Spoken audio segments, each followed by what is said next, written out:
Chapter 81. Simon was making his way through the thick forest. Behind him were the skeletons carrying the wooden house he made yesterday. This is what I like about summoning, after all. After learning summoning, his hands and shoulders were always light. Even when he entered a place full of monsters like now, he felt comfortable. His summons would rush in and kill any monsters before Simon even found it. All Simon had to do was just pass by the finished site and collect the tongue-pad points. There were countless other advantages that large numbers gave, but it would be a waste of breath to mention them all. Huh? Simon, who was taking the lead, stopped in his tracks and looked at the defecation of a monster on the grass.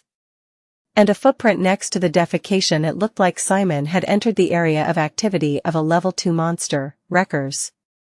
Everyone, let's up the pace. At Simon's orders, the walking speed of the skeletons carrying the house quickened. By the way, boy. Pierce spoke to Simon. Didn't you say you're going to the center in one go? What kind of method are you planning to use? It's simple.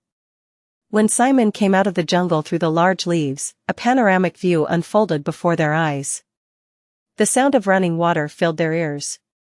I'm going to get on a boat and go with the stream. Get on a boat? When are you going to make? Pier's clone moved his eyes to see the wooden house the skeletons were carrying. I see. Now that I look at it, it wasn't a house, but a wooden boat. Now, come down slowly. Simon also helped the skeletons, carrying the tree house on his back and carefully descending the steep rock face. Pier continued the conversation. The idea itself isn't bad, but a river usually flows from the inland to the sea, right? I'll explain. Simon drew a picture in the air with his one free hand. Imagine a large island in the center and 4 small islands surrounding it. Are you following along? I understand. I heard it from Rick, so apparently this whole area isn't Kara Island. Simon gestured to a large land in the center. Only this central island is called Kara Island. What? The correct name for this area is Kara Archipelago. The rest of the islands are separate islands from Kara Island.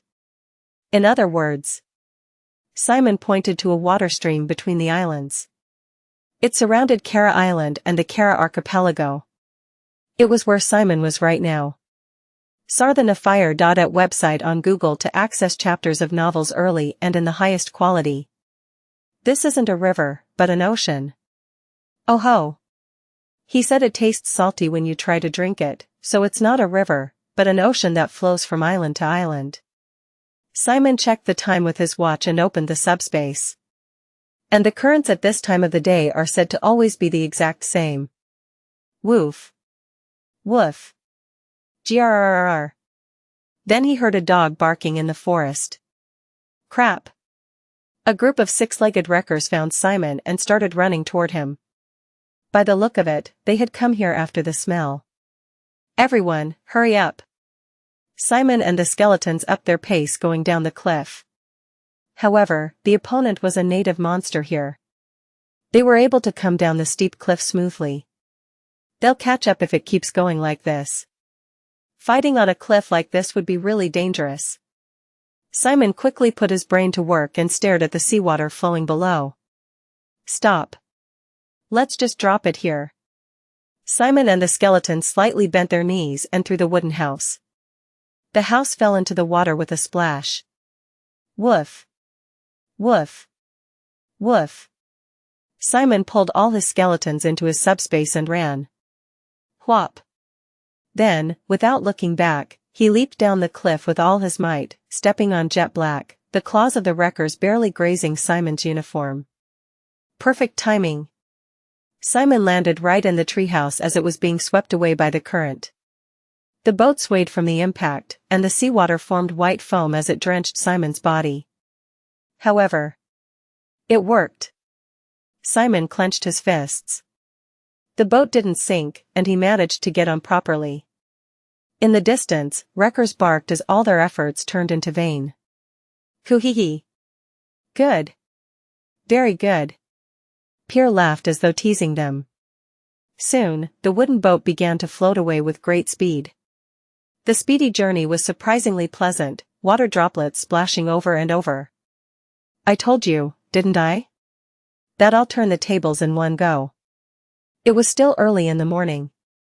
While most of the Kizan students were asleep after exhausting themselves building a shelter, making a fire, and hunting prey, Simon was making his way to Kara Island, the destination in the center, almost like a free pass. You couldn't compare his speed to other students, and the fear of being attacked by other students was greatly reduced, since it was dawn. Wahahaha. This is great. Simon and Pierre moved forward smoothly, riding on the current. Asterisk asterisk asterisk. Asterisk asterisk asterisk. I came here just in case, but... Rick let out a deep sigh. 7 Kizan students were standing behind him with weapons. He was standing at the area where you could go up to the central Kara Island from the other 4 islands of the Kara archipelago. Each island was connected by a huge bridge made out of rock. At first glance, it looked like a natural bridge that had been on this island from the very beginning, but in reality, it was a bridge built by Kizan for island survival. Due to dark magic enchantments, it was effectively indestructible if you didn't dish out quite a bit of firepower. On this bridge, the team that Rick had put together were confronting the students on the other side of the bridge. Well, I mean, there's no way that they aren't blocking this place. Rick scratched his head. In order to advance to the center, you definitely had to go through this place. So he purposely started moving from the crack of dawn when others were sleeping, but other students were guarding it, as he expected. What are we going to do now, Rick? Asked a male student carrying a skull scythe. Rick was absolutely trusted by the team members here. He possessed all the knowledge and life skills that other noble students didn't have, such as finding his way easily even in a dense jungle, knowing how to build a shelter, finding edible fruits, and butchering monsters. Within just one day, the entire team was deeply dependent on Rick. Rick folded his arms and pondered for a moment. I don't think there's any good ideas in a terrain like this. I'll go and try to negotiate with their side. I'll try to trade it out by giving them food, but if that doesn't work, we gotta take the bull by the horns. Got it. I believe you, Rick. It was when Rick took a deep breath and was about to walk toward the bridge. What's that? It's a person. Clamors could be heard from everywhere. Rick turned his head and looked towards the side of the sea, and soon, delight filled his face. Simon, on a wooden boat, was approaching the central Kara Island along with the current. Whoa. After seeing that rapid current, he actually thought of riding on a boat.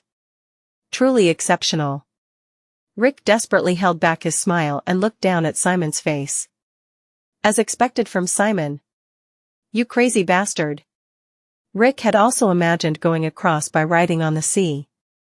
However, he came to the conclusion that it was practically impossible. First of all, it was impossible to change direction by rowing when considering how strong the current was.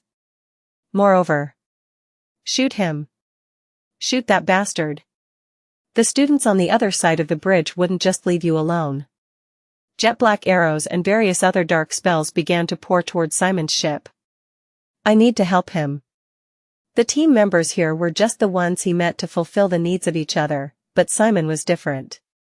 He was the most important friend he wanted to be with for the next 3 years. Rick looked back and shouted. Everyone, now's the time. Let's cross the bridge. And now? That guy on the boat over there is taking all their attention. We need to cross now. At Rick's push, the other students also nodded. Soon, everyone rushed toward the bridge while shouting. They're coming from the other side of the bridge. Shoot them down first. The firepower that had been focused on Simon was dispersed toward the bridge. Simon looked at it and smiled. Thankfully, they started moving too. Now's my chance. The current was getting faster, and the ship's direction was getting closer to the landing point Simon wanted. Now, a little bit closer, a little bit closer. The ear-piercing sound of cannon firing burst forth. As Simon raised his head, there was a slight shadow around him. A large jet-black cannonball was falling towards Simon's ship. It looks like there were skilled ones over the bridge too. The trajectory was so precise that it'd be impossible to dodge it. Simon grinned and collected jet-black in his legs.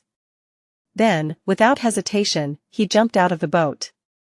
Simon's boat was hit head-on by the cannonball and fell to pieces. Hup! What he did from now on would be crucial. Simon opened the subspace and dropped a skeleton. The skeleton's arms were hugging onto a water hyacinth obtained from the jungle earlier. Water hyacinths were plants that floated on water. The same was true for the skeletons he was using, their bones also floating. Over there. The skeleton accurately fell in the direction Simon wanted, holding the water hyacinth. Then, Simon stepped on it and jumped again. Repeating the act of dropping a skeleton using the subspace and stepping on it. It was like jumping across stepping stones. Whoa! How does that make sense? The jaws of the students who were watching dropped after seeing the almost stunt-like acrobatics.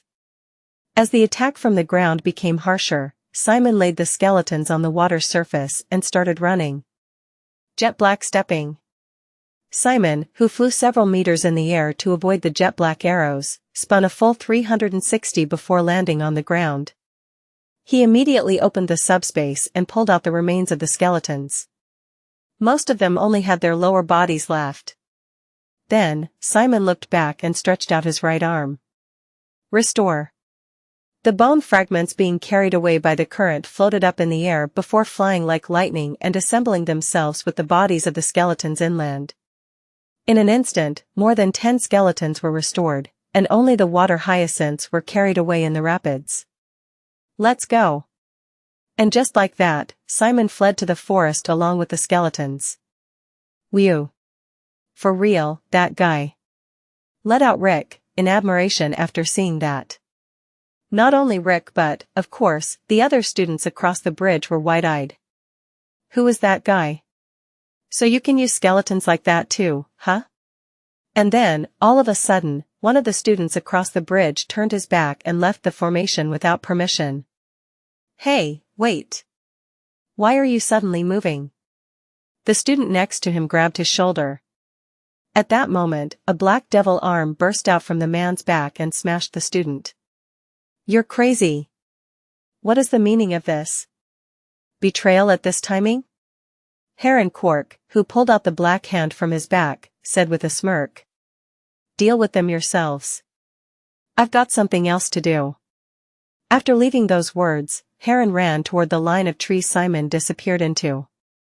Chapter 82. The timing for Simon crossing over to the center was perfect. As the day brightened and the students resumed their activities in earnest, the 4 bridges to cross to the central Kara Island transformed into bloody battlefields. Students who had their own way of crossing the river could avoid the conflict, but if they did not, they had to use the bridge. Letting you pass for only 50 points. In particular, on the Western Island, there was an incident where a faction of classy students formed around the special admission number 7 named Alyssa, who was in that class. They took over the bridge and used the point transfer function of the tongue pad to receive points like a toll. Thanks to that, the students who started on the Western Island were tied up there for a while.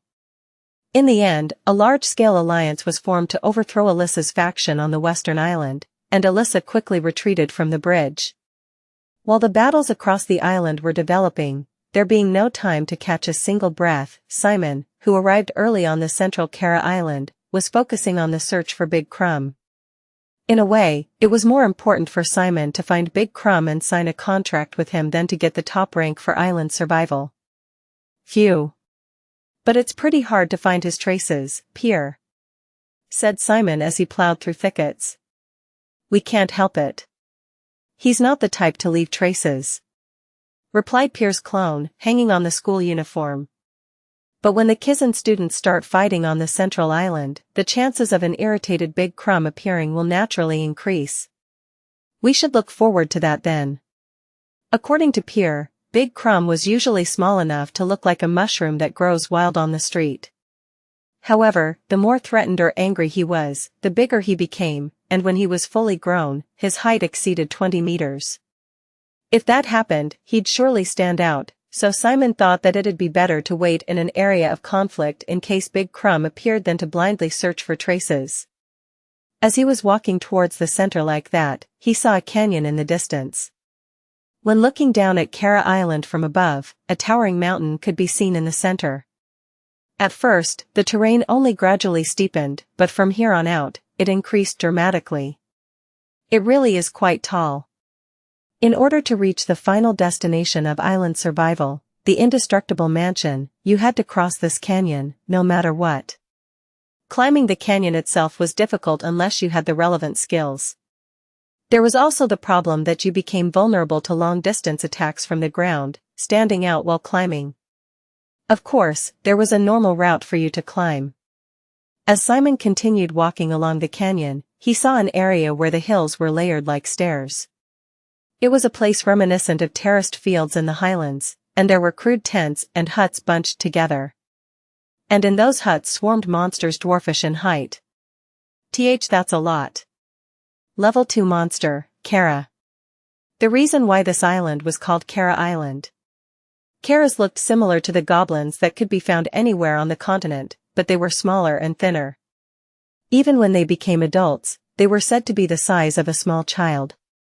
Still, because they were monsters, they had tremendous reproductive ability, and they practically dominated this island with the advantages of being able to handle weapons and having excellent cooperation. The camp of these Karas was spread out across the best way to climb up the canyon. I came late on purpose, thinking that others might have cleaned them up, but you could see some burns and traces of broken huts. However, considering the overall size of this camp, the damage was inconsequential. Simon had to break through this place on his own after all. While Simon was distracted by the camp for a moment, he heard rustles from the bushes behind him. Simon spun around and readied his jet black. His skeletons were also on alert, rattling about. Wait. I'm not wanting to fight. A male student in a Kizan uniform came out of the bush with his hands raised. He was a man with gray, receding hair.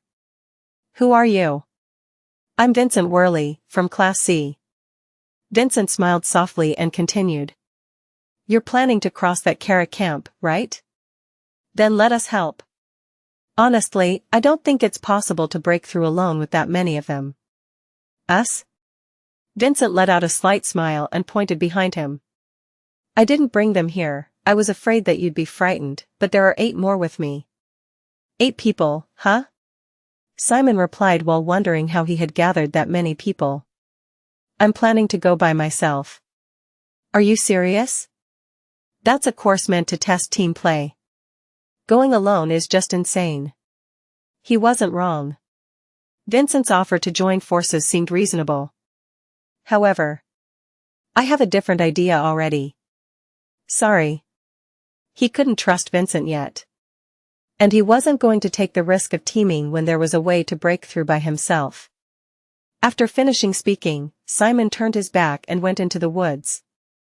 In the end, Vincent returned to his teammates ploddingly. His teammates were sitting in some place chatting. What did he say? Vincent shrugged at his teammate's question. He said he'd go up on his own? Pfft. Look at him bluffing. Looks like he hasn't tasted bitter defeat yet. Vincent's team had a lively atmosphere.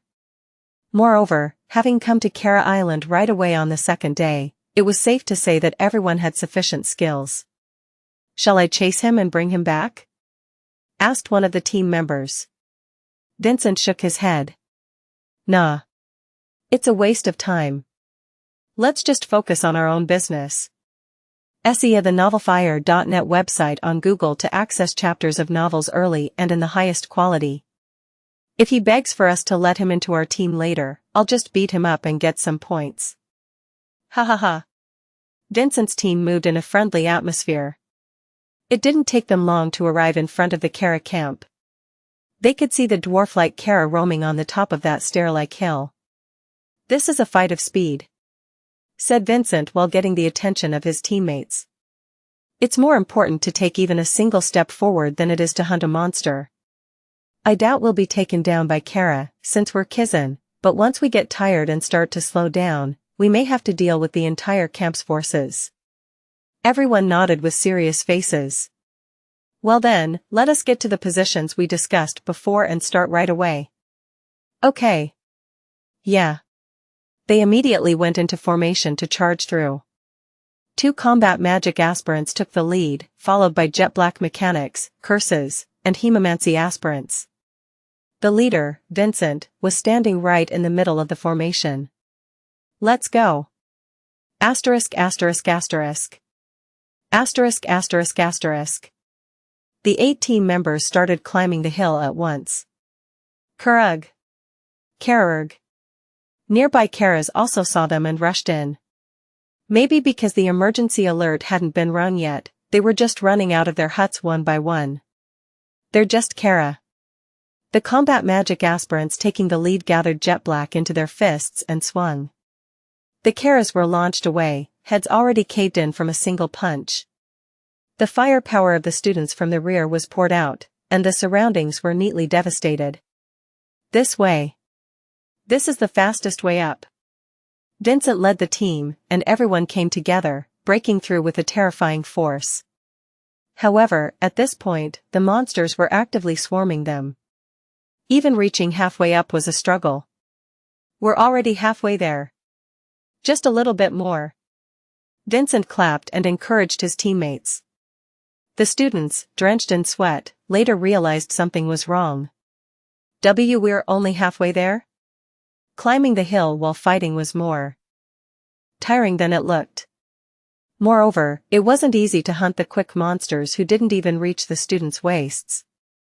However, there was no other option, as there were monsters constantly swarming them from behind. Everyone clenched their teeth and ran. Ag. While forcibly breaking through, a problem ended up arising. One of the teammates had sprained his ankle while sprinting up, rolling onto the floor while clutching his leg. Everyone turned around in surprise. What's the matter? Ugh. My ankle. Vincent ran to him first and gave the student a shoulder as support. I can't leave you like this. Hang in there. Thank you. The already slow pace was reduced by nearly half because of the injury. The combat magic aspirants in the lead were finding it uncomfortable while beating the monsters up. Am I hindering them? If we dare to bring the wounded, we'll all be wiped out because of that one person. It wasn't like he was really going to die anyway, and when the barrier gauge reached 0%, the emergency shield would turn on, and he would immediately be teleported to a safe space. Right now, it was a situation where they couldn't guarantee if they could break through the camp if everyone was in good condition. He thought they did not need to take the injured person with a broken leg. The other students thought the same. The team had a very good atmosphere, so they couldn't say it out loud, but they all felt the same way. 10 more in front. They keep on coming. The slower the speed and which they broke through, the more monsters they had to face. Now, both stamina and jet black were at their limit. At that moment when everyone felt their limits and were about to give up. Out of nowhere, a deep, earth-shaking rumble resounded. Everyone's eyes turned. A monster was just walking through the dense terrain of the Kara tribe, who gathered like a swarm of ants. It's a golem. That's a golem, right? Someone's riding on it. Simon, who was riding on the mud golem, was smiling while enjoying the cool breeze. Below that, Pier's clone below him was bursting out laughing. Wahahaha. Go. Go on. For small Karas, the golem was truly like a giant itself. No other means of attack were needed. Countless Karas were trampled to death just by the golem running. Vincent wondered if there was any other way to break through a monster's camp this ignorantly. But it was far more effective. The aggressive Karas were now busy running away. The golem was like a wolf that came into a flock of sheep. Isn't that the guy who said he'd climb alone? Insane. Whoa, he's actually going to make it by himself. Vincent's team members were looking at Simon with gazes mixed with admiration and envy. It was a little shameless, having ridiculed him earlier, but some students hoped he might save them. However, Simon and the golem just passed by as though they didn't see them. It was then. Karoo. What's wrong? Hearing the commotion, a kara adorned with colorful decorations appeared from the hut. Karoo. Kararuruf. The humans have invaded. Kararo. Leave it to me. He was the chieftain of the Kara's tribe. Just by the appearance of the chieftain, the morale of the Karas greatly increased. Nearby Karas began to raise their weapons and cheer. As the chieftain lifted the staff in his hand, flames flickered into existence and began to rapidly form into a single mass. He was none other than the only Kara who could use magic. The moment he aimed his staff and was about to fire the spell, he was hit by a running golem and died immediately. Simon didn't notice at all, looking somewhere else. What?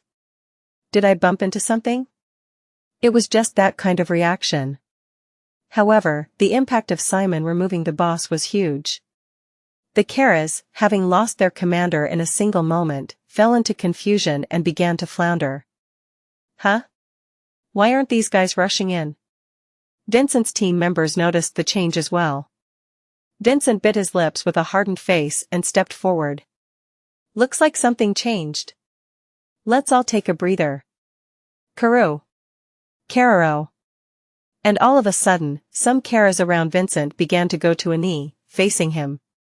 As Vincent stepped back with a bewildered face, a sword suddenly was pointed at his neck. Huff. What are you doing? I knew there was something odd. The male student who pointed his sword at Vincent said in a cold voice. Do you know that you're the only one with a barrier gauge of 100% right now? Why are you the only one not being attacked by monsters? 100%? For real? The other students also realized that something was odd and went into an uproar. Guiding us in the wrong way and going round and round on purpose in order for us to make us lose our energy, slowing down by taking an injured person with us, and making a drama. It's pretty clear now. Don't tell me, you. The male student ripped the necklace off Vincent's neck. Vincent stretched his arms out in fright, but the male student stopped him by placing a sword close to his neck before examining the necklace's shape. This looks similar to what the Karas are wearing. Isn't this an artifact from the supplies? The supplies contained various kinds of artifacts that'd help you in island survival, not only food. Perhaps this was something that made Karas consider the wearer an ally, or it was a necklace with the effect of gaining respect. He threw the necklace in his hand to the girl next to him. The female student put the necklace on herself, and then approached the Karas. The Karas around her flinched and backed away, and soon knelt down toward her. The female student made an exasperated face. So you fooled us, Vincent? And no.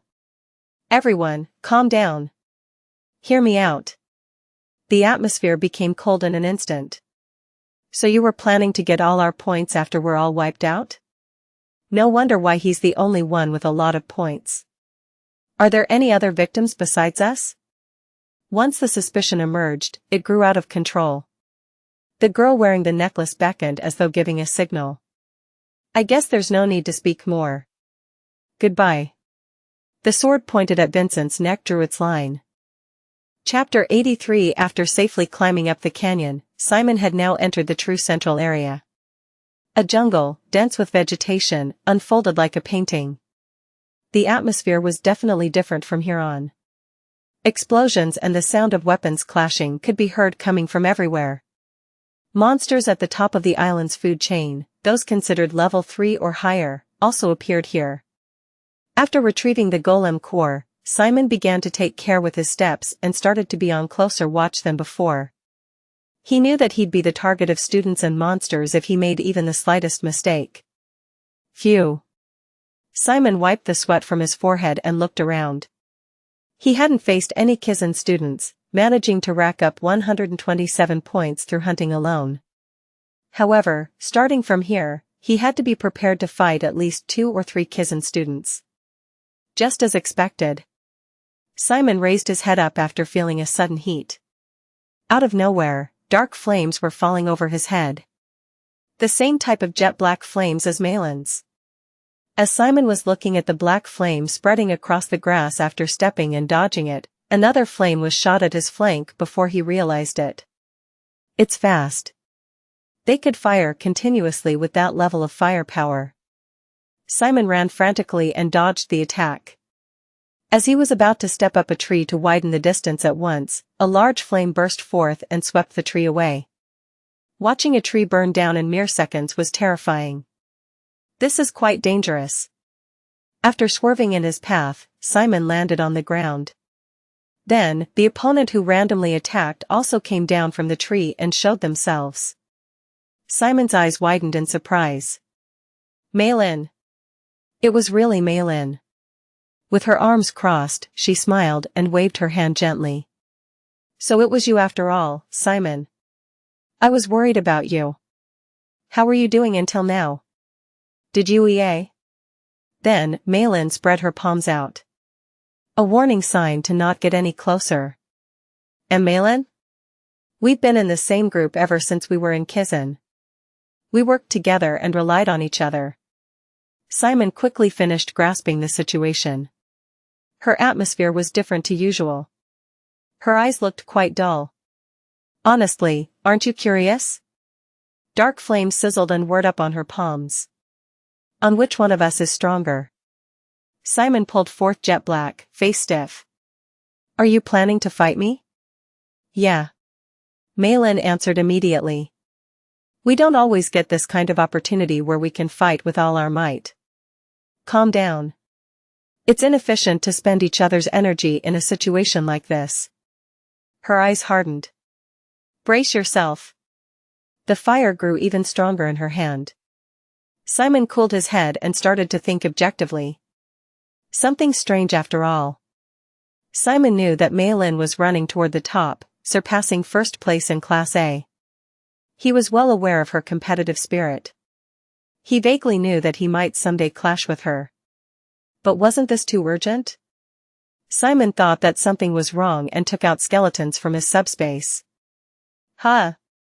She stepped on jet black and jumped into the air, continuously firing black flames. Terrifying strikes were poured out offensively. The angle and direction in which the projectiles flew was also diverse. Moreover, when the black flames fell to the ground, they burned grass and trees alike, creating a danger zone. The space to dodge was shrinking in real time. Hiya. Maylin was serious. In addition, she used the technique she showed in the last duel evaluation, multicasting. While pouring out flames with her right hand, she was preparing a dark flare, what could be called her special move, in her left. It was absolutely perfect as it was. Maylin was cornering Simon with her overwhelming abilities. I guess I can't help it. Simon also thought he should fight seriously. I know you as well as you know me. What Simon took out of the subspace was the gold bow. He held the bow with his left hand and an arrow in his right, enchanting it with jet black. Huzzah! After jumping over the dark flames, Simon notched an arrow, aimed his bow at Maylin, and released. The arrow pierced through the black flame, and Maylin couldn't follow the path of the arrow because of the attack she fired. As a result, it cleanly hit her side. There were no wounds thanks to the protective suit, but the barrier gauge decreased a lot. You could see her stepping back in surprise. In terms of attack power, Maylin is at the top of all the Kizan students. But a case like her where she pours all her firepower into an attack and suppresses the opponent's attack. Simon notched an arrow and shot it again. Is vulnerable to well-aimed physical attacks. Nothing else is needed. The next arrow lodged itself into a tree next to Maylin's face. Beads of sweat ran down her forehead. Don't take me lightly. She now attacked while running more actively. As Simon fired arrows one after another, maintaining the distance, she began to operate jet black within her body. She started to run faster and faster, and the arrows hit nothing but the ground. Whoa, it's gonna be tough for me if she's even good at combat magic here. Simon notched an arrow while in astonishment. It was hard to hit someone who was running with all their might. The best timing was. The moment she shot her dark flames, Simon also released an arrow. The two of them dodged at the same time they attacked. Maylin tilted her head, and Simon almost fell out of the way. After exchanging blows, the two backed off, scratching into the dirt. Maylin smiled. I don't have to rush at all. I can just stall time like this, and when the dark flare is ready. She looked back at the sudden shock she felt on her thigh, startled. What? Who just? As if Simon didn't want to give her time to think, he fired an arrow right in front of her. When she jumped to her side to dodge it and checked behind her SE of the novel, ir.net website on Google to access chapters of novels early and in the highest quality. This time, 3 arrows from different points around her, damaging her barrier gauge. The gauge had already been cut by more than half with arrows alone. What's going on? After getting down on the ground, Maylin quickly started putting her brain to work. An attack from 3 directions. She remembered that the number of skeleton archers that Simon uses was also 3. I see. So he used skeleton archers. However, the places the arrows flew from were dark due to the dense forest, so the exact location couldn't be determined. It was also far enough away to be out of the black flame's range. Reload. Simon notched an arrow on the string, and the 3 skeleton archers connected to his thoughts also notched arrows at the same time and finished aiming at Maylin. It's your weakness, ranged physical attacks. In addition to that, it's a 4-way attack. The core of summoning was definitely numbers. Simon, who made complete use of that advantage, pushed Maylin back into a corner. Don't underestimate me. You're not the only one who can think here. She bit her lip and unfolded a new magic circle. 2 of the 4 arrows grazed by, and the gauge decreased by a huge chunk again. Simon and the skeleton archers started reloading again. She withdrew until her back was covered by a tree, went down to a knee, and placed her hand on the ground.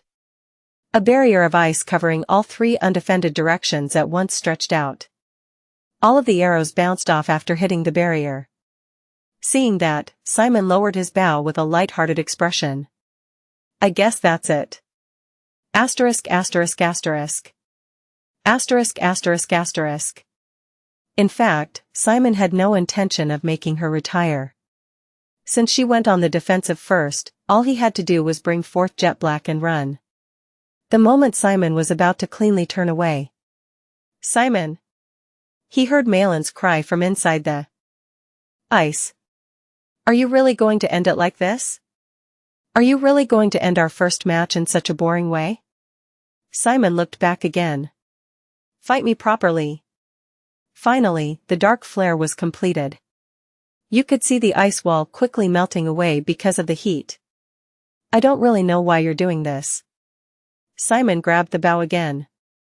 But you going this far is also getting me worked up. The ice completely melted, and she started running. She held dark flare with both hands, bringing her internal operation of jet black to its maximum. A combination of speed and attack with no regards for defense. Simon aimed the bow again and focused jet black into both legs. The skeleton archers also prepared to fire. It's still impossible for me to accurately predict where to shoot with my skills. I'll finish it with a close-range shot. The distance between the two was getting narrower and narrower. It was an explosive situation. At that very moment when Simon was about to release the string. HM? He saw cracks on the ground next to Maylin. Boy. It's him. Pierre's urgent voice resounded in his head. It's Big Crumb. That was Big Crumb? Simon's eyes widened sharply. Cracks rising from the ground were approaching her with a tremendous speed. At this point, she'd end up hitting them head-on. Kook. Simon threw away the bow he was aiming at her, then lowered his stance, gathering all the jet black into his 2 legs. He then rushed toward her, pushing jet black stepping to its limits. What? What's wrong with him? Maylin's eyes shook. A charge like that in front of a dark flare was nothing but suicide.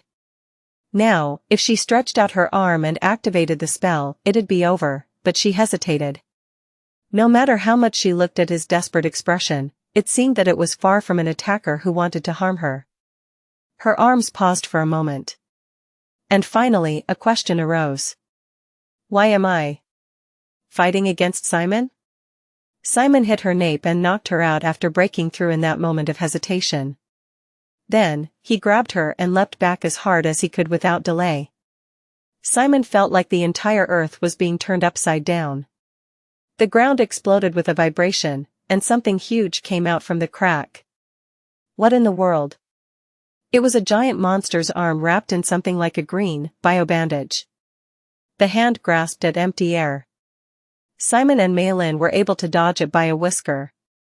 Kook. He wasn't prepared for the landing, not thinking about that when jumping. Simon hugged Maylin tight and hit the ground with his own back. With a slam, Simon's body bounced like a spring, and Maylin also rolled on the floor. Maylin, who had lost consciousness, was rolling toward a cliff. The gigantic arm swept around as though searching for something before it pressed its palm to the ground. Simon froze. From the canyon where the other side of the cliff could be seen, the face of a huge monster appeared. So that's Big Crumb, the former captain of the giant troops. Big Crumb looked around him with an almost possessed gaze, but soon turned his back as if he couldn't find what he was looking for. Boy. He's running away. But Maylin, who had lost consciousness, was rolling toward the sloped ground. Toward a cliff. Simon's gaze jumped between Big Crumb and Maylin before he clenched his teeth and ran toward Maylin. "I'll use jet black stepping again." Simon ran with all his might. The moment when Maylin was finally about to fall off the cliff after being swept down by the slope. He narrowly managed to grab Maylin's wrist. Simon, covered in dirt, gasped roughly for air and raised his head. The jaw-dropping giant was walking toward the other side of the cliff. His body, which had been looking around as though trying to find something, began to shrink slowly. Then, eventually, it became smaller than a tree, leaving Simon's sight. Phew. Simon pulled up the still unconscious Maylin. Thanks to her protective suit, there seemed to be no injuries. However, her barrier gauge was also close to single digits. What is this? Also, there was a foreign white feather stuck to her neck. As Simon reached out his hand to take a closer look, the feather just scattered in the air and disappeared. Ah. Simon raised his head. Raindrops fell from the cloudy sky one by one, and then a sudden rain poured down. I'll have to find a place to rest first. I can listen to the whole story later. Simon stood up, holding Maylin in his arms. Chapter 84 Foot. It wasn't a pleasant dream. While remembering something from her memory that she didn't want to recall, Maylin came to her senses and opened her eyes. She could see a bumpy cave ceiling, and the sound of a crackling bonfire echoed in her ears. It was a little bit cold, but somewhat cozy. She slowly sat up and rubbed her eyes. She was wearing unfamiliar clothes. The robes were a bit large, and when she stretched out her arms, only her fingertips reached out of the sleeves. She looked around again. She was in a cave, and the rain kept on pouring outside. And in front of the bonfire seen at the cave entrance, a man with a thin but solid figure was sitting with his upper body exposed. Just then, he looked back and smiled. "You're awake?" Simon? Why was he naked again? Maylin quickly lowered her head in shock. Then, she saw her own outfit this time. WHWHWH, what's this? Underneath the robe that she was wearing, there was just wet underwear. Her face flushed red, and she reflexively covered her chest, gathering her legs together. After taking a very defensive stance and curling herself up, she said in a trembling voice. What about my clothes?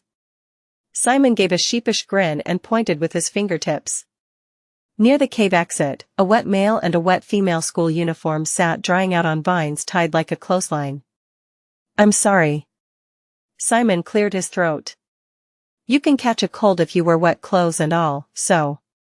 As she reached the limit of the shame she could bear, Maylin's face burned red all the way to the tips of her ears. Tears even formed in her eyes. Why you fucking pervert bastard? Maylin. Keep it down. She tried to throw something, but unfortunately, nothing was close.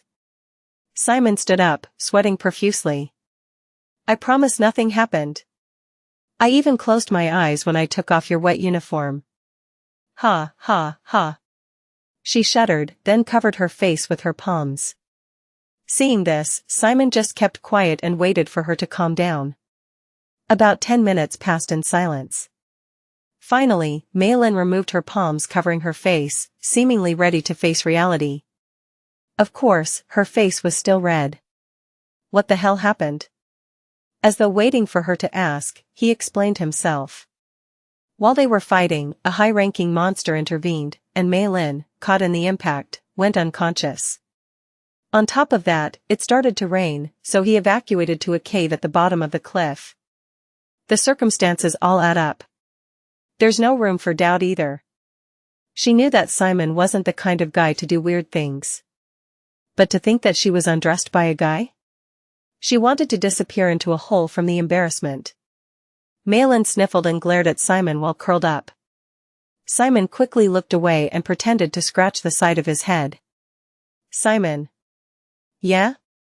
Turn around. Said Malin in a barely audible voice. Turn around? Why? I'm going to change my clothes, so turn around, you idiot. Simon, startled, quickly turned his back and stared at the bonfire. She would want Simon to go outside the cave for a while, but it was raining out there, so she had no choice. Stay like that, okay? If you turn around, I'll really kill you. It seemed like she was trying to scare him, but her voice was trembling, so it didn't feel like a threat at all.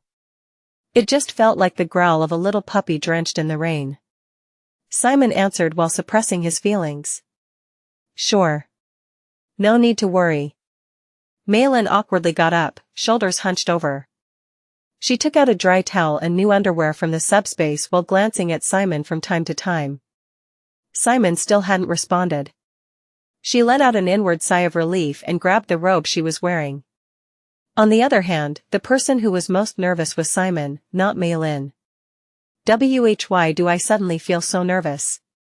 Contrary to Simon's normal values, the strong heart of a 17-year-old boy was racing like crazy. His eyes were glued to the bonfire, but he couldn't help but focus all his senses on his hearing. As though he was trying to somehow hear something he couldn't see. Then he heard the sound of a fiber being dragged, and the robe she was wearing fell to the floor. You could hear her taking off the wet underwear. Simon choked up. He kept on gulping in a strange way. Finally, the sound of wet underwear falling to the floor was heard. It felt heavy because of the rain. She really took everything off. Now, if he looked back, he'd see Malin without anything on. The moment he realized that fact, Simon's heart pounded as if it had been broken. I'd rather stay outside. Imagining her appearance against his will, Simon had to tremble in the sense of terrible immorality. Malin is my friend. It is a sin itself to have unscrupulous thoughts of my friend. I need to somehow regain my reason.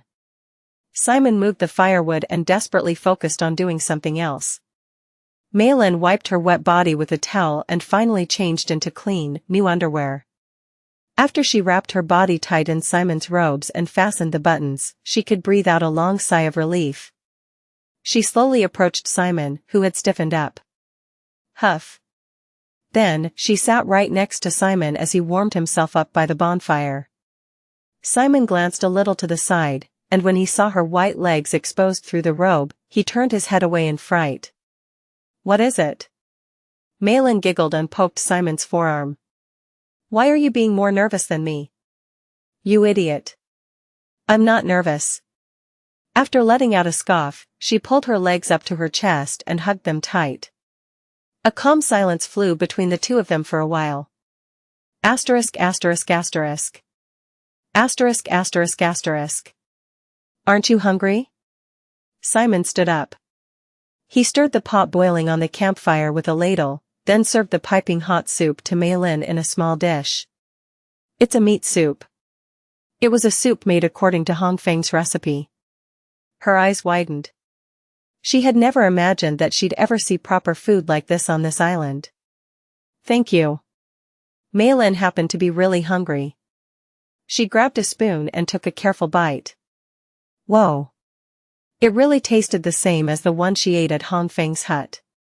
She continued to scoop up a second spoonful and then a third. Simon proudly watched her eating.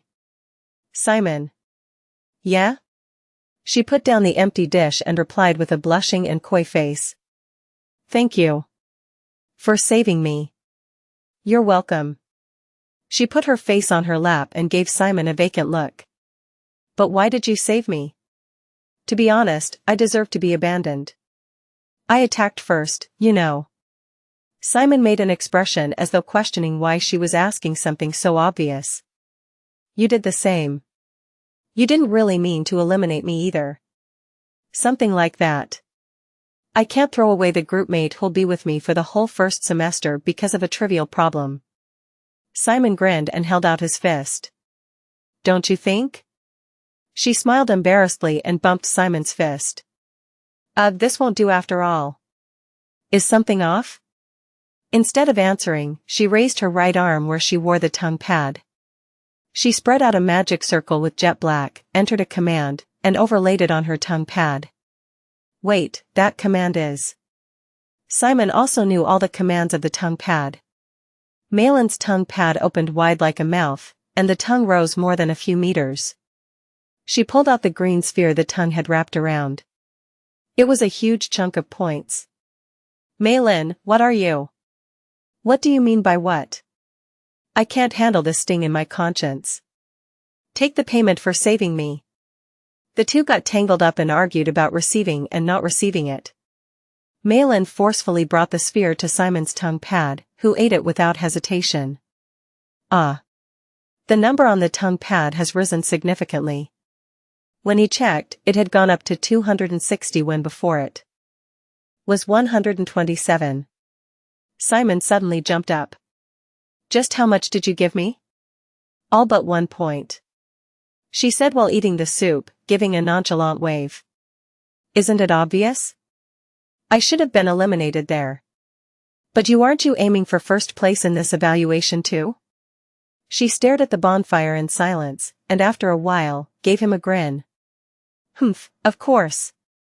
We still have 2 more days, right? If I hunt only the named ones, I can still aim for number 1. Haha.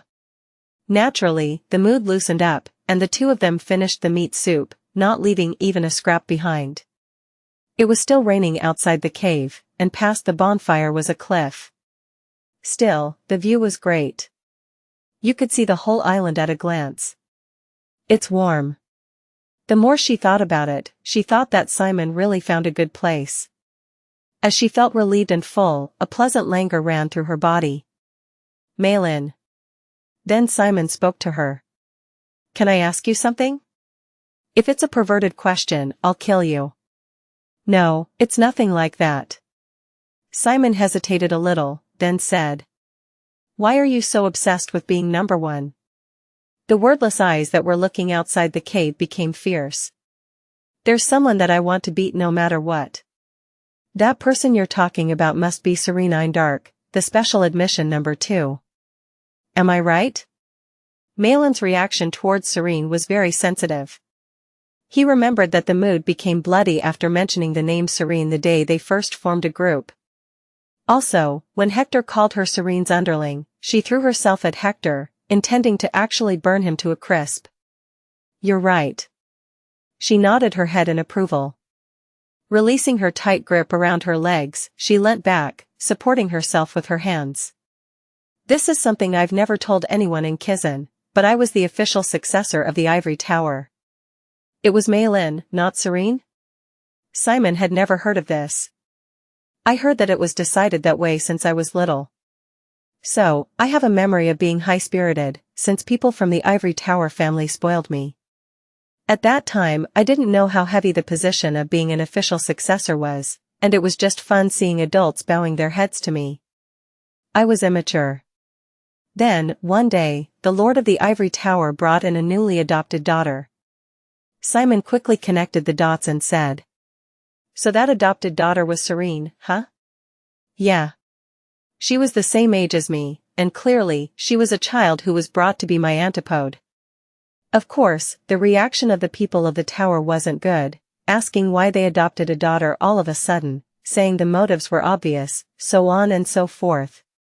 My position as successor seemed solid, as she wasn't even a daughter born of a concubine, just an adopted daughter without any legitimacy. However, there was tension at the end of her words. Serene was a genius. No, a monster. The word genius isn't enough to describe her. She completed the jet black modification that took me almost half a year, in a week. It said that she understood any theory no matter how difficult it was, and she could know 100 things after listening to one. Blood is also important in Ivory Tower, but any problem was meaningless in front of Serene's talent. Before everyone realized it, regardless of faction or family, the whole Ivory Tower was filled with anticipation. That someday, the Ivory Tower would be able to regain its former glory the moment Serene grew up and became its lord. And I. She smiled bitterly. I was placed on the back burner. Adults constantly compared Serene and me. I always played the role of the idiot who made Serene shine, and I was only called out to public places to be embarrassed. By the time I grew up and came to my senses, Malin shrugged. I was, of course, dumped. The elders even revised the tower's law just to make Serene the official successor. Since that day, the way people looked at me completely changed. From the elders of the family, servants, friends, and even parents. Everyone gave up their expectations of me. cthnovelfire.net website on Google to access chapters of novels early and in the highest quality. Then we turned 17, and because of the pact we made with Kizan, Serene happened to go to Kizan to study as a special admission. So I took the entrance exam on my own and entered Kizan too. Now Simon could understand everything. That was why she was so obsessed with becoming number one despite not getting enough sleep and working like crazy. It was to overcome Serene. To gain the approval of her family once more. In fact, Malin attacking him felt senseless at the time, but he was convinced after he heard her story. Simon was a special admission number one. A person that pushed her target, Serene, to number two. Of course, Simon had only recently started learning dark magic. There was an incomparably huge gap between him and Serene. The difference between number one and number two wasn't determined by a difference in skill. Still, Malin would have been burning with a competitive spirit. Curious as to if defeating Simon would get her to Serene, too. I won't give up even if it kills me. She clenched her fists. Everyone says it's impossible, but one day I'll take back what I lost. Without a doubt. Simon gave a wide grin. If it's you, it's definitely possible. I'll cheer for you, Malin. Humph. She snorted, but as if she felt good deep inside, an arc was drawn on her lips. You know that all 961 first-year students entered the island survival assessment this time, right? Yeah. Serene is also on this island. If you meet her, avoid her at all costs. I'm speaking as someone who has been watching her from the side for several years, but the more I look at her, I don't think she's. Malin's expression became serious. Human. Chapter 85. The sun started to rise. Malin, who was lying on the ground with Simon's robe covering her like a blanket, sat up with a groan. After taking a moment to collect herself, she glanced around the cave. Simon? Simon was nowhere to be seen. All that remained was a bonfire with red embers lying dormant inside and fruits scattered around it. She saw a note from Simon along with a kebab-like thing that was ready to grill. She made a sour face after reading the note. Humph. It's not like I wanted to team up with you either. After saying that out loud for no reason, she pouted and ignited the bonfire's flames. Be careful, Simon. Asterisk asterisk asterisk. Damn it. Damn it. Damn it. At the same time, Heron Quark and his team were scouring the jungle. Where did that bastard go? Heron, who saw Simon enter Kara Island from across the bridge, chased after him immediately, but eventually lost him in the complex and dense jungle environment and the monster attacks. It wasn't really a good situation. Luckily, he was able to get a chance from them, but at this rate, he may have to go back to Kizan empty-handed. TSK. Heron put his hand in his inner pocket and fiddled with the feathers. He already used 2 of the 5. He scratched his head angrily and looked back. Hey, what are you doing? Find harder, bastard. Why yeah. I'll do my best. With his nose on the floor and pretending to sniff, the male student couldn't even dare make eye contact with Heron.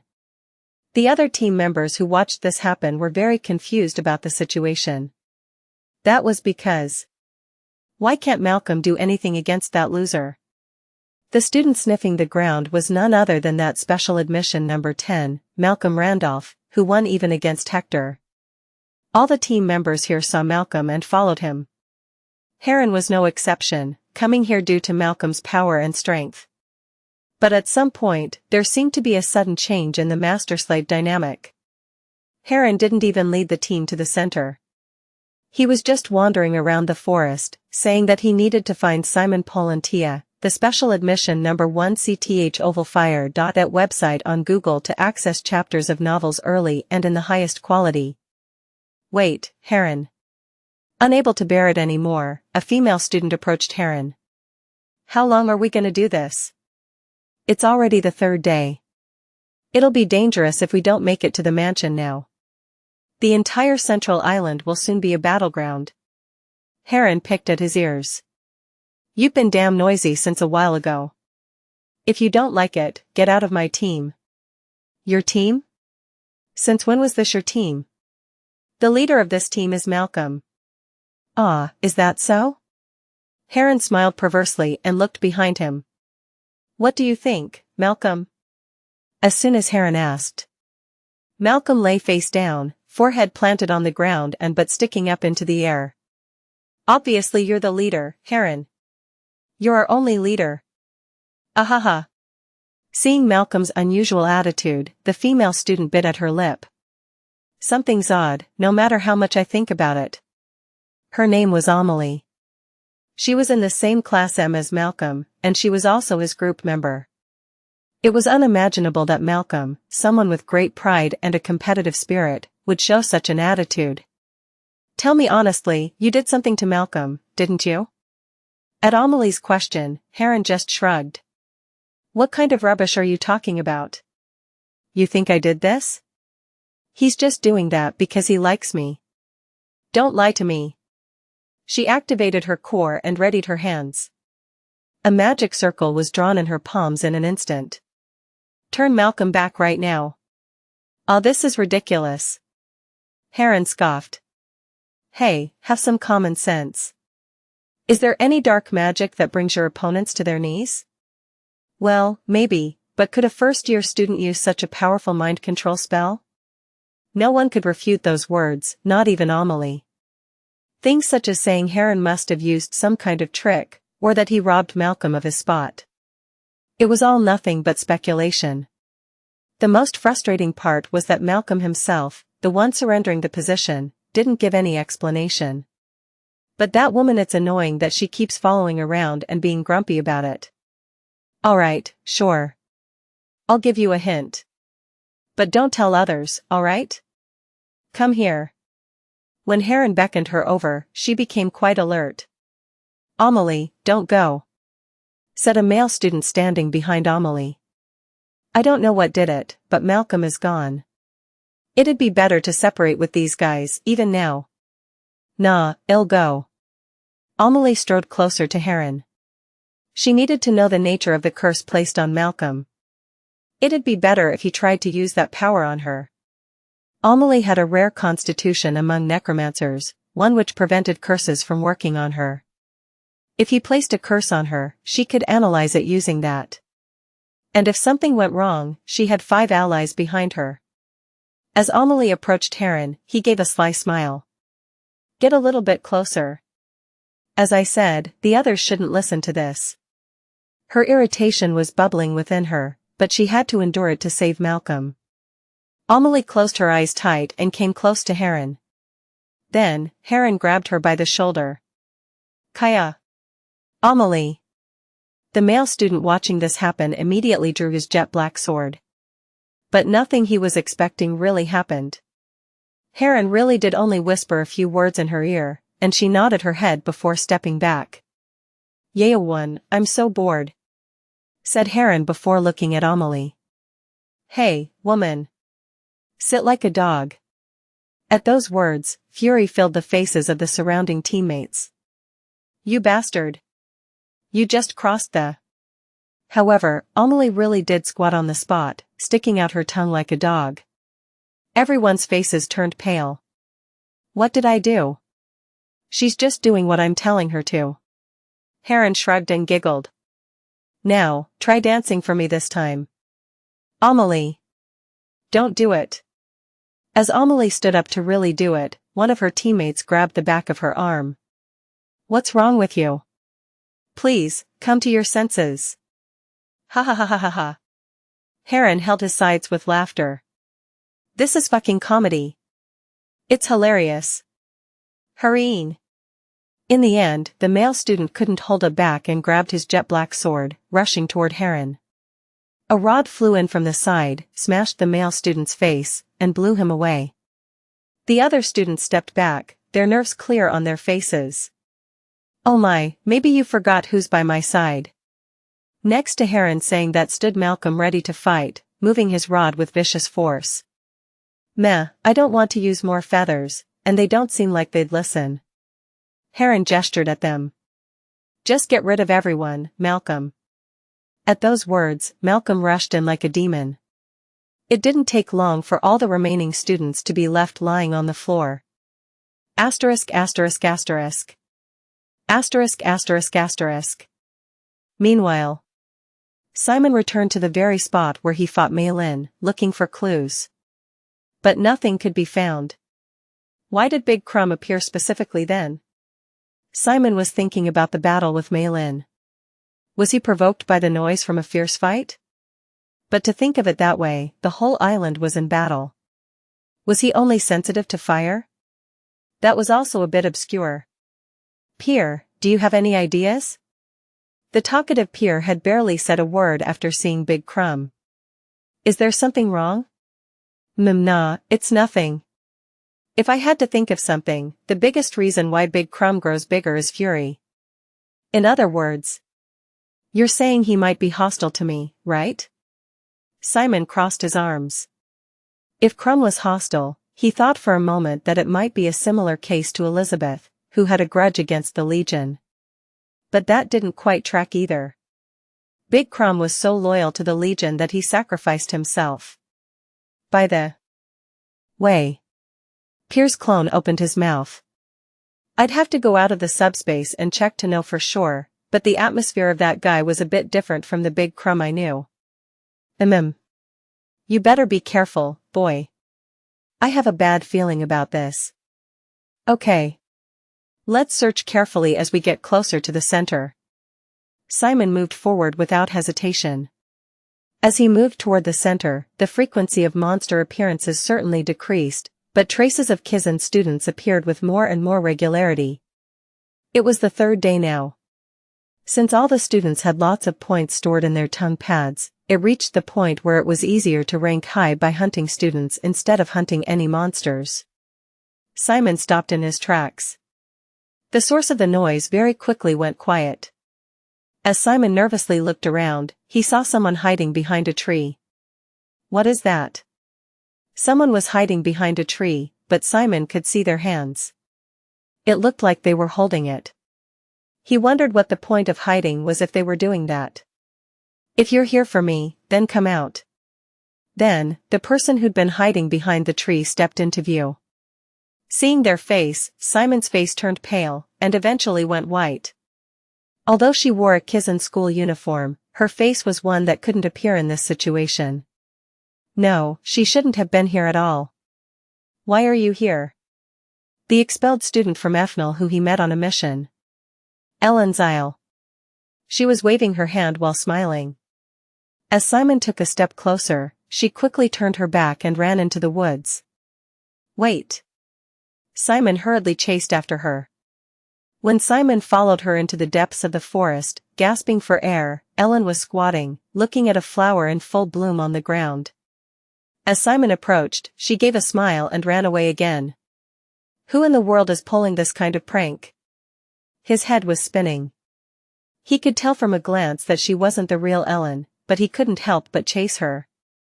Ellen climbed up trees, danced like a ballerina, and even put her hands together and prayed. No matter how much Simon ran, he couldn't catch up with her. And finally, huff! Huff! He reached an open space in the forest. What he saw in front of him was a tragedy. Nearly 20 Kizan students were crawling on the ground, screaming in pain. Hell! A blood-red spear fell from the tree and pierced through the student's body. He fell limp as he screamed as though he really had been pierced by a spear. Soon after, forced teleportation occurred, leaving only the lump of mana spat out by the tongue pad. A scene resembling the Holy Federation's depictions of hell unfolded before him. Screams resounded like a harmony. Nearly 20 students got knocked out without even being able to lift a finger. The students disappeared one by one, leaving only the mass of mana left by the tongue pads. Stop! Stop it! One student shouted to the sky. Why are you doing this to us? What wrong did we do to deserve this? At that moment, his tight chains wrapped around his body and fixed him to a frame. That frame was a blood-stained cross. During the 100 Years' War, Ethnal would kill a necromancer by crucifying them on a red cross. A symbol of death. The cross ascended into the sky, and the sharp spears waiting in the air thrust into him. Terror filled the student's eyes as he cried out, a mixture of tears and snot running down his face. Stoop! Countless spears stabbed into him, and his body went limp. The barrier of the protective suit disappeared, and forced teleportation occurred. At the last minute, Simon saw a feather fly out and touch the student's forehead. The students who still survived were struggling on the ground. Then, they too were caught by chains, this time being tied to huge guillotines, their necks fixed in place. Stop! Stop! Please! I'll do anything! Please, save him! The guillotine fell without a second of mercy, and the screams fell silent. Simon looked at that scene with a cold expression. Then, he raised his head.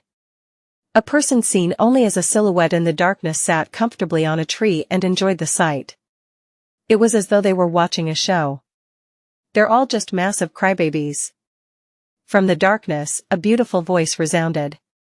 They're all wearing protective suits, and it's not like they're really dying anyway. Plus, I'll wipe their memories when they go back. Simon's fist tightened. Why are you doing this? In the dark, the ivory-haired girl smiled eerily. For fun? Chapter 86 Fun. Many thoughts flashed across Simon's mind. He wondered if it was actually fun toying with people like that, or if she was just doing that to shake him up. Why did you call me here, Serene Dark? At those words, the girl sitting on the tree came down gently. It was as though gravity itself weakened for her. Even her movements were slow. Platinum hair, ideally positioned facial features, and a unique aura able to overwhelm people like Lorraine. The spirit of the monarch. She hadn't changed. Just like when he met her on the teleportation circle, she still exerted pressure on those around her. It's because I wanted to talk to you. A soft voice. Simon thought it was the first time in his life that he had heard such a pleasant voice. But contrary to the ear's delight, the brain was frantically ringing alarm bells as goosebumps worked their way up his skin. Get straight to the point. Spat out Simon. This is the third time we've met. They say it's fate if you run into each other 3 times. It looks like you don't agree. Well, it's fine. She had a different atmosphere compared to when he first met her. If she felt like a wealthy, well-educated, polite lady back then, she now felt like a cunning little devil. Simon thought that this was closer to her true nature. She clasped her hands behind her back and turned around. Simon Polantia, no, shall I call you this? A creepy smile crept across her lips. Commander of the 7th Legion. His heart started beating wildly. Is Pierre doing well? It looks like Elizabeth isn't with you. Or perhaps she's transformed into someone else on this island. Simon's important secrets, ones that should never be revealed, spilled out from her lips. You. Don't worry. I created a barrier, so there's no room for observers to peek in or overhear us. Excuses wouldn't work against someone who already knew too much, and so he said. How do you know all this? She smiled softly as though telling him not to rush. I shall tell you, since I like your attitude in admitting it right away. Do you remember where we met for the second time?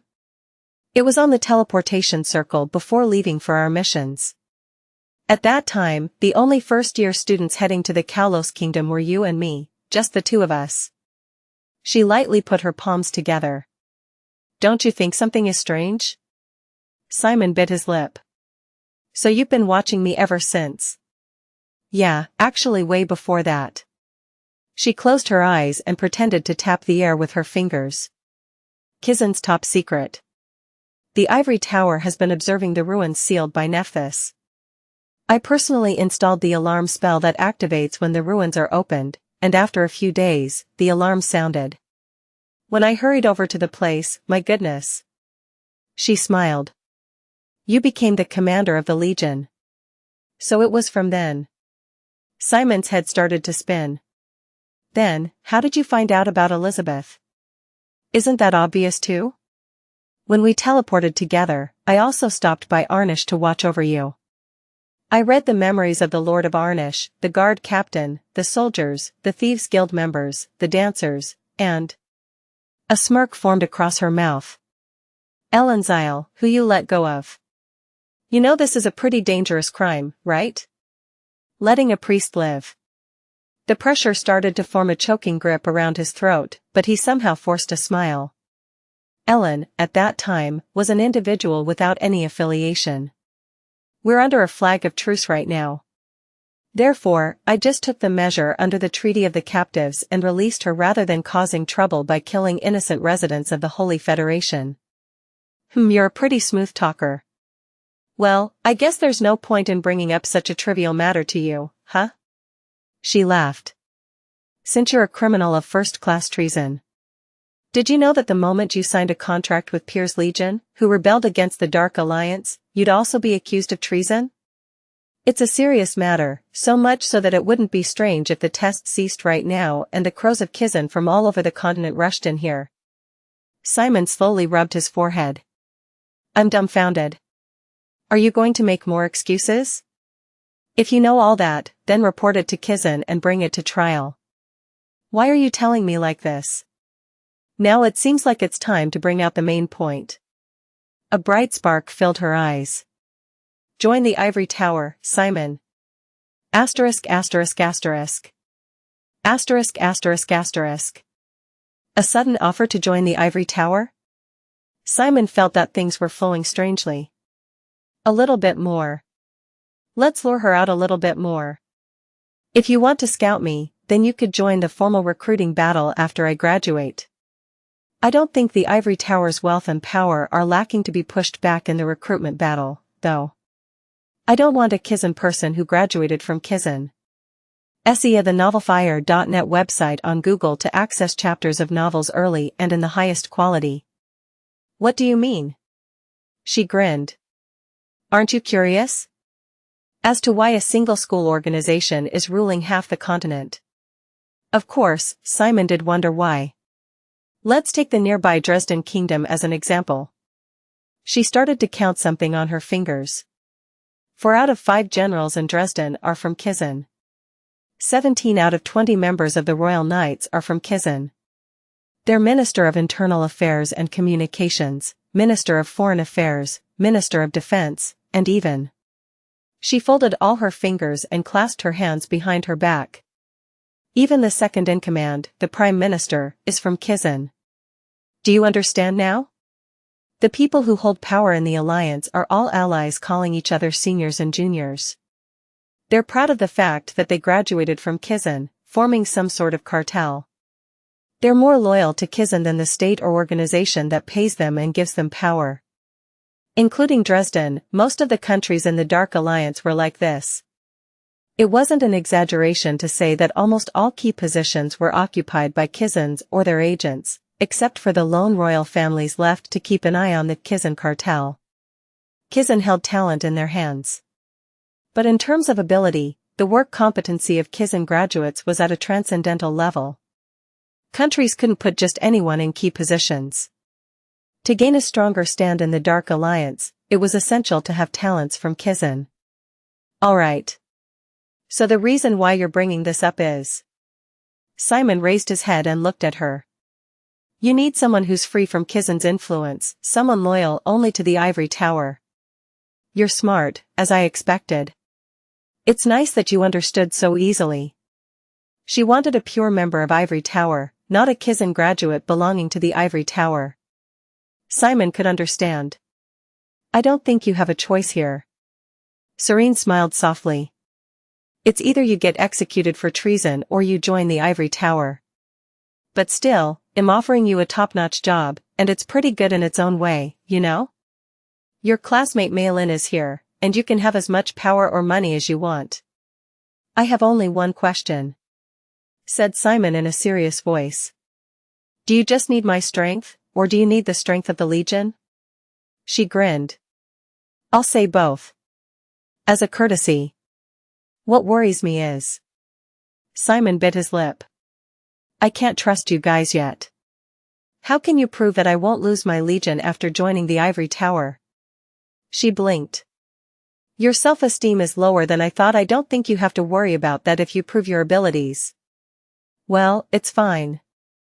I'll promise as a successor that you can keep the Legion as yours if you join the Ivory Tower. So please answer me now, Simon Polantia. Simon let out a long breath. He was getting too caught up in her rhythm. He had to bring it to his own tune. As he took a deep breath and operated his jet black, the trembling in his body stopped little by little, and all his trivial thoughts flew away. Finally, after cooling his head, Simon looked at her with a cold gaze. His atmosphere changed. She also sensed Simon's change. But she knew calming down wouldn't make his situation any better. Serene. You. Simon smirked. You're bad at playing politics, aren't you? Serene creased her brow. And what do you mean by that? Threatening people after showing all your cards? That's not a good habit. Serene had been the strong one since birth. She didn't have to be complicated. When she requested something, there were two options. Yes or no. Life or death. No one was free from her ultimatums. Hiding your cards was for the weak. Therefore, you'll never be able to let Kizan know that I'm the commander of the Legion. This time, she made a mistake. Oh my. Why do you think that? Because you want to be free from Kizan no matter what. For the first time, she didn't respond. Actually, I've heard something. That the inside of the Ivory Tower is divided into pro-Kizan and anti-Kizan. Oh, to talk about the internal politics of the tower.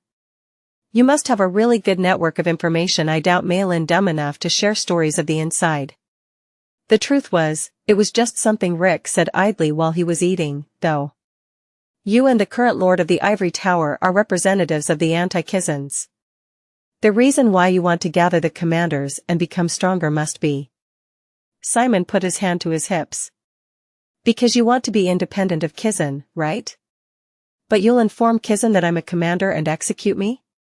I wonder who'll take over my Legion then. Simon's smirk widened. A more powerful necromancer who's absolutely loyal to Kizan will become a commander. If that happens, your independence will only drift further. But that doesn't mean it's possible for you to kidnap me and transplant the Legion to a necromancer from the Ivory Tower. Simon folded his arms and continued. Because that's a declaration of war against Kizan. The kidnapping of a special admission number 1, who was actually a commander, and killing him to take over the Legion. If such a thing happened, Nephthys would not leave even a speck of dust standing once she was done with the Ivory Tower.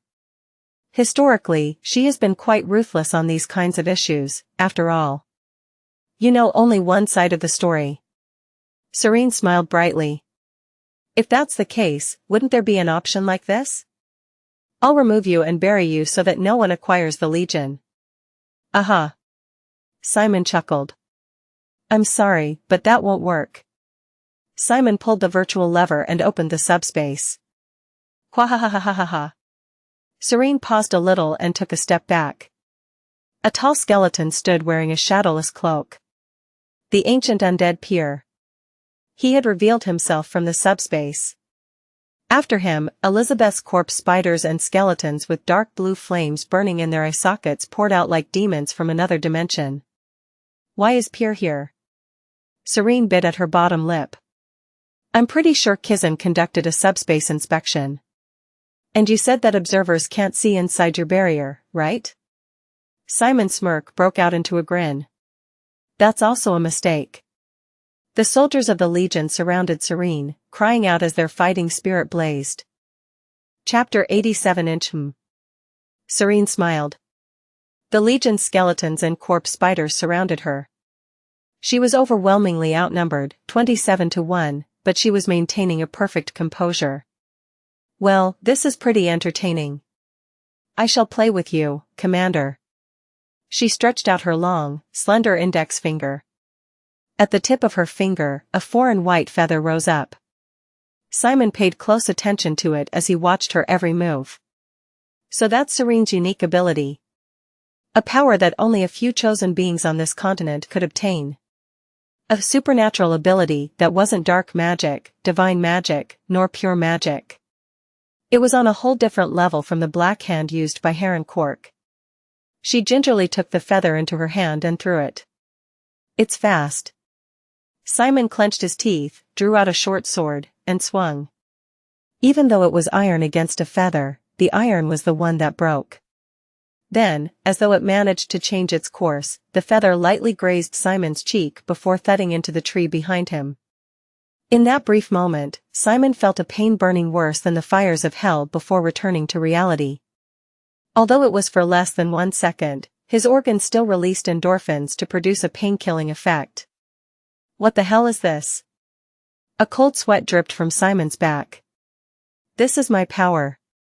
I can put feelings into this feather. Simon looked back. The tree where the feather embedded itself was twisting its branches. As though it was feeling like a pest was eating it, its stem was synthesizing pest-repelling substances and creating an odor to attract the pest's natural enemy. Simon could smell a sour tree sap. If plants would react this much. Anything is possible, from primary emotions like joy, anger, and pleasure to things like fear, pressure, and lethargy. 6 new feathers danced on the top of her hand. If the opponent is a human, I can make them crawl like a dog with just 1 feather. Would you like to see it? A full-fledged offense began. Feathers flew at a savage speed, and Simon jumped away in fright to dodge, a loud sound ringing out every time her feathers hit the ground. Another set of feathers bloomed from her fingertips, and she took hold of them. These ones were dyed black, and they shot out at a speed more than twice that of the previous ones. The black feathers were reflected in Simon's eyes, who had just fallen to the ground. At that moment, Peer, jumping in front of Simon, slashed the feathers with his greatsword. Kuhi. Are you all right? The reaction speed of the ancient undead really is scary, muttered Serene. Peer grabbed the pure white greatsword. What are you gonna do now, boy? Simon stood up with a serious face. I'll fight. As soon as the last word left Simon's mouth, Peer shot forward like an arrow. Serene grinned and threw a feather. Peer's body blinked out of existence as he fired himself up before suddenly changing direction midair into a downwards arc. Using her opposite hand, Serene lifted a feather above her head and into the path of the attack. The sword and the feather collided, releasing violent sparks. In the blink of an eye, the feather had transformed into a defensive magic circle. I've been wandering around thoughtlessly, but I didn't expect to be dealing with an ancient undead here, you know? Humph. Fierce flames erupted in Peer's eyes. Peer's greatsword tore through the defense magic, and Serene stepped back, taking it as an opportunity. Webs. As Simon focused his eyes, the corpse spiders scattered all over the place fired their webs at once. She leisurely folded her hands behind her back and dodged them with soft steps as though she was slightly floating in the air. Spear soldiers, forward. Skeletons lurking in the grass thrust their spears. 5 spears charged toward Serene, but she ducked underneath all of them, pressing herself against the ground. How cumbersome. Feathers bloomed from her body and smashed all the skeletons around her.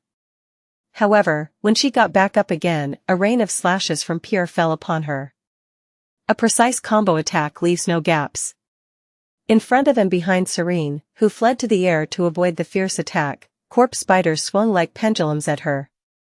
Seeing this, she swiftly fired feathers to shoot down the spiders, bringing herself higher into the air. As expected, it's not just about putting emotions on feathers. Simon, who was observing, bit his lip. A commander is in a different league after all, huh? Serene waved her hand like a conductor. The body of feathers fluttering in the wind collapsed back into jet black, which transformed into a magic circle. A multicast of more than 20, a feat that even active necromancers would find astonishing. For her, it was as easy as the wave of a hand. Each feather was a means of attack, a carrier of emotions, and a magic circle.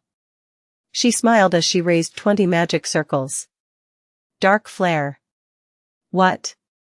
20 dark flames erupted from the magic circles and turned the ground into a wasteland. The bodies of skeletons and corpse spiders alike were swept away by the overwhelming firepower, not standing a chance.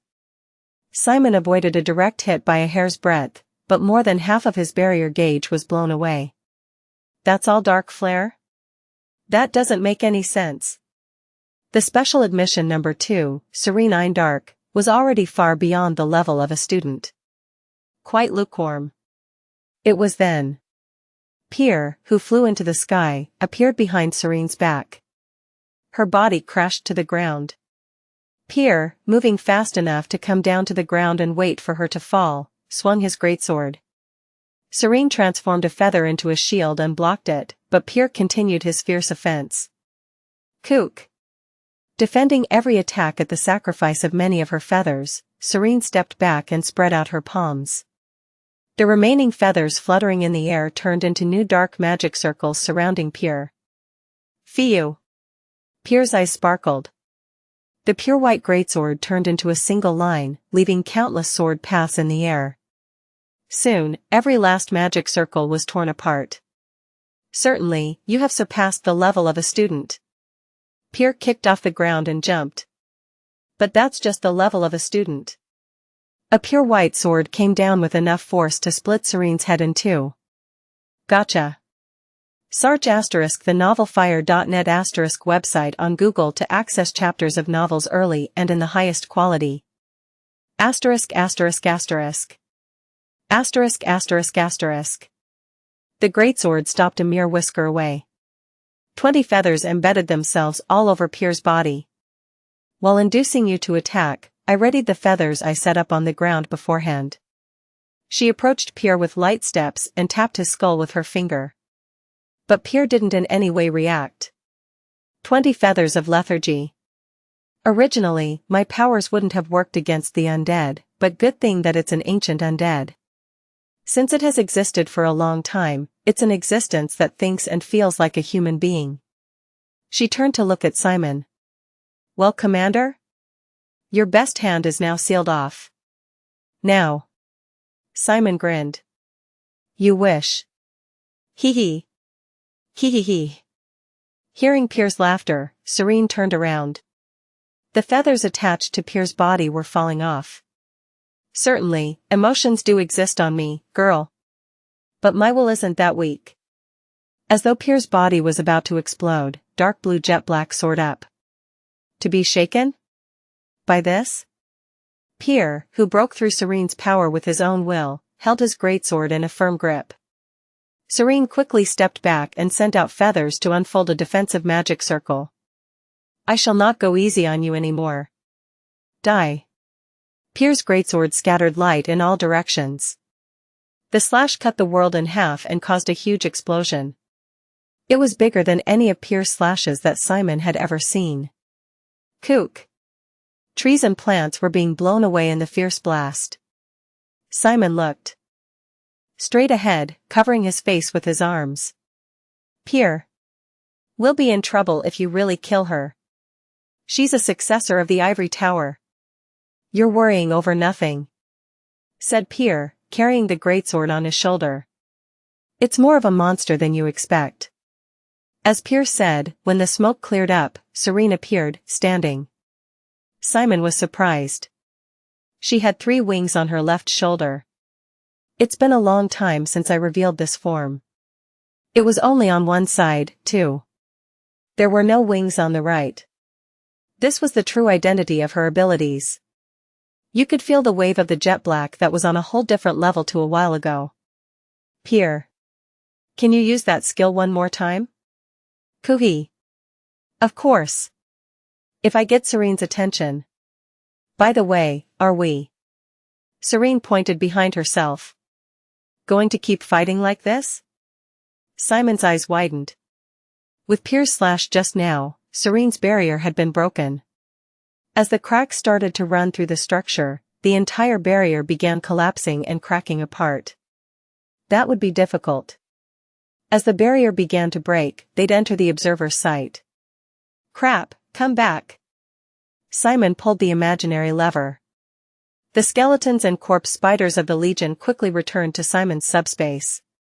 Perhaps Serene also thought that it wasn't a good idea to show her wings, so she hid them inside her body once more. Pierre, get back in too. Even me? Pierre hardened his face. The problem here isn't about you getting caught. That woman's feather has the power to simply turn humans into cripples. It's fine. I have an idea.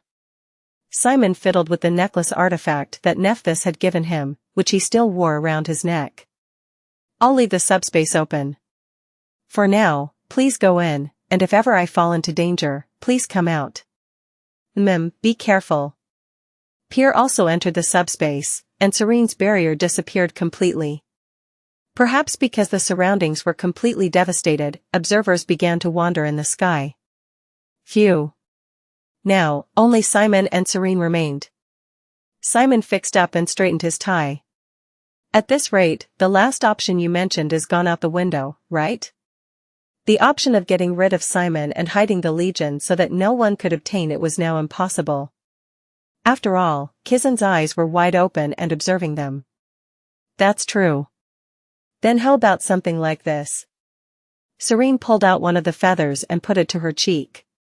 I'll play with you, bring you into a fit of rage, and then drive you out of the evaluation.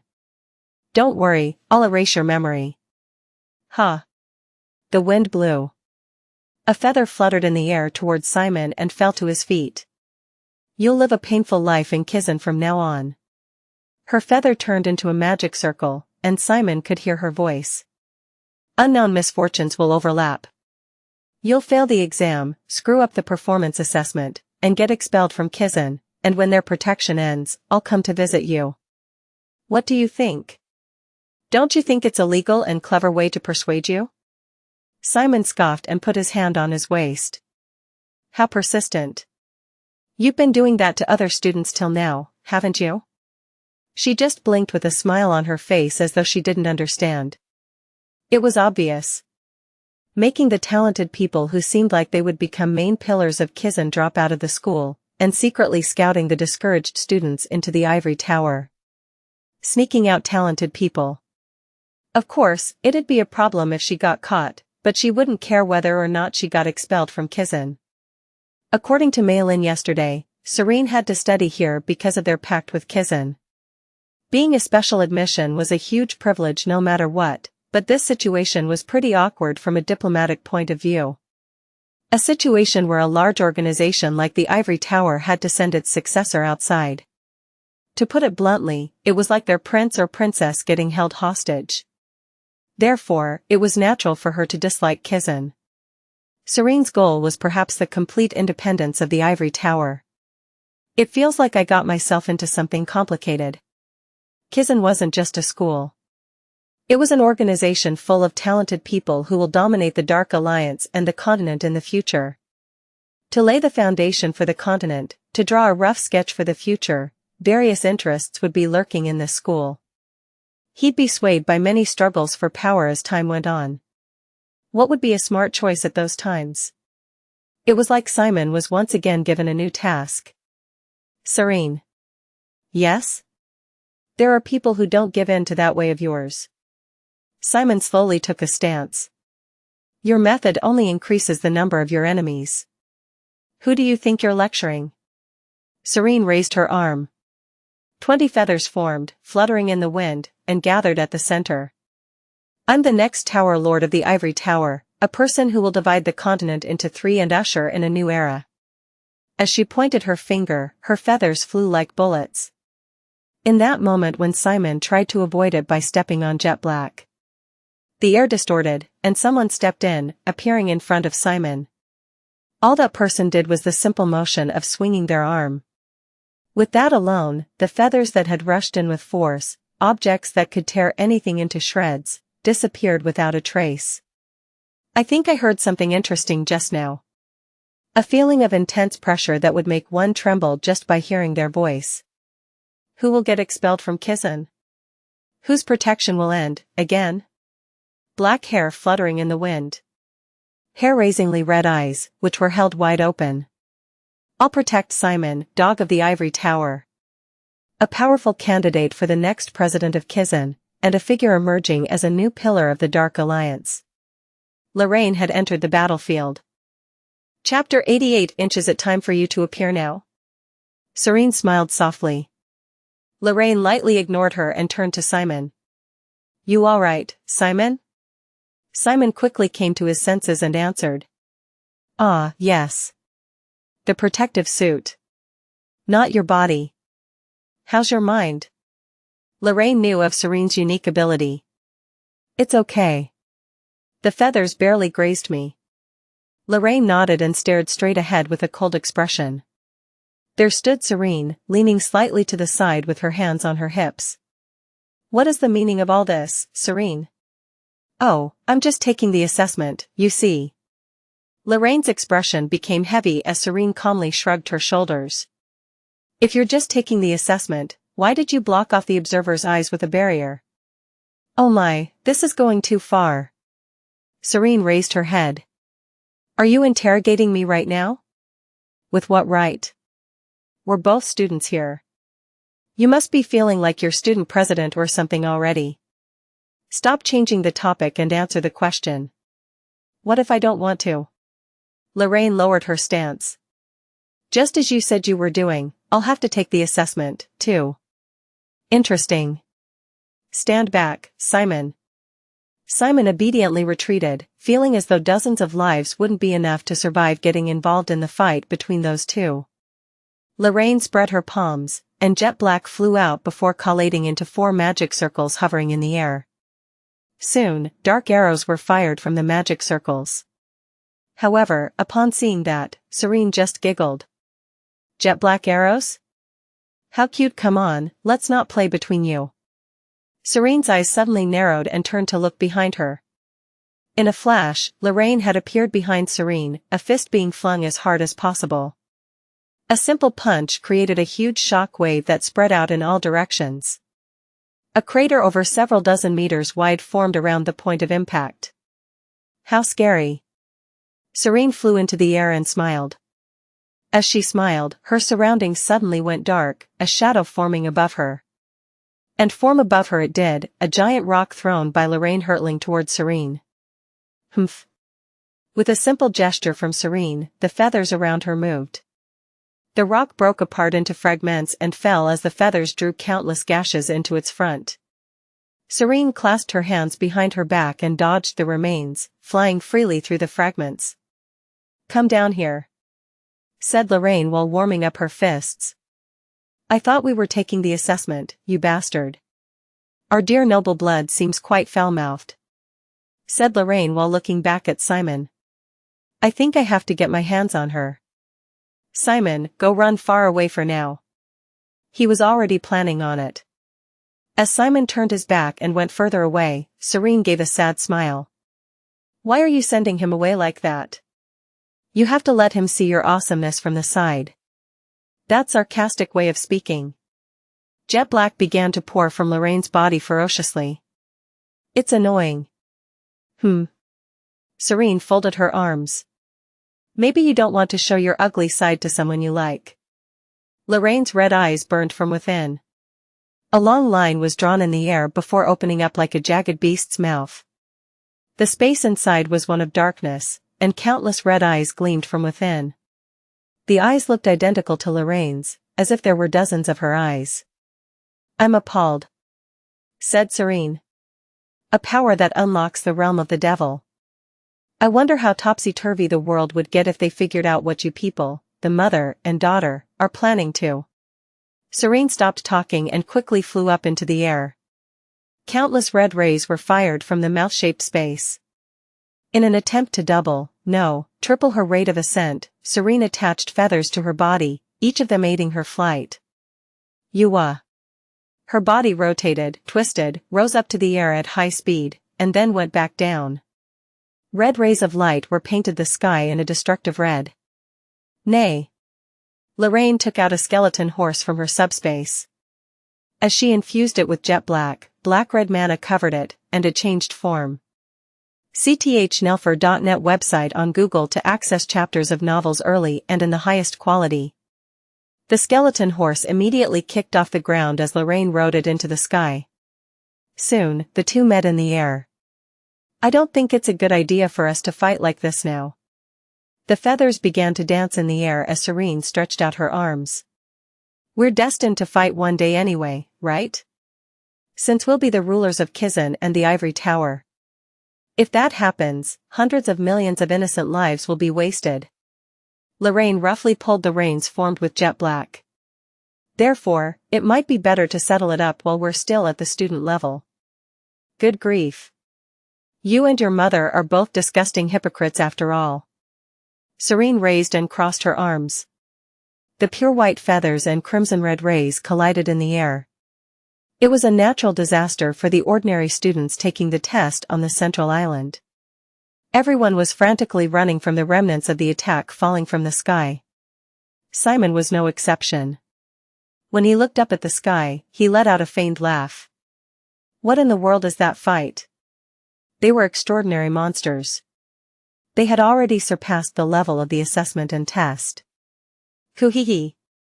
There's no need to gawk at only that much. Pier's clone opened its mouth and laughed. The ruler of Kizan? The lord of the Ivory Tower? Hollow titles, the both of them. You're the commander of the Legion. It won't take long for you to reach that sky. Looks pretty distant for now, replied Simon, grinning. In any case, after quickly escaping from the battlefield, Simon got lost in thought. Let's focus on my work again. With this much sound and vibration, Simon reached the cliff of the canyon. The location gave an unobstructed view of the island. Simon began to emit jet black in all directions. If Big Crumb reacted to this and made his way nearby, a smile crept its way up Simon's lips. I knew it. Asterisk asterisk asterisk. Asterisk asterisk asterisk. Simon twisted out of the way as the ground rose up and a monster's arm wrapped in bandages popped out. Goo-hoo. Then, the whole body of the monster was revealed. Every millimeter of skin was covered in bandages, but his eye sockets were clearly visible. He's smaller than when I first saw him. Simon heard that Big Crumb got bigger the angrier he was. When fighting with Maylin, he was big enough to put his face on the canyon with both legs on the ground, but now, he was barely hanging on the canyon. Big Crumb was climbing up over the edge of the cliff, swinging a leg over the top. Goo. He had to move first before he got attacked. Amassing all his might, Simon threw the object in his hand toward Big Crumb's head. Big Crumb. The object that Simon threw was Pier's clone. Big Crumb also paused and looked at the clone. It's me, the Marshal of the Legion, Pier. He could communicate. Simon quickly turned his gaze upward. An observer was seen in the sky in the distance. We should be fine for the next minute or two. The nearest observer isn't that close. I'm heading out. As Simon opened the subspace, Pierre immediately jumped out. While hiding himself amongst the trees, avoiding the observer's eye, Pierre said, "What are you doing here, Big Crumb? The Legion has revived. Hurry up and join the Legion." "Lu, Guion?" Big Crumb tilted his huge head. "Lu, Guion?" Big Crumb's head started to grow bigger. "Lu, Guion. Lu, Guion. Lu, Guion." Soon, it was not just his head, but his whole body had begun inflating like a balloon. Damn it. As Big Crumb grew bigger and bigger, Pierre's clone fell from Big Crumb. Simon quickly retrieved it and ran. "Legion. Hurts. Legion. Hurts. Legion. Hurts. What's wrong with him, Pierre? Now I'm certain. He's not Big Crumb," said Pierre in a serious voice.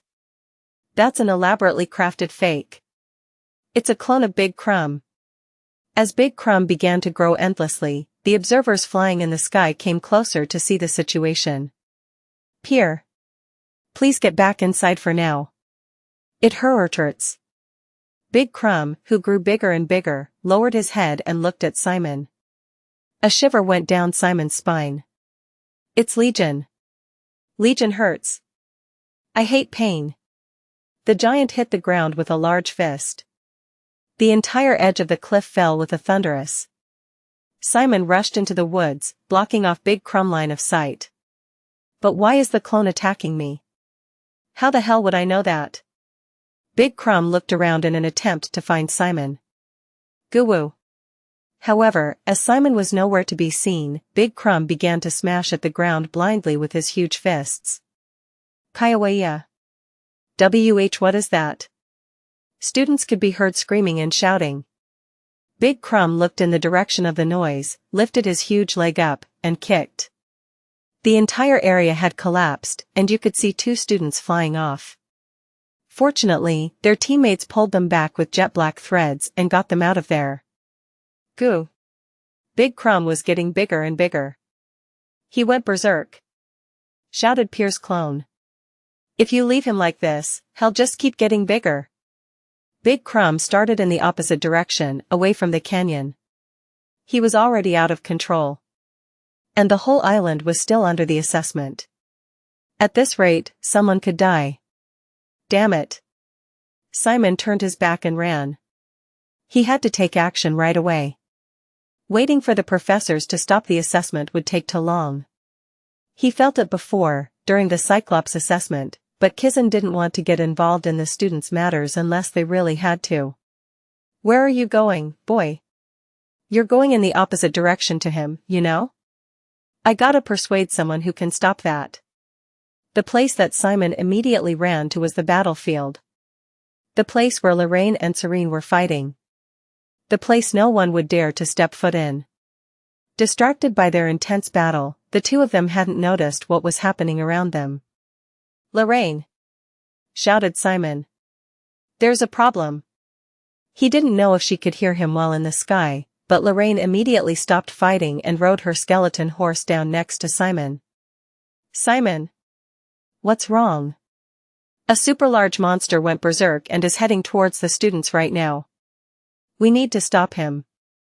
Lorraine's expression stiffened up. "Which way?" "Toward the southern island." "I'll guide you." "Ridiculous." Serene, arms crossed, came down from the sky. "Who said I'd let her go?" She held a feather in her hand. "Whether it's berserk or whatever, that's the organizer's problem. I won't let our fight to come to nothing." "Ah, right. Serene, you were here too." Simon smiled as if he was glad to see her. "I'm sorry, but could you help us?" "What?" Chapter 89. Confusion at Simon's ridiculous request was clearly etched on Serene's face. "Don't you think that sounded better in your head? Why should I help you?" Simon answered while riding on the back seat of Lorraine's skeleton horse. I'll consider myself to be in your debt. After leaving those words, Simon nodded to Lorraine. The skeleton horse immediately soared into the sky as she pulled at the reins. Nonsense. Serene raised a feather with a cold expression. The feather disassembled into a magic circle and transformed into a large ballista. At that moment, she remembered what Simon had said. Serene gnashed her teeth together. This was pure sophistry. She's always the strong one. The weak ones only had two choices, to be taken or to die. Since her mind-controlling abilities had reached their peak, the thoughts of others were never worth considering. But my method is bad? Her gaze turned to the sky again, seeing Simon and Lorraine having a friendly conversation on the skeleton horse. Asterisk asterisk asterisk. You mean the monster went berserk, right? Yup. Simon nodded and continued. By the way, did you hear anything about me from Nephthys recently? What kind of anything? It was easy to read Lorraine, who blinked in confusion during her response. Nephthys never told Lorraine about the Legion. The secret was between Simon and Nephthys. Of course, someone else figured it out this time around, but that couldn't be helped. Nothing. Actually, a famous treasure hunter visited Class A as an outside lecturer, and the monster was listed in his materials. But it's not in the guidebook. Lorraine pondered on the matter for a moment before saying. It could be an artificial monster that didn't originally inhabit this island. That's also possible. While Simon was briefing Lorraine about what had learned so far, the distance to Big Crumb shrank and shrank. The fake Big Crumb, which had gone berserk, had grown to nearly 20 meters. It now crossed the river and entered the southern island. This is insane. What the hell is that? The students quietly hunting monsters in the outskirts were busy running away because of the sudden appearance of a ginormous monster. As Big Crumb passed by them and gave a kick, the ground overturned, and trees were uprooted. It really was a walking disaster. Kaiawea.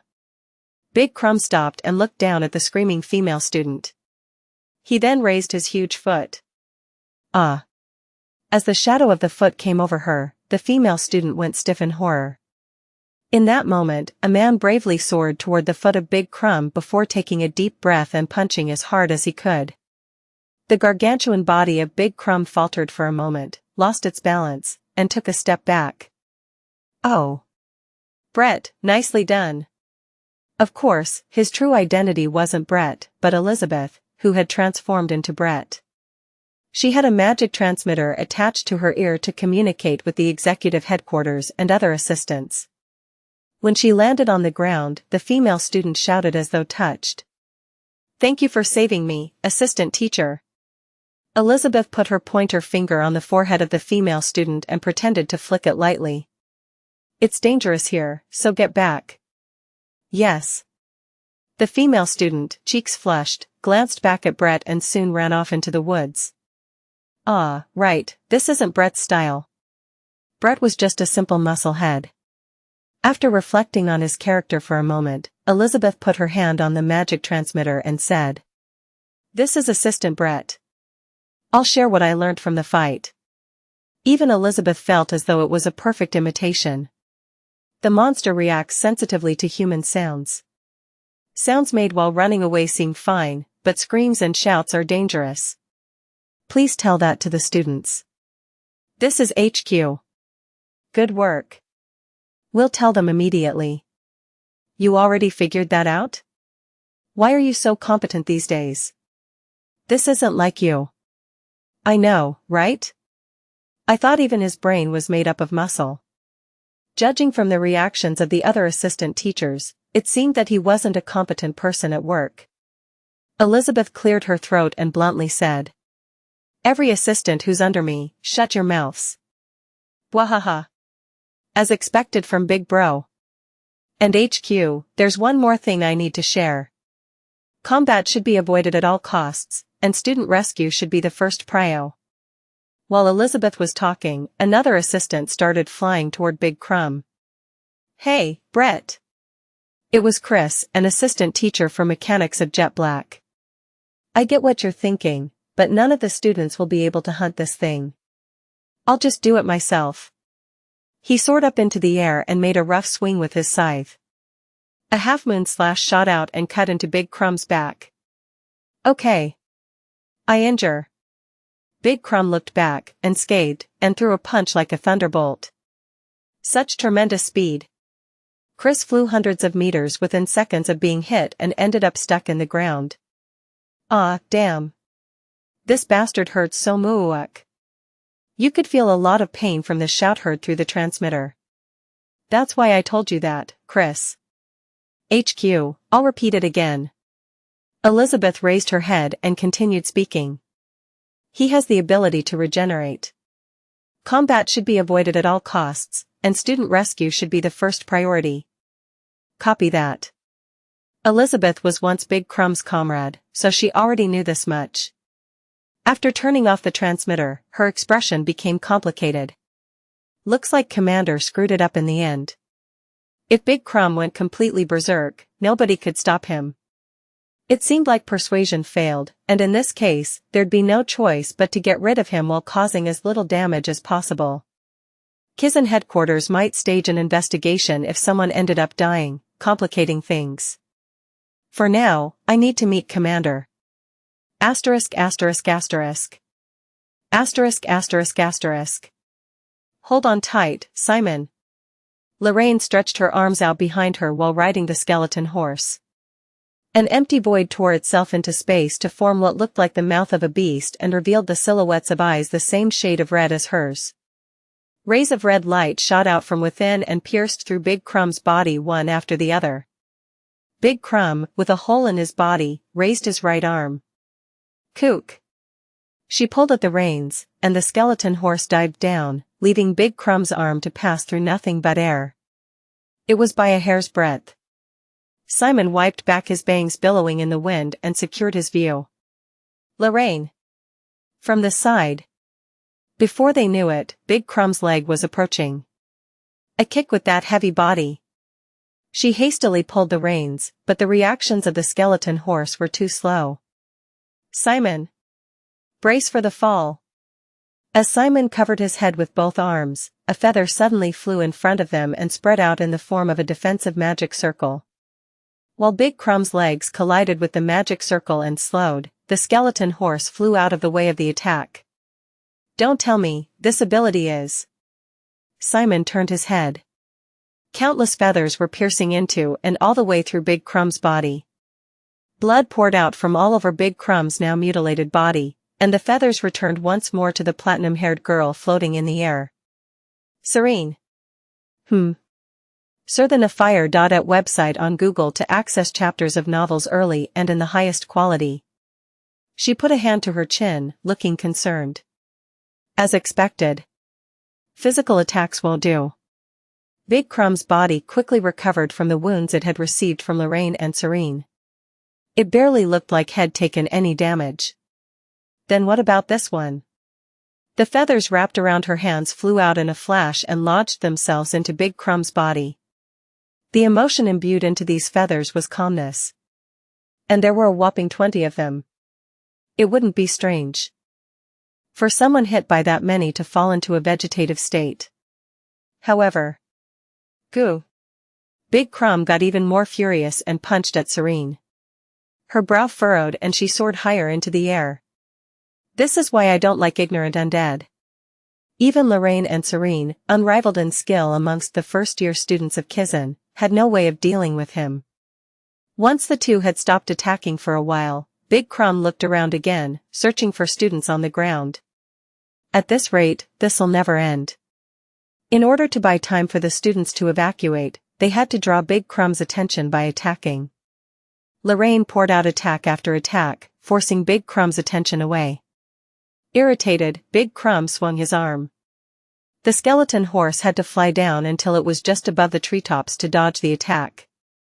When Lorraine was about to pull at the reins to fly back up. Announcement from headquarters. They heard a voice from the tongue pad. Don't tell me they're stopping the assessment just like this. Simon waited for the next words, nerves clear on his face. An unidentified monster's attack is taking place on the southern island of the Kara archipelago. Students on the southern island will be forced to teleport to a random location on another island. After teleporting, you'll be immune to damage for 5 minutes. Simon sighed in relief. He thought that it was the right decision. Students who wish to reject the teleportation, please input the rejection sign on the tongue pad. If you choose to do this, headquarters is not responsible for any problems that arise. Lorraine and Simon immediately inputted the rejection sign. Simon. Lorraine looked surprised. You should go back to the center and continue with your assessment. This is Kizan's problem. No. I'll stay. Since it's partly my fault, too. Simon looked at Big Crumb with a hardened expression. Blue lights seemed to indicate that teleportation was in progress in various parts of the southern island. Simon. At that moment, Simon lowered his head at the voice calling him. Elizabeth, who had transformed into Brett, was waving from the top of a tree. Lorraine. I'll go down for a moment. What? Wait a second. Just how much are you going to do things your? Simon had already jumped off the skeleton horse. I'll signal you again. Simon. As Simon came down from the sky, Elizabeth immediately jumped off the tree. She caught him like a groom carrying their bride and easily landed on the ground. Ta-da! Simon, who suddenly ended up getting embraced by the muscular man, let out a sigh. I can come down by myself without you doing all this. Foo-foo. There's no need to be embarrassed, Commander. As she was setting Simon down, a turquoise marble started falling from the sky. Simon reached out his arm and grabbed it. Simon. Can you hear me? It was Lorraine's voice. As Simon raised his head, he saw Lorraine on the skeleton horse holding the same item. It's a magic communication device. Just press the button below and speak. There's not much mana left, so make sure to conserve it. Okay. Lorraine immediately led the skeleton horse toward Big Crumb. By the way, Commander, what's going on? You see. Simon turned off the communication device and informed Elizabeth of the current situation in detail. She nodded her head. So it's a fake Big Crumb. I see. Yeep. We need to get rid of it before the situation gets worse. But how do we deal with a monster with regeneration and the powers of a giant? Kuhahihi. Both of them looked down. A sinister grin had made its way across the mouth of Pierre's clone dangling on Simon's school uniform. I have an idea.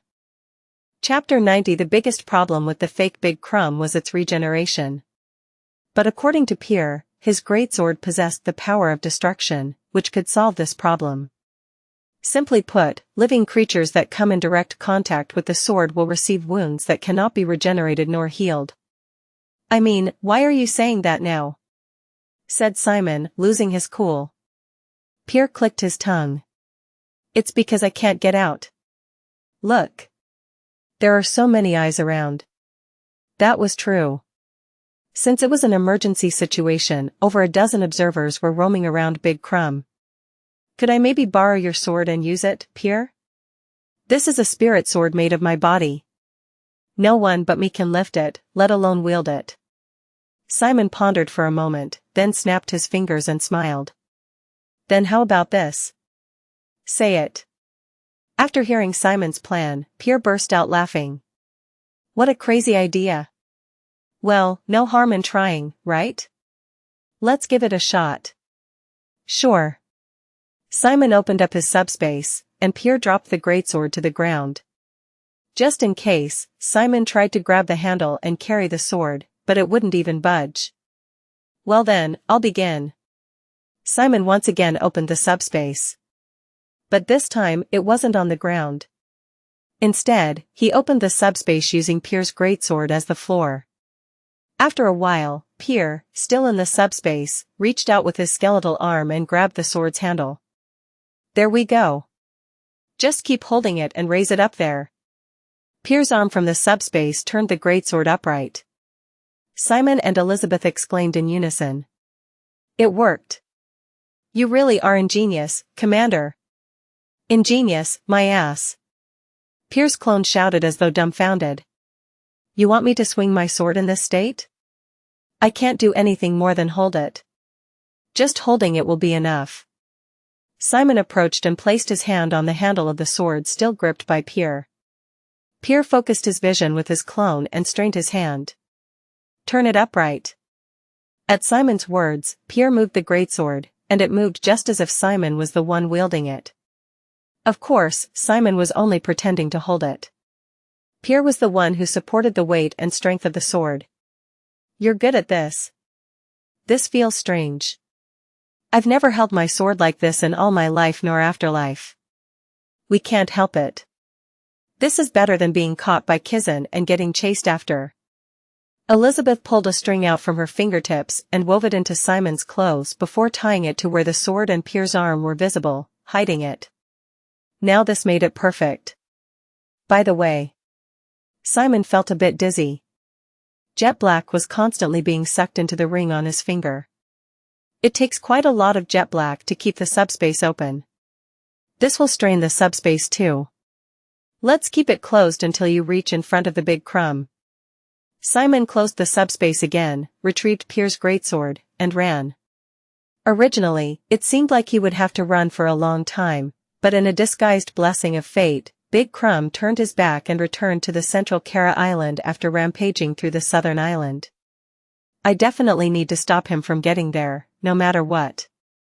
Today was the third day of island survival. The majority of students would be gathered on Kara Island. If Big Crumb attacked Kara Island, the assessment would definitely be halted, and in the worst case, a catastrophe could occur. While running, Simon activated the magic communication device. Lorraine. Can you hear me? A buzzing noise was heard, then, after a moment, Lorraine's voice came out of the device. Loud and clear. Other than that, the situation isn't so great right now. The monster is heading back to the central island. I'm looking at it too. I have a way to defeat that monster now, you know? What's that? I have a weapon that suppresses his regeneration. I have to be the one to wield it. Can you seal off the monster's arm for just 5 minutes? Please tell Serene, too. Having said that, Simon also wondered if he was giving the notice too unilaterally, not giving much explanation. But. Alright. Search the ovalfire.net website on Google to access chapters of novels early and in the highest quality. Responded Lorraine unhesitantly, before cutting off the communication. She then turned her gaze and looked at Serene flying nearby. You heard that? Huh. Serene let out a feigned laugh. Who is he to use us like this? He said he has a way to suppress the regeneration. Got any better ideas? I mean, do you really believe that? Yeah. Lorraine nodded her head as though it were obvious. I definitely trust him. You take the left hand. After leaving those words, Lorraine pulled at her skeleton horse's reins and left. Sigh. From Serene's point of view, the world was full of things she found difficult to understand. As she lowered her gaze, she saw Simon was indeed charging toward Big Crumb. Ack, for real. Muttered Serene in anger as she crossed her arms. Countless feathers fluttered around her body in the air. Meanwhile, Simon was soon reaching the base of one of Big Crumb's feet. As he approached it, he saw it wasn't just kicking up the dust around it, but the ground, too, creating a yellowish haze. Eliza. You ready? Anytime. Here I go. The moment Big Crumb's foot touched the ground, Simon stepped on a jet-black platform and jumped up with all his might, landing on the top of the foot. Then, he plunged the sword down into it. The giant's eyes turned downward as if he felt the pain. Its gaze alone was enough to make Simon start sweating profusely. Here I go. Asterisk asterisk asterisk. Asterisk asterisk asterisk. There was no time to hesitate. Simon started running, bringing forth all the jet black in his body and dragging with him the greatsword still dug into Big Crumb's flesh. From the top of the foot to the ankle, and from the ankle to the leg. Ha-Aowa. He ran straight up with the greatsword buried in flesh. What Pierre said about the power of destruction looked to be true. The wounds made by the greatsword weren't regenerating. Big Crumb didn't just stay still, either. Every strip of the biological bandages surrounding his body tore off and started flying at Simon. Simon concentrated on his vision. Focus. He reproduced the image that Bahil taught him. Time slowed down, and both his running speed and the speed of the bandages flying toward him slowed to a crawl. Simon avoided the bandages with the smallest movements possible, keeping the same form to keep dragging the greatsword through Big Crumb's flesh. "You need to keep running while making a deeper wound with the greatsword," shouted Elizabeth, who was still transformed into Brett. She was running side by side with Simon. "You have to keep him in pain to weaken his attacks." "Got it." He could definitely feel the number of attacks lessening as he shoved the blade in deeper and kept running. But this time, a lump of flesh came up from Big Crumb's abdomen, and a third arm burst forth. "He has an arm on his abdomen?" It opened its hand and came down to grab Simon. "Leave it to me." Elizabeth overtook Simon and collided head-on with the arm. Having grabbed it, she shouted, "You go on ahead." "Thank you." Passing over Elizabeth, Simon had now reached the giant's navel. But all of a sudden, his surroundings went dark. Big Crumb's large right hand was coming down to grab Simon. Elizabeth shouted, "Dodge it," while watching from behind, but Simon bit his lip and kept running straight. Just then, Big Crumb's entire wrist fell off, revealing Lorraine standing behind it. "Keep running, Simon." On her head grew two straight horns, reminiscent of a devil's. Each time the black dagger in her hand danced, the monster's arm split like butchered meat. In an instant, she had climbed up to the monster's shoulder, ripped its entire right arm from its body, leaped into the air, and rode off on the skeleton horse waiting in the air. As expected from Lorraine, Big Crumb, having lost his right arm, stretched out his left arm this time. Black feathers wrapped around the arm. Serene released her crossed arms and swung them gracefully. Chain of 10,000 wings. Feathers disassembled themselves into magic circles before turning into chains, which linked together. The links fitted together perfectly, and a chain, formed into a pretzel-like shape, sealed the left arm and fixed it in the sky as it was. "Goo!" Big Crumb roared in fury and shook his left arm, but the chains just clanged against each other, refusing to break. He eventually moved his right arm, which was cut off by Lorraine. The pieces of meat torn into 7 pieces stuck together like a sticky jelly and slowly began to return to their original shape. Lorraine, riding on her skeleton horse, swooped in and swung her black dagger once more. This time, she diced the arm up into many cubes, all sent flying in different directions. However, they weren't able to completely scatter, a viscous liquid quickly rejoining them. The only person who had made any lasting damage was Simon, who had climbed further up while slicing through Big Crumb with Pierre's greatsword. Huff. Ha. Phew. He had reached Big Crumb's chest, but Simon was already feeling the limits of his stamina. No, he wasn't just feeling them. He had already passed his limits several times over. Even though Pierre was the one carrying the greatsword, he had to run up a nearly 90-degree incline while maintaining his jet-black stepping in subspace, all while dodging flying bandages. The conditions were, needless to say, atrocious. Nevertheless, "I'll pull it off no matter what." If he fell now, he wouldn't survive the landing. With a distant view of the ground below, Simon forced his stiff legs to run. Ah! At that moment, the strength in his right foot, landing on the chest, lost its strength, and Simon started to stumble. Then, his body wobbled and fell. "Oh my, are you already tired?" A feather fluttered in front of Simon's face. "Serene?" Feathers began to attach to Simon's back. "I'll give you a push." The feathers immediately dissipated and formed into one magic circle, which soon emitted a tremendous force resembling a rocket. With the aid of this force, Simon managed to muster the strength to step back on the giant's chest with his right leg. Huff. He started running once more. feathers now supporting his back, it became several times easier. It felt more like flying than it did running. Ha-ah-wea! With a wild shout as he leaped up to the giant's shoulder. Finally, he could see the clear sky. There was nothing more on top. From the side, he could see the giant's shoulders and neck. Simon then landed on the shoulder and ran toward the neck. Peer. I'm ready, boy. Simon was rushing in, observers focused only on him. And beyond that was Serene, wearing a complicated expression. Simon Polantia. Truth be told, she was planning on replacing the commander with someone else. What she needed wasn't a boy named Simon, but the undead that the boy possessed, and the power known as commander. There were plenty of necromancers in the ivory tower who'd become infinitely stronger if they got the legion, and Simon was destined to disappear, no matter what. However, the image of a boy running toward the neck of the monster, his legs reaching their limits, face frowning in the force of the buffeting winds, and voice yelling at the top of its lungs was all Serene could see. An unbreaking will.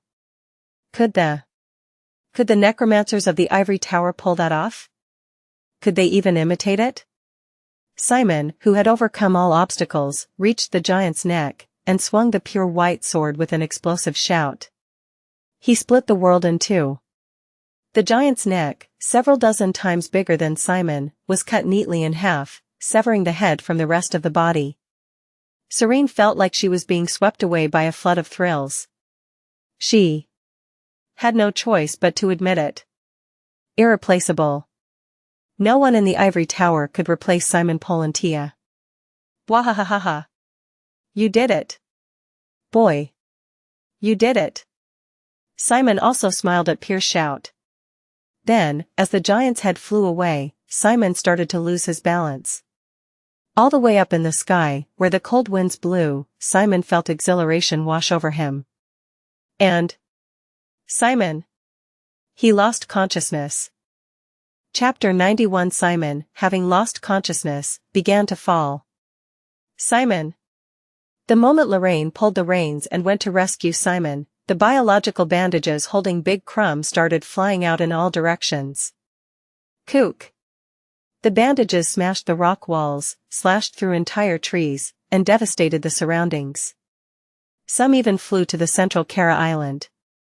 Lorraine hurriedly spread a protective magic circle around and swung her black dagger to cut the bandages, and Serene sent feathers to seal them. The assistant teachers also quickly moved out for cleanup. Ah, Simon. Don't worry. Serene stretched out her right arm in the direction Simon fell. A faint light flashed on the feathers that remained on Simon's back. I set the remaining feathers to slow him with their remaining power, so even if he falls, he won't be hurt. Thanks. Serene widened her eyes and gasped, looking utterly aghast. I might be the one who helped Simon, but why are you saying thanks? It's irritating. Lorraine blinked in confusion. Asterisk asterisk asterisk. The place Simon fell was the shores of the southern island. And there was someone else who found Simon, who had lost consciousness faster than anyone else. Wahaha. To think this kind of fortune comes after a crisis. Heroncork was running in the direction Simon had fallen. He actually almost died a while ago. Perhaps the effect of the feather Serene had given him had expired. Malcolm had come to his senses. He was lucky to notice it immediately and run. Otherwise, everything would have ended with Malcolm's revenge. Still, Heron had something to back him up. If I finish this mission, I'll also be able to join Serene's faction. What could the number 10, who got on the last bus, do to him if he's under the number 2, the successor of Ivory Tower? Above all, if things went well and he became the direct disciple of Bahil, no one would be able to lay a finger on him. There were almost no students on the southern island due to the uproar just now, so he could cross the bridge without any disturbance. Arriving on the southern island, Heron made his way through the bushes and moved forward, and finally found you, CTH Novelfire, the any *T website on Google to access chapters of novels early and in the highest quality. Heron had found Simon. He was lying on the grass, completely unconscious. What a welcome stroke of Huh? Heron stepped back. Someone had come here first. A man of tall height and broad shoulders. Hector. It must have been Hector Moore from Class A. As Hector turned his head to look back, Heron gulped. Thinking about it, he'd heard rumors that this guy was also targeting Simon. If that was true, then there was room for discussion. Ahaha. Hi. Do you also have a business with Simon? Hector didn't answer and just looked down at Heron with an expressionless face. I have an offer. Heron smirked. Let me finish that guy. You can take Simon's tongue pad points if you let me do so. Or what, do you want the honor of getting rid of the special admission number 1? Sure. You can spread rumors about it. I just have to finish H. Hector walked over to Heron. Heron sensed something was off and started taking steps back. And no. What's wrong? I'm saying I'll yield everything to you. Hector's body moved swiftly, forcing Heron to hurriedly raise his black hand in order to protect himself. Heron stepped back in shock before falling to a knee. A mark was left in the center of the black hand, as if the center had been partially dug out. Fucking trash bastard. A subspace opened next to Hector, and gooey, foul-smelling scales began to stick to his right arm. From Heron's point of view, it was just confusing. Why is he doing this? Didn't they say Hector hates Simon? I mean, hey. Wait for a second. Do you even have any idea who ordered me to do? Hector smiled. I don't need to know. His fist, covered in black scales, leapt forward, creating shockwaves as it traveled. Heron's will to fight had already been broken by the previous attack, so realizing that he was no match, he immediately turned tail and ran. Tisk. Hector didn't even bother to chase after Heron, who had run into the forest. Instead, his gaze turned to Simon, still laying on the grass. Do you think I'm going to fucking settle it like this? Hector gnashed his teeth. Simon. It was then. Lorraine, riding her skeleton horse, appeared from the sky.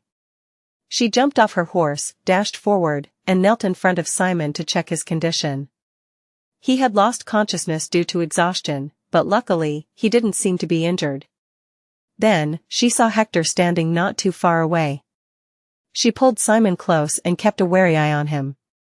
This is going to be hard. She had no chance to take a break after the battle with Serene, having to face Big Crumb straight after. There was nothing left but fumes for both her stamina and jet black reserves. Even if it was Lorraine, she couldn't guarantee victory if the opponent was Hector. Her gaze turned to Hector's transformed right arm. However, Hector, who looked at the two without saying a word, turned his back and walked away. He's just going to leave? As Lorraine blinked in confusion, Simon groaned and began to move. Simon. Simon. Are you okay? Simon. Having started trying to shake Simon awake, Lorraine took out a potion from her subspace and stuck it in his mouth. Asterisk asterisk asterisk. Asterisk asterisk asterisk. Huff. Huff. Fuck. Fuck. Heron was frantically running away from Hector. I can't give up like this. Never. Simon had just been knocked out. In a state where a single move would do it. But he couldn't do it because of one person who was in the way. Unacceptable. If he couldn't fight Hector on his own, he had to somehow recruit another teammate. He pulled out a feather from his arms. He only had 2 feathers left on him, and one of them had to be saved for Simon. Is there anyone? As Heron was frantically looking around the bushes, something struck his foot. Aw shit, that startled me. It was the corpse of a monster. He was wondering why the monsters weren't appearing. The corpses of monsters were piled up like mountains in this place. Even level 3 monsters, the ones at the top of the island's food chain, had been defeated. They had been pounded into just piles of flesh after a one-sided beating, making it hard to even properly recognize them. And in the middle of those corpses, a male student in a Kizan uniform was sitting on a rock, seemingly taking a break. Chance. Heron couldn't figure out why that man refused to teleport and stayed on the southern island, but he seemed pretty strong. Heron took a deep breath, kept his distance, and then threw Serene's feather. It attached right on the guy's back. Heron cheered internally and revealed himself. "Hey, get ready." Hearing Heron's shout, the male student slowly turned around. He could see faded gray hair and a scar on the right side of his face that looked like it was cutting his bloodshot eye in half. He was a man who exuded danger. "He sure looks bloody. Was there a guy like him among the first years?" The man scratched at the scar across his eye. "What's your business? Who are you? Name yourself." "Kajan Edvalt." "Kajan Edvalt?" Had never heard such a name. "Alright, Kajan. We're going to go hunt Simon Polantia, starting now. He's currently unconscious, but Hector Moore is interfering at his side. If you get Hector's attention, I'll sneak in from the back and finish Simon. Any questions?" Kajan slowly stood up. "Are you targeting Simon Polantia?" Yeah. And I won't be accepting questions from now on. You'll have to listen to me no matter WH. Kajan began to stride toward Heron. A cold sweat came over Heron without him even realizing. What? Why am I getting a sense of déjà vu? Wait. Stop. Stop right there. But Kajan didn't obey his orders. Heron felt the hairs on the back of his neck start to prickle. Ugh, shit. Why isn't it working? That woman. She should have told me if there were duds mixed in. Are you acting up because of this? Kajan put his hand behind his back and plucked out the feather. Then, he threw it at the level 2 monster hiding in the nearby bush, a wrecker. The feather nailed itself right into the body of the wrecker. Then, it lay flat on its back and showed its stomach to Kajan. What? It's effective. Heron's jaw dropped out of shock. There was someone who Serene's mind-controlling abilities didn't work on? Wait and listen to me for a second. Shouted Heron while waving his hands. Yeah, sorry. That was my bad just now. Let's make a deal. Judging from the effort you put in hunting, I think you need points, too. Just help me hunt Simon. Then I'll give you half of my points as well as Simon's. The very premise is already wrong. Kajan clenched his fist. The jet black of a dreary light began to wave in his hand. I can't just let you be if you're after Simon. Heron flinched and stepped back. Then, finally losing his last straw, he shouted. Damn it. Even you? What the hell is Simon, and why is he making everyone go that far? Even Professor Bahil, Serene, and Hector. What in the world is with that bastard for everyone to be making such a fuss? Kajan flatly replied. He's just my roommate. Our roommate? It's been a while since someone I like came in. He doesn't mind about my business at all, and he's quiet till I get to sleep. However, a thick bloodlust flew out from Kajan's body. Once Simon leaves Kizan, another noisy bastard might enter my room. What kind of bullshit are you blabbering about? Heron rushed towards him with a harsh shout and thrust his black hand. But it was blocked by the index finger that Kajan lightly raised. Huh? Kajan grabbed the black hand and yanked it with overwhelming strength. Heron found his body helplessly pulled toward Kajan, and his eyes were filled with nothing but fear. Don't lay your hand on that guy, you trash. A headbutt. Kajan's head hit Heron's forehead like it was hammering in a nail, and Heron's face found itself stuck in the ground, unable to even change expression. The barrier was completely shattered with that blow, and even the emergency shield was damaged, making sparks fly as it crackled. Looking at Heron, who was being forcibly teleported after fainting, Kajan turned his back without a second thought. Chapter 92 Island Survival. The last day, the fourth day. The assessment ends at noon. Only an hour remained. Camabarez, who succeeded in entering the indestructible mansion, was staring at only the entrance, anxious. Are you that worried? Camabarez turned around.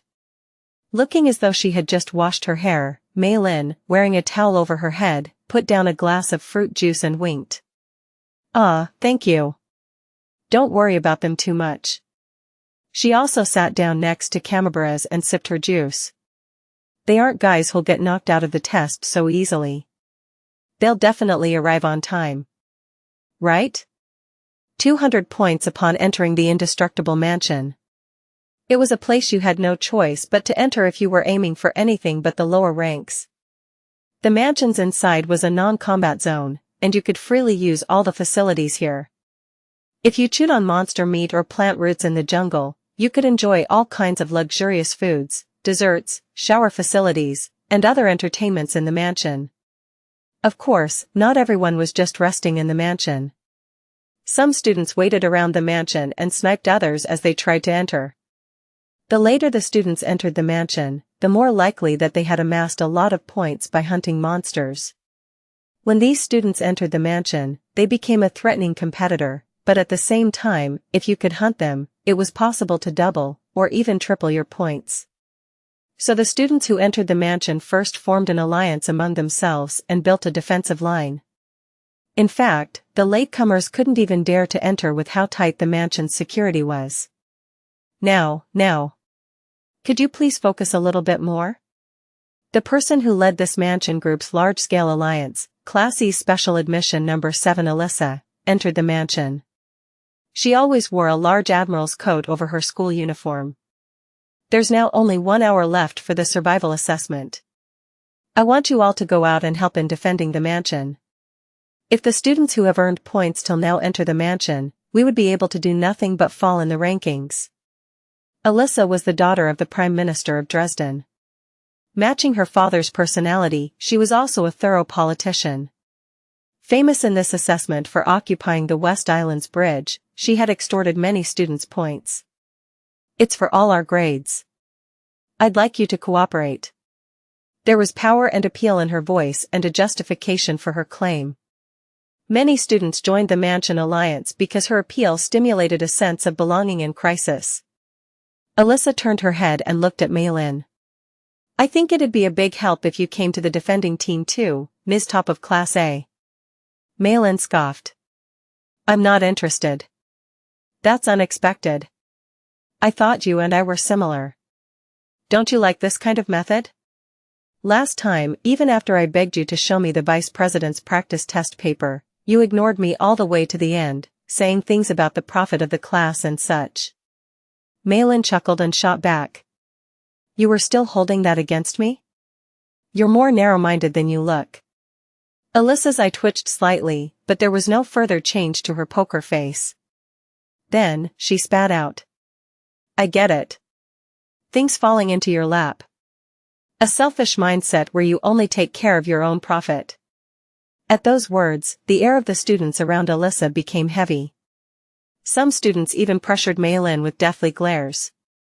Camabaras panicked and looked at Alyssa and Mei Lin in turn, but Mei Lin responded with a smile. Your problem is that you're too egocentric. People aren't your chess pieces, you know?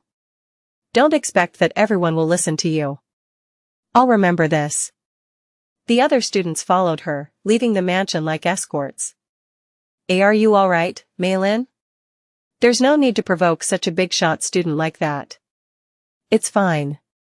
She's the type of person who only understands something if you tell her plainly. Mei Lin calmly rested her chin on her hand and looked at the door. Camabaras also looked toward the entrance. Then, Camabaras suddenly shot up. What's wrong, Cami? Simon. Simon is coming. Really? Where? Where is he? While the two of them were making a fuss, the movement outside the mansion also became busier. Calls such as, get ready, and, in position, could be heard. Alyssa was even carrying a magic megaphone and leading the students. Mei Lin could finally see it. Simon was walking towards the mansion from a hill in the distance. However, the people he was with were odd. Walking beside Simon, approaching the mansion with leisurely gaits, she could see Lorraine on his right, and someone who she didn't even want to imagine on his left. Why is Serene with Simon? Maylin leapt from her seat. There was no mistake. Simon must have been affected by her powers. Frightened, Maylin started putting on her school blazer. Get ready, Cammy. Looks like Simon became Serene's plaything. Oh, I don't think that's the case, said Camembert as she pointed at the three. When Simon opened his mouth, Lorraine laughed, and Serene was seen flying off the handle and complaining. Certainly, they looked too normal to say that he was being mind-controlled. But why is he acting friendly with Serene? That moment when Maylin was boiling up. Hold on. I have a suggestion to make for you guys. Alyssa's voice, amplified by the magic megaphone, was heard. Of course, you guys was referring to Simon and his group. We have no intention to fight. In exchange for letting you guys in. Alyssa, who was on top of a tree, looked over them. At the sight of the strong, all the students who had only been watching from around the mansion were flocking in. There were no less than 50 of them. Damn it. We're caught. The onlookers all looked startled by the situation. However, Lorraine didn't react, it seemingly not mattering to her, and Serene just stared straight ahead. I'm dumbfounded. Alyssa, holding the magic megaphone, lowered her head in surprise. With a feather lodged itself in the tree above her head. Who do you think you're bossing around? Serene gave a cold smile. Alyssa frowned. As expected, things wouldn't be that easy. All right. Supported by her teammates, she stood up and snapped her fingers, wearing a sour face. 5 subspaces opened in the air, and from each, a large sailing ship floated out. Asterisk asterisk asterisk. Asterisk asterisk asterisk. The ships looked like they had just been pulled up after being wrecked by a typhoon. Their hulls were old and rusty, and the sails were punctured or torn. Whoa! It's Alyssa's phantom ships.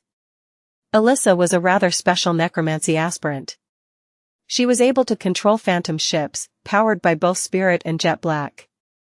The cannons lowered in their gunports in unison, aiming at Simon's party and the students behind them. I hereby declare, said Alyssa, now also wearing a cold smile. Wipe out anyone who tries to enter the mansion. Dropped tongue pad points will be distributed equally among all participating defenders. I, Alyssa, will guarantee it. Heated cheers erupted from all over the mansion. To float a sailing boat in the sky like that. She really is in a different league. While the students who were about to enter the mansion were shaken, Serene gave a bored yet graceful yawn with her hands just falling by her side instead of casting spells, and Lorraine dropped her glance in disinterest. Simon also looked at them while stretching his shoulder, then said, Let's break through. The two nodded their heads. Using Simon rushing in as a signal, the girls also followed. Lorraine took out her skeleton horse while running and hopped on, and for Serene, both her feet separated from the ground. The special admissions are going in. Let's catch up with them. The rest of the students clenched their teeth and ran, too. The phantom ships in the sky were threatening, but the students were almost out of time. Looks like a moth leaping into a flame. Alyssa stretched out her arm. Wipe them out.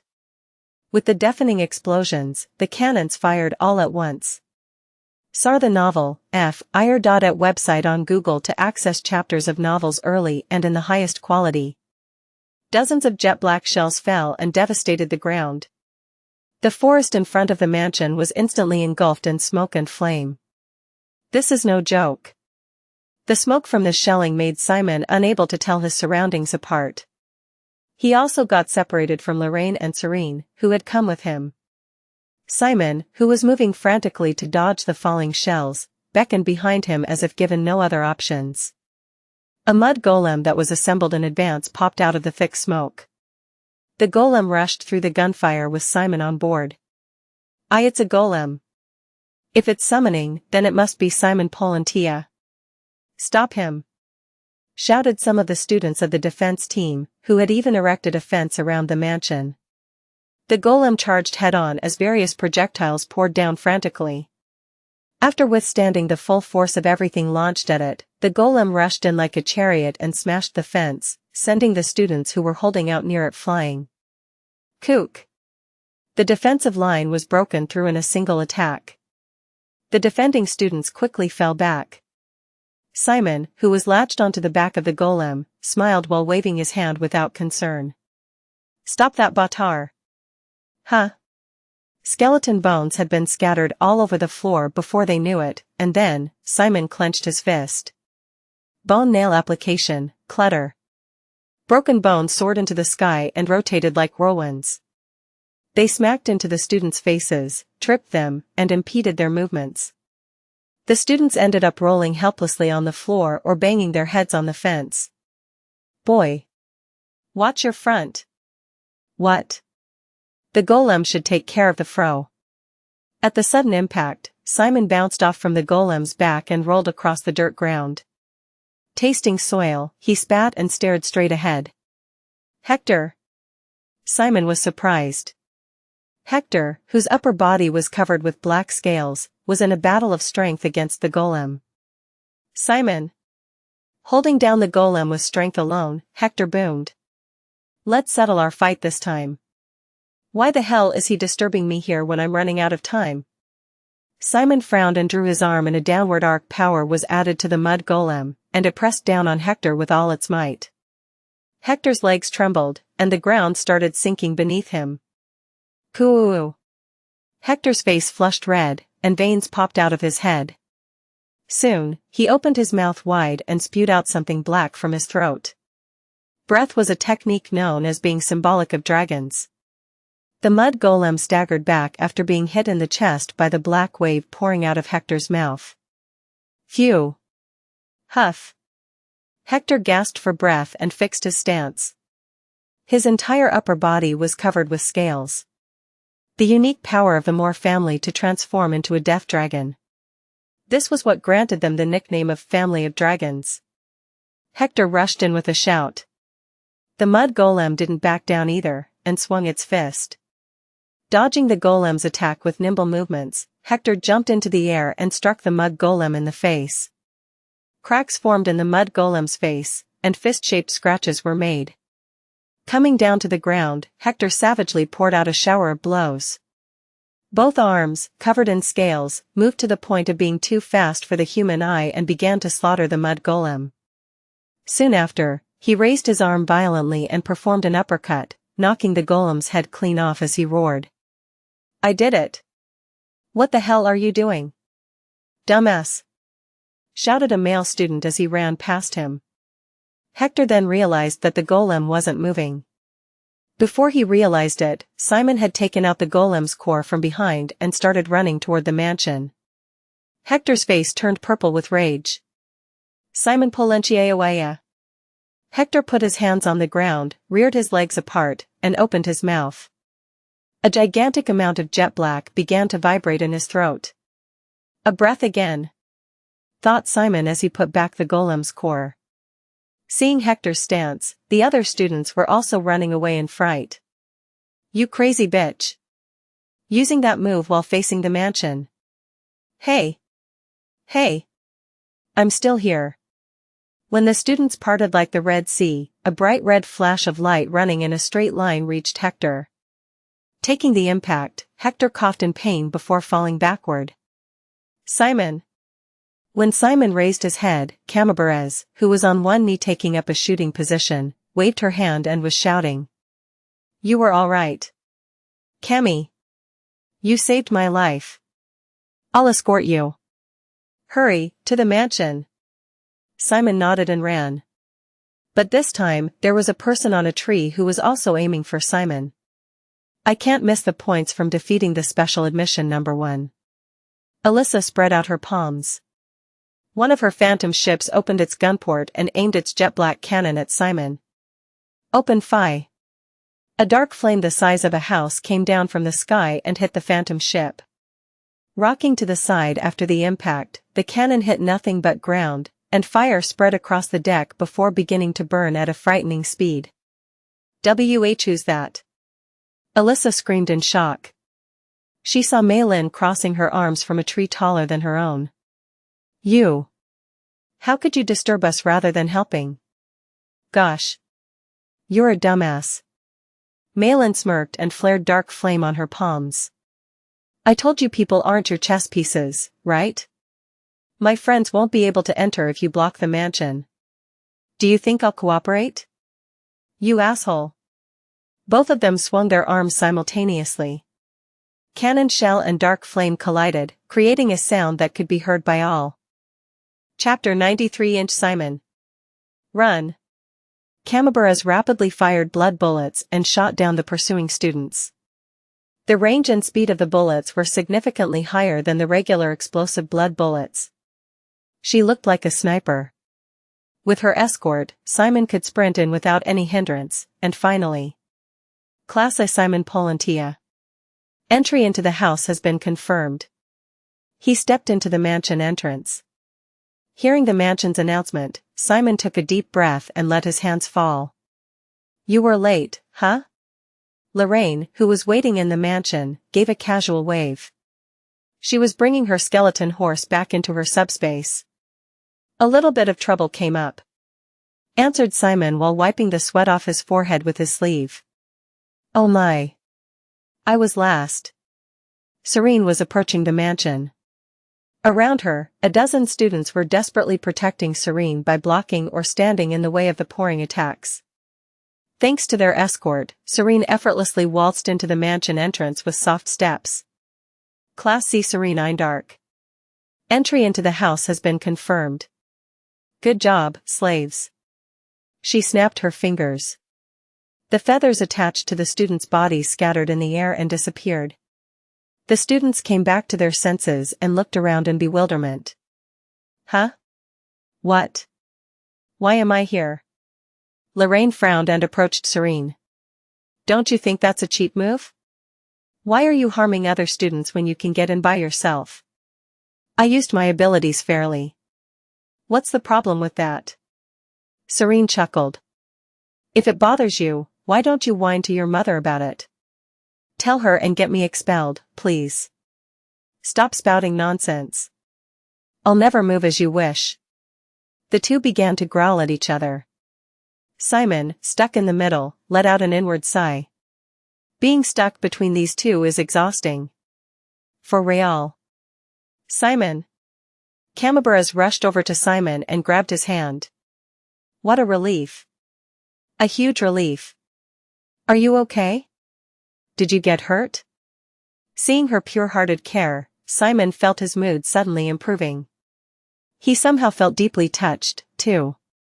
Yeah, this is how it should be. I'm fine, Cammy. Thank you for the help before. Kamaburas got startled and released Simon's hand. She looked at her toes in embarrassment, then lifted her head again, and laughed. Now Simon? Serene approached while calling Simon's name. Simon felt his body tense up as if by reflex. You owe me big time, right? Why yeah. Thanks for your help. He had no choice but to admit it. Serene put her finger to her lips and gave a sly smile. Ah, it's nice to feel this way at times, doesn't it? What kind of order shall I give you? I do owe you something, but it's not like I'll grant any wish or anything, you know. I know. Then. Simon. Mei Lin, who returned from her fight with Alyssa, rushed in with terrifying force. She shoved Serene's face aside and stood in front of Simon. With an exaggerated scream, Serene pretended to fall, but Mei Lin didn't even bother to look. I warned you, didn't I? If you ever meet that woman, make sure to avoid her. Huh? Yeah. Then why are you with her? Well, there's a long story behind th. At that moment, Serene smiled and attached herself to Mei Lin's arm. Kaya. It's Mei Lin. What are you doing here? Ah, shit. Get off me. Something savage entering Mei Lin's voice, she pushed Serene's face away once more. Serene pouted and made a sour face. Ah. You're so mean. Sari just wants to be friends with Mei Mei. Sari my ass. It's creeping me out, so stop it. Spat out Malin, disgusted. She then glared at her as though she had suddenly remembered something. And you fucker. You placed a feather on me before I knew it, didn't you? Why would I attack Simon? It's your doing, isn't it? Serene tilted her head. Sari isn't so sure. Stop feigning innocence. Malin's face flushed red with anger. Serene wagged her finger side to side while speaking with a lisp. And Sari's ability isn't to create feelings that aren't there, but to amplify the existing emotions. The reason why Mei attacked Simon wasn't Sari's doing. You just became faithful to your own feelie. Stop the chop logic and just die. The two got tangled up and started fighting. Of course, rather than fighting, it felt like Malin was one-sidedly beating up Serene. Serene. A voice loud enough to shake the whole house was heard. I'm a sinful woman, after all. Huh? It was none other than Malcolm Randolph, the number 10 special admission, who strode out into the mansion. You son of a bitch. He approached without giving Serene a moment's break and grabbed her by the collar. She dropped her arms without resistance. How dare you manipulate me into doing such a humiliating thing? Oh my, I have no idea what you're talking ab. Malcolm slammed Serene to the floor. As she fell, clamor could be heard from all around them. No one else could do it but you, said Malcolm while angrily huffing. You're the only one who can insult people that way. How dare you treat me like a dog? Serene, who had fallen to the floor, wiped the blood flowing from her lips without saying a word. Malcolm tightened the grip on the rod in his hand. Ivory tower or whatever, you need a good beating, you fucker. It was the moment Malcolm lifted the rod. Simon, who had approached behind Malcolm's back like a shadow, gripped it tight. Stop it. Malcolm tried to move his arm, but it didn't budge. His bewildered gaze headed to his back. Who the hell are you? This is a non-combat zone. Malcolm bit his lip tight and struggled, but he couldn't overcome Simon's grip. Out of all the situations, it was the one where a lot of students were watching them. Malcolm, whose face had gone red from the sudden humiliation, aimed his left hand at Simon's head. I'll just kill Y. A black dagger silently flew past Malcolm's eyes. Then, it nailed itself into the wall. Lorraine, who was sitting at a table with her legs crossed while sipping juice, was staring at him with red eyes. Not you too, Lorraine Archbold. Asterisk asterisk asterisk. Asterisk asterisk asterisk. It was only the act of throwing a dagger, but Malcolm felt his body losing its strength. His grip on his rod loosened, and Simon let go of his hand. Damn it. Malcolm bumped past Simon as he left and strode up the stairs. The quiet surroundings soon filled with clamor once more as Malcolm disappeared. Are you all right, Serene? Asked Simon, reaching out his hand. Serene smiled before grabbing Simon's hand and standing up. Beside her, Malin, arms crossed, watched on while looking very uncomfortable. Thank you, Simon. That's a relief. So we can call it even in. Don't tell me. Serene burst into laughter. You're not gonna call it even just because you cleaned up a rat who angered a sleeping dog, right? Simon couldn't meet her eyes in guilt. I was gonna brush over it, but I guess that won't work. If you want to get a reward, take it from Malcolm. He escaped certain death just now thanks to you. Serene waved her hand and disappeared, leaving only those words. After that, Lorraine, who had finished drinking her juice, also left while stretching her arms, saying she was going to take a shower. By the way, where's Rick? Asked Simon, looking to Camabarez. We were waiting, too. I thought he'd be here first. Now there were about 10 minutes left. The students guarding the mansion started coming in one by one. The members of Group 7 stood in front of the entrance and waited for Rick. Malin, have you even seen a glimpse of Rick? Dunno. She replied snappily and turned her head. Why did she seem so unpleasant? There were about 5 minutes left now. Students rushed through in the last few moments. Alyssa and the students, who had been guarding the mansion until the very end, also came in. How dare you sink my phantom ship? As soon as Alyssa entered, she frowned and glared at Maylin. However, Maylin just smirked and waved Alyssa away. If you're unsatisfied, challenge me any time. I'll sink all the other ships, too. Kook. Alyssa trembled with anger, but she saved her breath and turned her back on Maylin. Looking at this, Simon blinked. You won against the special admission number 7? Well, I can't say I won, but there's something called matchups. Chuckling, Maylin looked like she had something to back her up. It's the countdown to heading home. The students waiting at the entrance all began to count down the last 10 seconds. Everyone tensed up and watched at the door. 5, 4, 3, 2. And when they were about to count 1, Rick leisurely waltzed into the mansion. Wahaha! I made it! Rick! Island survival has ended. All students, please stop fighting and wait in a safe place. Forced teleportation will begin starting from the students outside the mansion. When the teleportation magic circle is drawn, do not leave the circle. Woo-woo-waya. It's finally over. Let's go eat steak instead of monsters. Anyone want to hang around Rochest in the evening? The students in the mansion cheered and rejoiced.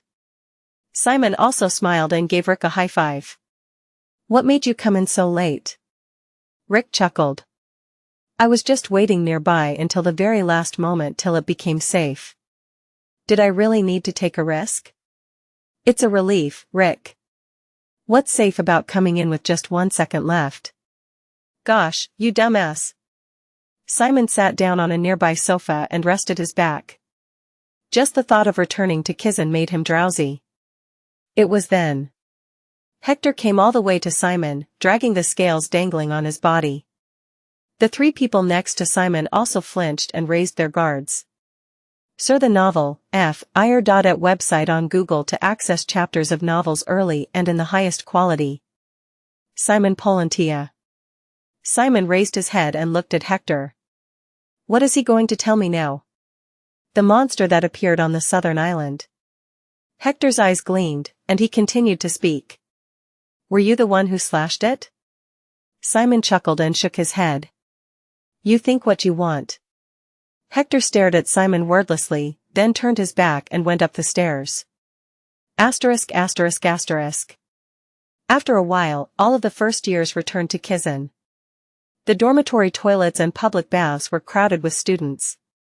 Students who had showered in advance at the mansion immediately changed clothes and went to Rochest, and there were also students looking for meals. And yes, it ended without any troubles. Of course it's fine. Serene was talking to someone through a crystal ball. How did the persuasion of Simon Polantia go? That failed. Nonchalantly replied Serene. He wasn't the type of person to be intimidated or be threatened. He wouldn't be a special admission number 1 for no reason. Then we'll proceed with our initial plan. If we start it this week. By the way, said Serene, interrupting the man's words. Do we really have to kill him? Yes. We can't help it. If he can't be our ally, he's just an enemy. It's better to hurry before Kizan notices and takes Actio. Uncle. Looking down at the communication crystal ball, she rested her chin in her palm and smiled all the way up to her eyes. You're working very hard. Are you perhaps interested in being a commander? Bewilderment crept on the man's face reflected in the crystal ball. What do you? You're going too far. Ahaha. I'm sorry. I was just joking. She gently waved her hand. As someone who's acting directly on the field and as the successor of the Ivory Tower, I'll issue the next order. What? Give me a little bit more time. Why you mean? She smiled brightly. Simon Polantia is an irreplaceable existence. It'd be a mistake to get rid of him to take the Legion. I'll take my time and try to persuade him slowly. But please reconsider. The future of the Ivory Tower is at stake. Even if you're the successor, you can't decide such an important matter as you. I'll tell father directly. I'll take all the responsibility. That should do it, right? She one-sidedly closed the communication. As she beckoned gracefully, a feather supporting her teacup came up in front of her. She grabbed the cup and took a sip of the coffee inside. Looking up at the ceiling and enjoying the sweet taste, she gave a strange smile. I'll look forward to you from now on, Simon Polantia. As such, the plan of Ivory Tower's extremists to assassinate Simon was placed on hold indefinitely with Serene's full authority. Chapter 94. All of the first years had returned to Kizan. Everyone thought the event would still affect them for a while, but when classes started back up, they found that they could return to their daily lives so quickly that the fierce days on Kara Island felt like a dream. Starting from the Cyclops performance assessment, to the dual evaluation, and then the island survival assessment, Kizan's assessments all had one thing in common. They all stimulated students' desire for growth and created motivation. Students would experience a variety of emotions as they went through trials. Emotions such as envy and jealousy toward students who were better than themselves. This led to rivalry, aided by the rapid growth of the poor students considered inferior. Due to this, the class atmosphere was always good after a performance assessment. Of course, Simon was also stimulated. Get ready. One evening, just as the sun was about to set, summoning Professor Aaron was watching over Simon's restoration skills. This happened on days when they had a class related to restoration and summoning. Simon had already mastered the restoration techniques of the original course, so he had nothing more to learn in the regular class. On those occasions, Aaron took time to offer special tutoring tailored to Simon's level. I'm ready, Professor. Begin. With Aaron's signal, Simon focused his eyes. The skeleton standing to him had its bones ripped out as they started flying toward Simon's arm. Simon's right arm started getting covered with bones. The long humerus and femur became the center, like a pillar, and small bones were densely packed between them. Then, jet black flowed between the bones, connecting them to form a joint. Xianxia the Novel Fire. Net website on Google to access chapters of novels early and in the highest quality. This was bone armor that covers only an arm. Bone armor was a defensive restoration technique that protected the body by making armor from a skeleton's bones. Simon simply named this type of wrapping of his arms, Gauntlet Mode. He managed to succeed at it 3 times in a row. Now it was quite speedy. And stable, too. Excited, Simon clenched and unclenched his fist and moved his arms up and down as if lifting a dumbbell. It felt more close-packed than bare hands, but he could certainly feel the strength. A genius is a genius after all. Aaron, arms crossed as he watched Simon, wore a calm expression on his face, but the back of his neck was drenched in sweat. Restoration was a regular skill that could only be learned in the second year. However, Simon already created his own skill called Bone Nail based on Bone Spear and raised his proficiency enough to use it in actual battle. In the end, he even completed the application skill of Bone Armor, a skill which was particularly difficult among the restoration skills. His learning speed was worth the word genius. Professor. Simon turned to Aaron and shouted. Can I also try hitting with this? Of course. Simon stood in front of a nearby tree, heart pounding. He stood with his legs shoulder-width apart before pulling back his arm wearing the gauntlet and slammed the tree as he gave a powerful shout. Leaves fell as the sound of the impact rang out. Whoa. This is the power of it without infusing jet black, right? Aaron began to explain as Simon looked at his right arm in astonishment. As you just felt, bone armor holds more meaning than just defense. You can convert the skeleton's natural strength and jet black into physical strength. Think of it as some sort of reinforced exoskeleton suit. Simon nodded, eyes shining. Bone armor has different effects depending on the assembly type and the skeleton used. The necromancers in Kizan also have different ways of using this armor. Of course, this can't be taught. You have to research what bone armor is right for you. Yes. I understand. Aaron folded his arms. Then, lastly, prepare full-body bone armor. Yes, sir. Of course, Aaron knew it. That it was crazy to have a first-year practice this right now. But still, Simon tried. Full-body bone armor consumed at least 2 skeletons. The 2 being used here were broken down into their individual bones, which then clattered to the ground. The bones then flew up and clanged onto Simon's body. They were fitted appropriately across the chest, the arms, and the legs. However, while Simon was paying attention to his arm for a moment, the armor on the chest fell off. It was just a single moment where the balance between the parts broke, but it was hopeless. The entire joint ended up collapsing. Simon let out a sigh of disappointment. Well done. The result was a failure, but Aaron still gave one of his rare praises to Simon. Wearing bone armor on only one arm and wearing bone armor on the entire body is a whole different level of difficulty. There's no need to be impatient. Yes. Thank you, Professor. And just like that, the private tutoring for the day was over. Oh, that feels great.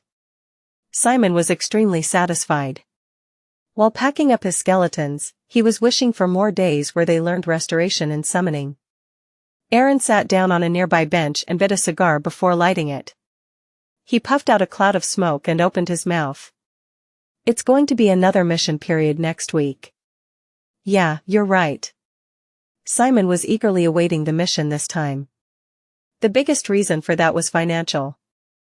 After purchasing the golem, his wallet had become very light, and borrowing a coin or 2 from Rick was reaching the limit. A mission was like rain in a drought for Simon, as he could formally earn money through school. Above all, it was a stage where he could use the Legion at will without having to check on Kizan, and if he was lucky, he could find a new ancient undead. Aaron asked. Do you have any missions in mind? No. I'll see and decide when the list comes out. Letting out a long puff of cigar smoke, Aaron said. Let me give you a tip. If you don't see a mission you like on the list, it's a good idea to just wait and see. What's that supposed to mean? Take it literally. You still don't know much about the influence that a special admission number 1 holds. Aaron held the cigar in his fingers and continued. Take advantage of your position a little bit more. It was a secretive tip, like a riddle. Simon wanted to press for more details, but Aaron had started standing up as he tapped the ashes off his cigar and put it in the trash. Let's return. Ah, yes. Asterisk asterisk asterisk. Asterisk asterisk asterisk. After the next day's classes, a mission bulletin board was installed in the dormitory, just as Aaron mentioned before. The students were talking amongst themselves as they looked at the request forms. You could see 4 bulletin boards of different colors. White missions within Roke Island. No possibility of encountering a priest. Blue missions within the Dark Alliance. Very low possibility of encountering a priest. Red missions within the neutral zone. High possibility of encountering a priest. Black missions within the Holy Federation. Will encounter a priest. Since we relaxed at Roke Island last time, I should head out this time, right? Anyone want to do a search mission in a neutral zone together? While letting the noisy voices of the other students go in through one ear and out the other, Simon and Pierre carefully checked the 4 bulletin boards. There's nothing. No matter how much I look, I don't see any cases where the captains might have been involved. TSK. Too much peace on the continent is also a problem. Simon silently nodded his head. He was just too lucky on the previous mission. It was very rare for traces of the ancient undead and the mission to match perfectly. There's one mission that at least seems to have a possibility. Pierre's gaze turned to the black request form. Innumerable. Teeth marks and a corpse that was eaten alive, huh? You can guess it's the work of the prince, who leads the zombies, but I'm not quite sure about it with this much information. And the risk is too high for us to find out in person. Yeah. I've heard it's almost impossible to get professor's permission for a black request form. This time, he focused on high-paying missions. Simon realized it while buying a golem recently, but capital was really important for a necromancer. Ugh. However, there was no mission that Simon liked amongst the high-paying ones. Perhaps it was because he earned more than 500 gold last time, so his standards went up, but all the missions were disappointing. I guess I'll try to follow Professor Aaron's tip. From Simon's perspective, there was no choice but to be careful. He needed a mission to earn a stable amount of money in a situation where he didn't know when the next mission would come. Simon. Did you pick one? Rick was holding a white request form again. Not yet. By the way, are you going for a white one this time, too? Won't it get harder in the future if you keep doing easy tasks? Tomorrow's problems are for tomorrow's me. Rick put his request form in his mouth, took off his uniform jacket, and slung it over his shoulder. Besides, isn't Kizan a place where you can be expelled at any time if something goes wrong? We need to spend every day wisely. A mission in Roke Island is what you call spending time wisely, huh? Hee. I have a plan. Other than that, let's go grab some midnight snacks. *****. The next day. Simon decided to wait without registering a mission. Camabarez took on a blue request form this time, and Maylin said she was still exhausted from the Kara Island, so she decided to quickly finish a white mission and rest in the dorms.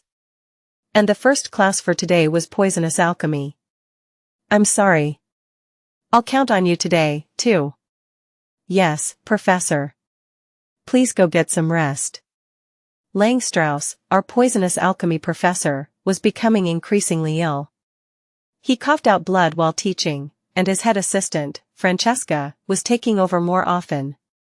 Recently, the frequency of him vomiting blood had increased, so Francesca even conducted theory classes. There were even times where Lang didn't appear in class at all. The students were genuinely worried about Lang's health, but deep inside, they waited for Francesca to come up to the lecture desk. Lang's class was a battle against drowsiness, but Francesca's class was as professional and dynamic as any other regular professors. Many students were saying that Lang should retire and Francesca should take over. It's a bit harsh to say this, but I don't think Professor Lang is competitive in Kizan, a strict school based in a meritocracy. Maylin was a supporter of Francesca, like most students. How can you force such a savage competition only on students and allow professors to settle on the same position despite their past reputations? Isn't that a bit weird? That's why I'm saying it's not as simple as it sounds. Rick was on the side of maintaining the current situation.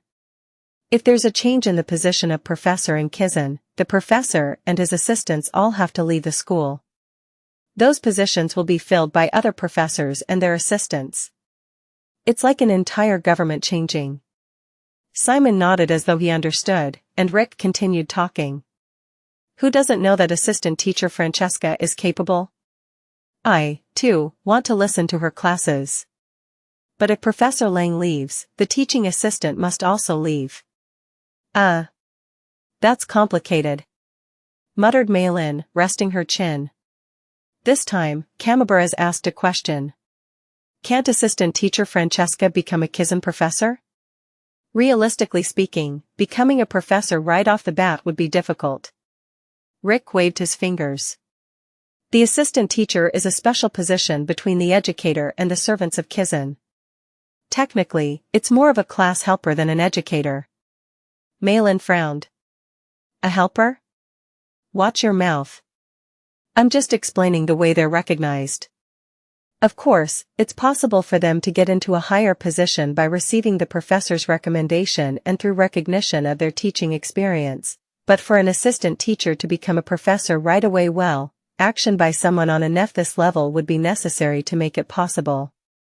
When the sound of footsteps was heard right in front of them, Rick and the members of Group 7 all shut their mouths, their faces going stiff.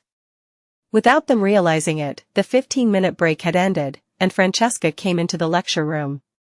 And she was staring straight at Simon and his friends. Chapter 95 Foot D Didn't she hear it? Ugh, for real. Stupid Rick. Because of you again.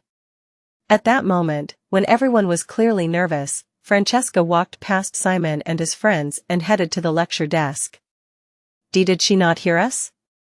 She seemed to glance at Simon and friends, even from the lecture desk, but she proceeded with the class without saying anything. We'll proceed to the next page. The way she rolled up her sleeves and tied her back long hair made her look like a gladiator preparing for battle. There's a famous saying in regards to poison. She took a deep breath and said, Allerdings sind Gift und nix ohne Gift, allen die das macht, das ein Ding kein Gift ist. It roughly translates to, all things are poisonous and nothing is without poison, only the dosage decides the outcome. Sar the Novel Fire, the net website on Google to access chapters of novels early and in the highest quality. What is poison? A chemical that contains poison? No. Anything that's harmful to humans can be poison.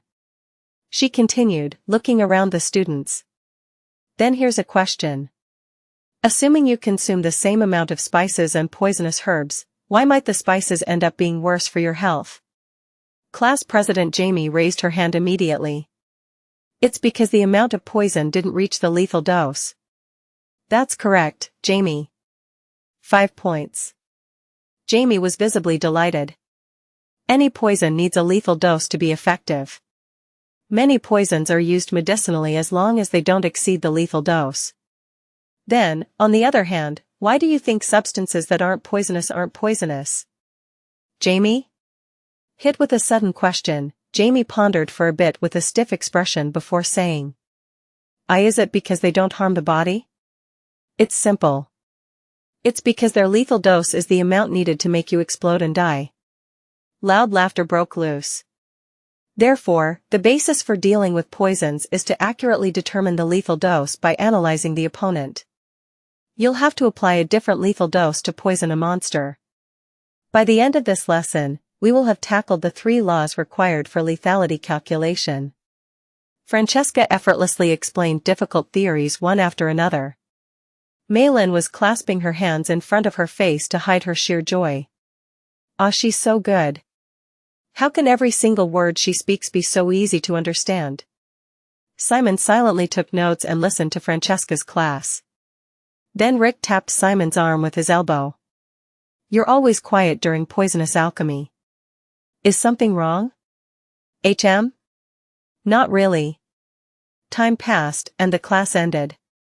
The students all packed their things and left the lecture room. As Simon was also about to leave the lecture room. Huh? He saw a familiar person. It was none other than Jane's assistant. Simon remembered practicing his sparring with her in preparation for the first duel evaluation. After that spar, he felt like she was somehow avoiding him. She kept looking around, eventually finding Simon and walking up to him. Simon. Hello, assistant teacher. What brings you here? Instead of answering, she asked a question. Have you decided what mission you're going to take this weekend? No. I'm still thinking about it. That's great. She grinned. Professor Jane called for you. Asterisk asterisk asterisk. Simon arrived in front of Jane's lab along with the assistant. The assistant lowered her voice, whispering.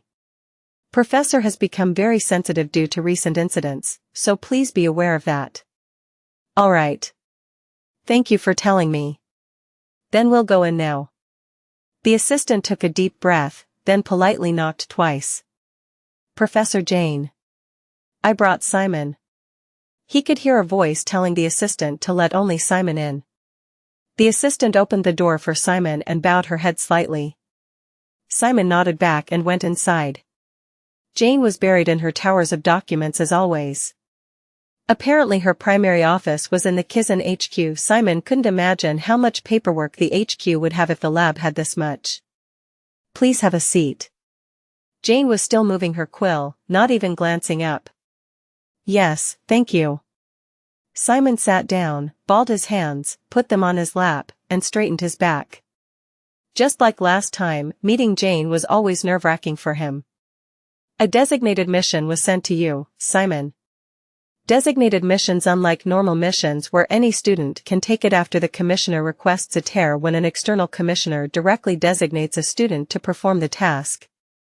Of course, it was only possible for a considerable big shot or a wealthy man to have the influence to make such a request to Kizan. Please check the contents. Jane offered him a golden request form unlike the normal white or blue. Simon blinked before looking down at the form. Request, VIP guarding. Request rank, D. Request reward, 1,000 gold. Location, territory of Blue Harbor. Details, closely guarding VIP during the Undead exhibition. Special notes, participation in the Blue Harbor Undead exhibition is required. After reading the request form, Simon's eyes popped out of his head. The reward is 1,000 gold for a D-rank mission? It was twice as big as the 500 gold earned after some trickery in his last mission. As expected from a designated mission, the commission fee was on a whole new level. Above all, Simon was curious about the Undead exhibition event. Of course, it isn't mandatory just because it's a designated mission. Are you going to do it? Yes. Of course I'm gonna do it. Usually, no mission satisfied both personal interests and desired rewards. By the nature of VIP guarding, the mission's difficulty could vary depending on who the VIP was, but it was just going to be 5 days at most. Simon thought it was pretty doable. Then I'll consider it accepted. Jane quickly scribbled her signature on the request form and stamped a seal. As a matter of fact, I was thinking of sending a servant to the exhibition, but this saved me the trouble. Huh? For a necromancer of the modern era, exploring and analyzing new trends is very important. She presented some documents to Simon. While you're at it, please go take a good look. I want you to fill out these documents after the visit. It was a report. A professional report for the purposes of anticipating investment value, core competencies, and future returns. Simon was taken aback. Can I really write an important report like this? If you're a Kizan student, you aren't an amateur. Kizan may take the form of a school, but it's also a regular organization paying salaries. She put down her quill and clasped her hands. You are the only Kizan member going to the exhibition this time. Participate in the event with the determination of a representative of Kizan. You must never do anything that brings trouble to others. Yes, I'll keep that in mind. Somehow, things seemed to be bigger than he thought. A 1,000 gold mission, plus representing the Kizan. Simon left his seat with a pounding heart. Asterisk asterisk asterisk. Asterisk asterisk asterisk. That night, at Pier's ruins. Kaya. Blue Harbor? Elizabeth put her hands to her cheeks and let out a scream of joy. It's a really famous beach resort. We aren't going there to play around, Elizabeth, said Pierre while wiping his greatsword with a dry cloth. From what I've heard, that island was isolated from the mainland for a long time, resulting in a special ecosystem. We'll find new undead and make it the strength of the Legio. Commander, what do you think of this piece? When Elizabeth touched her body, what was once a dress turned into a swimsuit. Simon's face turned red after being caught off guard. Eliza. What about this one? When she touched it once more, it became a more revealing swimsuit. Simon quickly turned his head and said, Are you going to swim? Isn't it bad for the undead to go into the sea? It'll sting a bit.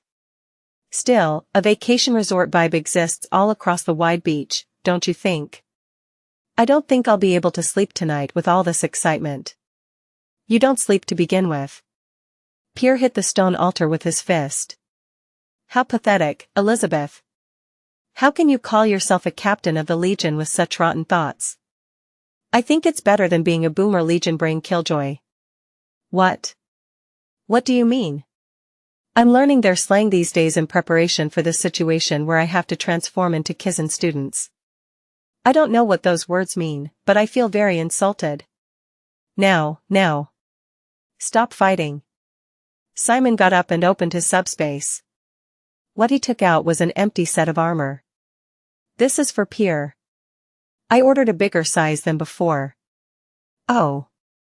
Yes, this is what I'm talking about. And Eliza. I'm telling you in advance, but I must focus on my mission. I probably won't have any time to play. Elizabeth, switching between one-piece swimsuits and bikinis, made a gloomy face. Enjoy your vacation at the beach.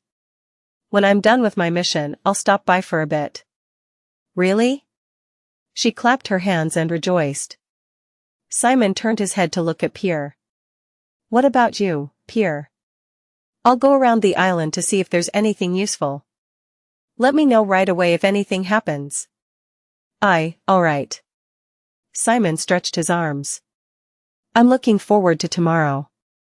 ******. The next morning. Simon was the first among the Kizan students to ride the teleportation circle. This time, he teleported alone, without any other students. He was now able to find comfort in the familiar sensation. When he opened his eyes after a while. Whoa! A completely different view unfolded. In front of him soared an expansive blue sky and lay a white sand beach, with an emerald blue ocean filling the space between. This was Blue Harbor, an island known as a nature resort blessed by the heavens. At the sudden appearance of Simon, who fell from the air, a young couple kissing nearby got startled and held each other close. Simon smiled in embarrassment and bowed his head. Have a nice day. Going to a more secluded place, Simon then took Elizabeth and Pierre out of his subspace. You two, please avoid being too conspicuous here. After saying that, Simon looked at Elizabeth in a bikini and Pierre in full-plated armor in the scorching sun and pressed his forehead. It'd be hard not to be conspicuous, just, please, don't cause any trouble. Coohee. Don't worry, boy. Freedom and happiness await me. After parting ways with the two undead, Simon looked at the map in the request form and moved. It wasn't as big as most islands, but the more he looked at it, the more he thought it was a beautiful city. The buildings were stylish and newly built, and the streets were clean and tidy. It was worth adding that, as if emphasizing the blue in Blue Harbor, all the houses were unified in their blue paint. Ah, this is the place. He arrived at the destination. An exceptionally large and splendid mansion among the city's new buildings. Looking at it, he thought it'd be a place for a wealthy person who could pay 1,000 gold for a 5-day escort. I'm getting a little bit nervous. Simon fixed his tie, touched his bangs once, and moved forward. Standing in front of the gate were two tall men who appeared to be guards. Ah, hello. The moment he arrived, the guards parted for him and bowed down to 90 degrees. Welcome. The Count is waiting for you. It seems that they recognized him immediately after looking at the Kizan uniform, not even needing to see the request form. Simon easily passed the mansion's guards. Bwahahaha. As he entered, he heard a child's laughter from the garden. He saw a boy running around with a shovel in one hand and a basket in the other. His face and clothes were covered in dirt, and two middle-aged men in butler uniforms were trying their best to stop him. Oh. Then the boy found Simon and pointed at him with his finger. It's Kizan. He came. The boy threw the shovel on the floor and rushed to Simon. Your clothes look super cool. Then he started groping around Simon's uniform with his dirty hands. Simon wept inwardly. It hasn't been long since I washed this. Hello. What are you doing here? I was playing. My name is Shun. I'm Simon. I want to meet the Count, where should I go? The boy smiled. I'm the Count. The butlers approached from behind while clearing their throats. Please have some respect. You're talking to Count Shun Oldwin. Simon's eyes widened. So this kid was the client who paid 1,000 gold? Chapter 96. Simon and Count Shun rode a carriage out of the mansion. I'm sorry for my disrespect from before, Count. As Simon, sitting opposite Shun, apologized while sweating profusely, Shun gave a cheerful smile and a dismissive wave. It's fine, it's fine. Just speak comfortably when we're in private like you did before. What? I can't do that. I'm telling you to do that because that's way more comfortable for me. Okay? Oh, okay. Xian was a lively boy full of laughter. Even though he was a count, he felt somewhat more playful and modest than the typical noble kids. Simon didn't ask how he became a count and received a huge fortune at such a young age. After all, given the situation, it was pretty obvious. His parents must have passed away early.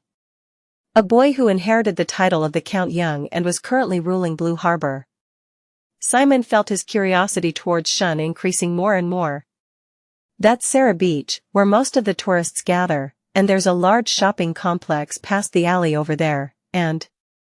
Xian pointed to each of the landmarks outside the carriage and explained them one by one with his cute little hands. You could feel the affection he had for his territory in his excited voice. Simon also found himself matching the kid's tone. Count, we have arrived at the exhibition center. The coachman's voice could be heard. As Simon was listening to Xian's guide, surprisingly, they had already arrived at their destination. The moment Simon opened the carriage door, Xian flung himself out like a cannonball. Wait, Xian. You're gonna trip like that. Simon got startled and followed after him. Xian, who was hurriedly climbing the stairs, lost his balance and fell backward. Simon ran up from behind, put his arms under Xian's, lifted him up, and lowered him safely back down on the stairs. Oh. Xian smirked. Huh, you're pretty good at this, big brother Simon. Yeah. Keep it up. Simon breathed a sigh of relief and made a forced smile. Somehow, he thought this was going to be a tough week. Count Xian, welcome. The guards standing in front of the exhibition center parted for them, making Xian spin his little body around and grin a boastful grin. Originally, the exhibition would open to the public the day after tomorrow. But I'll make this a special exception for my bodyguard. Yeah. That's much appreciated. The huge gate opened, revealing the exhibition hall. Simon's eyes widened. So this is the Undead of the Future exhibition at Blue Harbor. Blue Harbor was an island that had been cut off from the continent for a long time, therefore maintaining its own ecosystem. As such, there were many unique species exclusive to the island. This exhibition focused on the undead created using the monsters of Blue Harbor, exhibiting the next generation of undead being researched.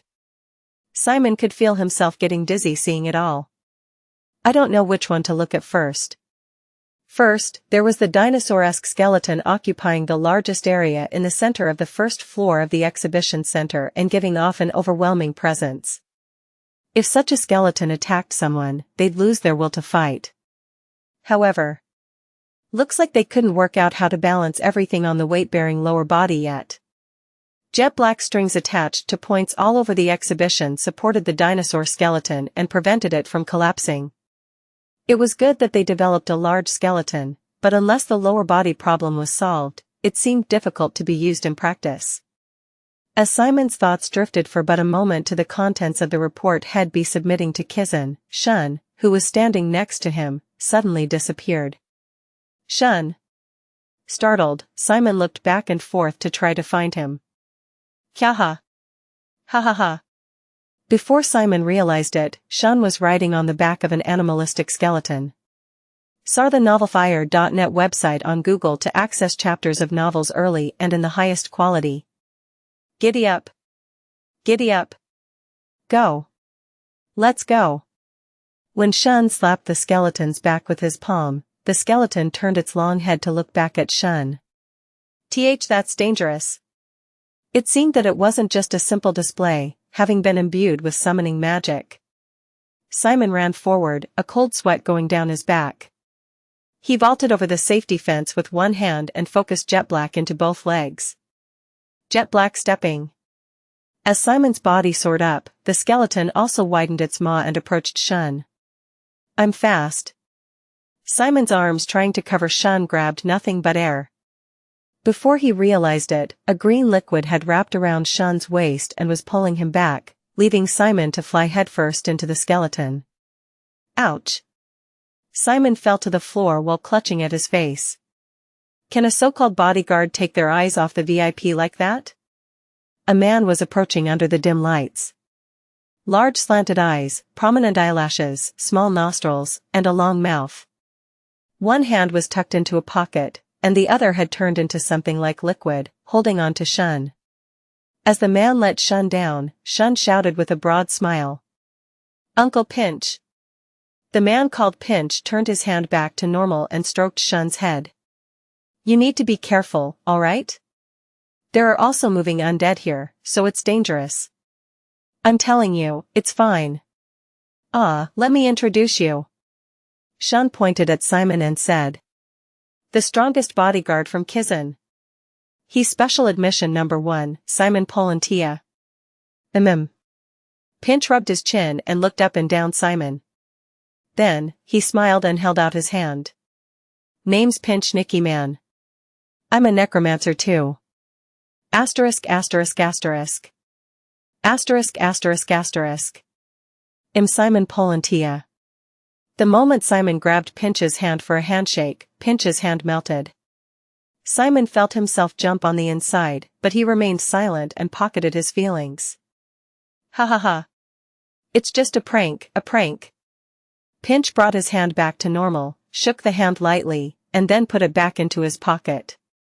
"You're a first-year student who came to earn some pocket money, right? I don't know what kind of naive thoughts you had while coming to this resort island, but you gotta do your job nonetheless. Is that correct?" He was reprimanding Simon for not properly protecting Shun. At that, Simon placed a clenched fist over his heart and bowed deeply to Shun. "Please forgive me for my negligence, Count." Pinch's eyebrows twitched. Big brother Simon, what's wrong?" Shun grabbed Simon's trouser leg and shook it. "And stop scolding my bodyguard, uncle. That just then was my fault." "Haha, what do you mean by scolding?" "I was just giving my dear junior some advice." Pinch cooked up a good reason and glanced over at Simon. "Look at this kid."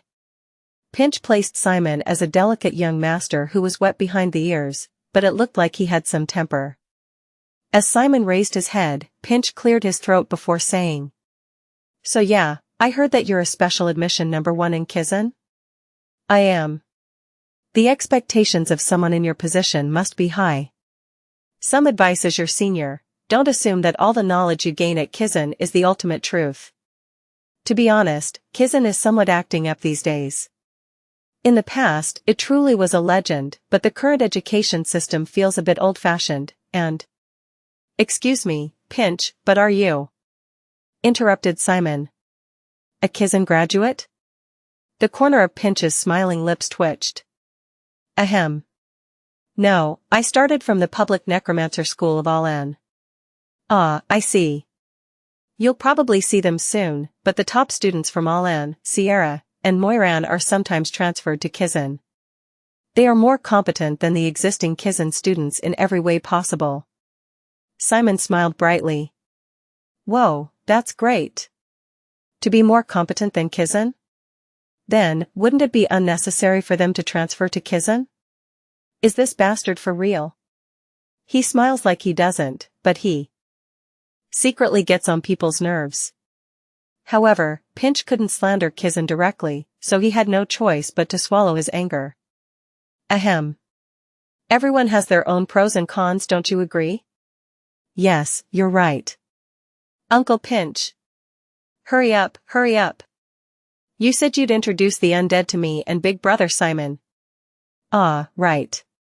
Pinch quickly managed his expression. "Let's stop talking about student-level topics. Isn't the real beginning of your career as a necromancer after graduating? I'll show you the workings of a professional. I'm looking forward to it," said Simon, and he lightly put his hand on Shun's shoulder. Shun looked up at Simon, as if asking what was up, but Simon said not a word, opting to only smile. The look in his eyes spoke for him instead. "Don't you dare run off again." Shun shivered. "Come on, you two. I'll start explaining this design first." As expected from a necromancer of Blue Harbor, Pinch was a pioneer in the research of the future undead. There were a total of 100 works in the exhibition center, and 20 of them were Pinch's. Hearing Pinch's explanation, Simon was honestly astonished. Forgetting his personality and character, he was faultless in terms of skills. He used the monsters of Blue Harbor to build undead with novel functions at high quality. But since it's an event to showcase completely new undead, they're somewhat off in terms of practicality. Some undead were so helpless that there was no way to use them at all. So, even with his shallow knowledge, Simon picked out some parts and commented on them. Wouldn't it be better to cover the tail of this rock or worm skeleton with protein or chitin rather than forcing it to connect with bones? At this rate, swinging it a few times will overload the joints, and you won't be able to use them. At Simon's critique, Pinch's face turned red, and he replied rather sensitively. Ahem. What does a first-year student know anyway? Every process has a purpose. Just because you spit out ideas without thinking doesn't mean that the reality of it can be solved. Ah, I see. I'm sorry for stepping in. Pinch pulled a notebook out of his pocket. So, where did you say would be nice to cover up with chitin? Huh? They walked around the exhibition center while talking about various things. Already bored of this, Shun yawned. Seeing this, Simon poked Pierre's clone. Pierre, you there? Please help me for a while. What is it? While Pinch was frantically explaining and Shun was yawning, Simon took off Pierre's clone from his school uniform and held it out to Shun. Shun, look at this. What's this? It'll move if you poke it, you know? Shun poked Pierre's clone with his fingertips. Then Pierre said in fright. What do you think you're doing? I'm not a toy. Whoa. The skull is opening and closing its mouth when I tickle it. Isn't it cool? Boy. Get him off me right now. What happens if I pinch it like this? As Pierre played with him for a while, Shun quickly regained his concentration and excitement. And just like that, they went up to the 5th floor of the exhibition center. Now, I'll reveal the highlight of this exhibition. When Pinch removed the white cloth, a large fish tank revealed itself, and inside was a skeleton unlike any Simon had ever seen before. Its body was alien in nature, looking like a mixture of a jellyfish and an octopus. It was made of bones, and a soft liquid was floating around it to maintain its form. The most unique part was that the long legs of this jellyfish monster were made of pure bone. It looked like a mechanical leg with a well-fitted clamp, but it was definitely bone. Mollusca Undead Overlord. Pinch wiped the smile off his face, returning to his serious tone as he said. The ingredient used was a deep-sea kraken. It looked similar to a squid, a type of mollusk, if it lived in the deep sea, and strangely, the core structure of the body is composed of bones, so the conditions for a skeleton are met. Moreover, this corpse was not even an adult. No adult kraken has ever been captured yet, you see. Pinch placed his palm on the magic circle. With a whir, the overlord began to move. That's insane. Simon was so surprised that he lost control of his expression. Its 6 long legs made of bone moved freely like the tentacles of the flexible squid. Simon never knew bones could bend so much. It has speed as well as cutting power. When Pinch took out a sheet of iron from his subspace and lifted it over his head, the overlord saw it and moved its legs. As the long leg from the fish tank drew a straight line through the air, the iron plate was neatly split in half. Then, the second leg that followed pierced the center of the fallen iron plate. Whoa! As a summoning student, this was like torture for Simon. To think he couldn't use such a great undead when it was right in front of him. When Pinch gave a signal, the waiting staff put the cloth over the tank once more. Pinch. Yeah? Do you have any questions? If someone wanted to buy this undead, how much would it cost? Pinch smiled and placed a hand on his hip. Is that a question coming from a Kizan? Or? No. It's just a personal question. Well, this is research of astronomical value. It's not for sale, and it doesn't belong to me. But if I still had to name a price. After giving it a bit of thought, Pinch said.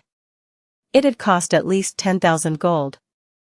Chapter 97. Even as he left the exhibition center, Simon's head was filled with the thoughts of the overlord that was shown last.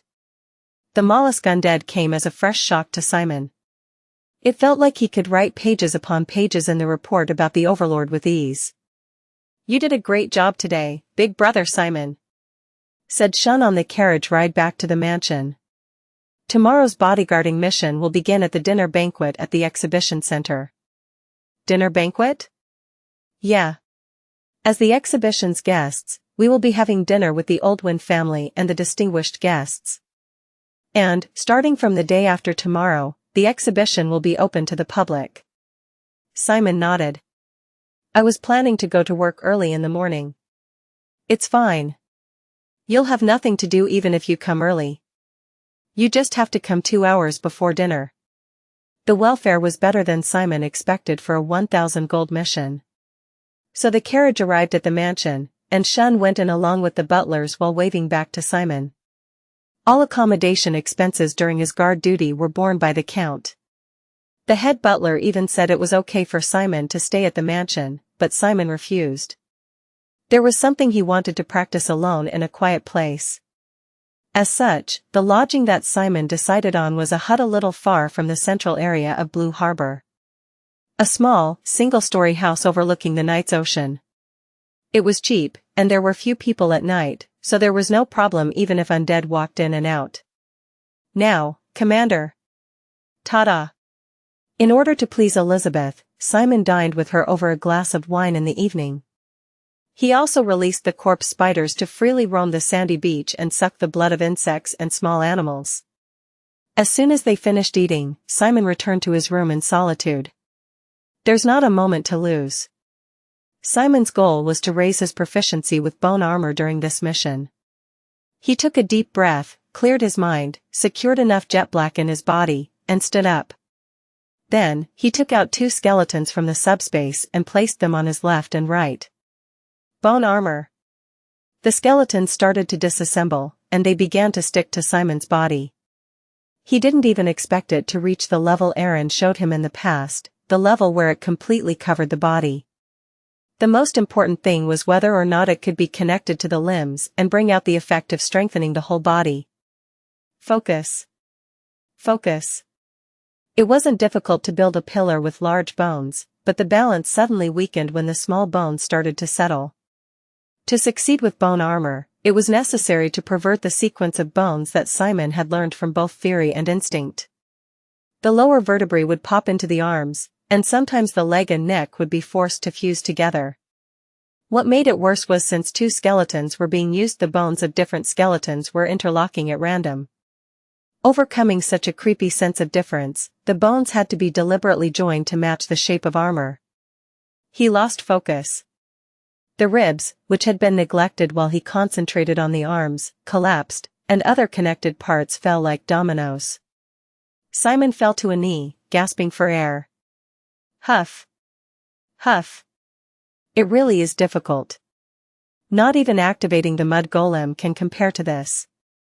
He wondered when was the last time he felt such a high wall in summoning. One more time. Simon jumped up and tried to form bone armor until it worked. "Commander, aren't you hungry already? I brought you some midnight snacks." Elizabeth, who had come in with a plate of food in one hand, stopped. Then, she hushed the corpse spiders following her. The spiders that had been following her with a place of juice and putting atop their bodies stopped too.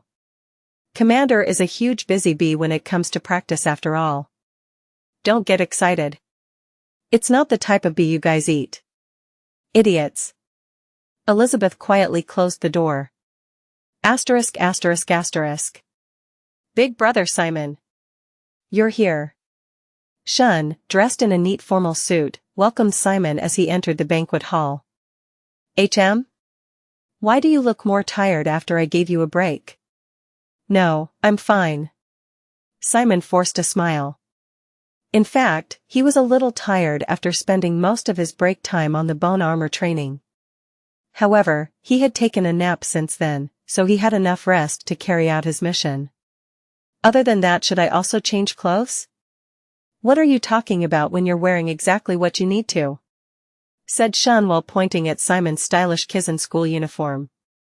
I guess doing your hair just a little will help. As Sean snapped his fingers, Simon felt a hand roughly grabbing the back of his wrist. In an instant, Simon was seated in a chair next door, making him stutter out. Why are you doing this? I'm going to do your hair. It'll sting your eyes. A middle-aged woman in a maid dress started spraying something over Simon's head. Simon quickly closed his eyes, as it really did sting his eyes.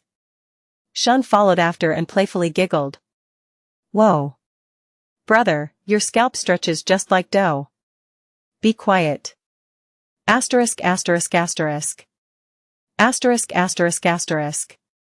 After finishing working on Simon's hair, he and Sean moved into the banquet hall.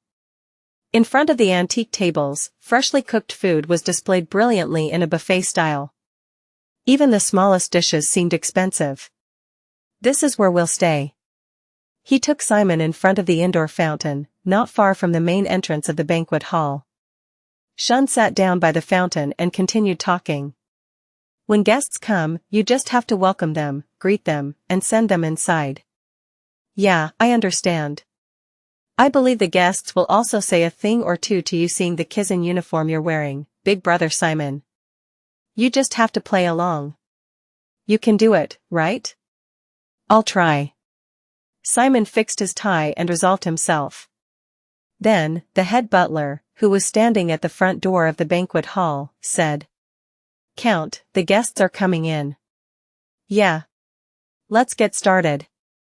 The main gate opened, and a gentleman in a suit and a lady in a dress came in holding hands. The butler announced, Sir Kinola Oldwin and Lady Sophie Oldwin are entering. If it was Oldwin, they were from the same family as Sean.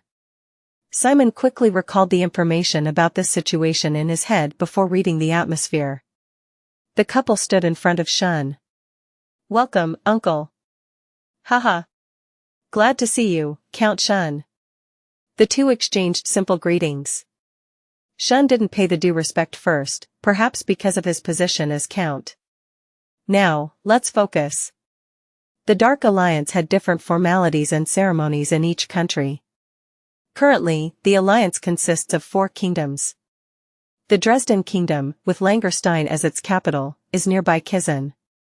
The Baldwin Kingdom, where Simon's hometown of Les Hill is.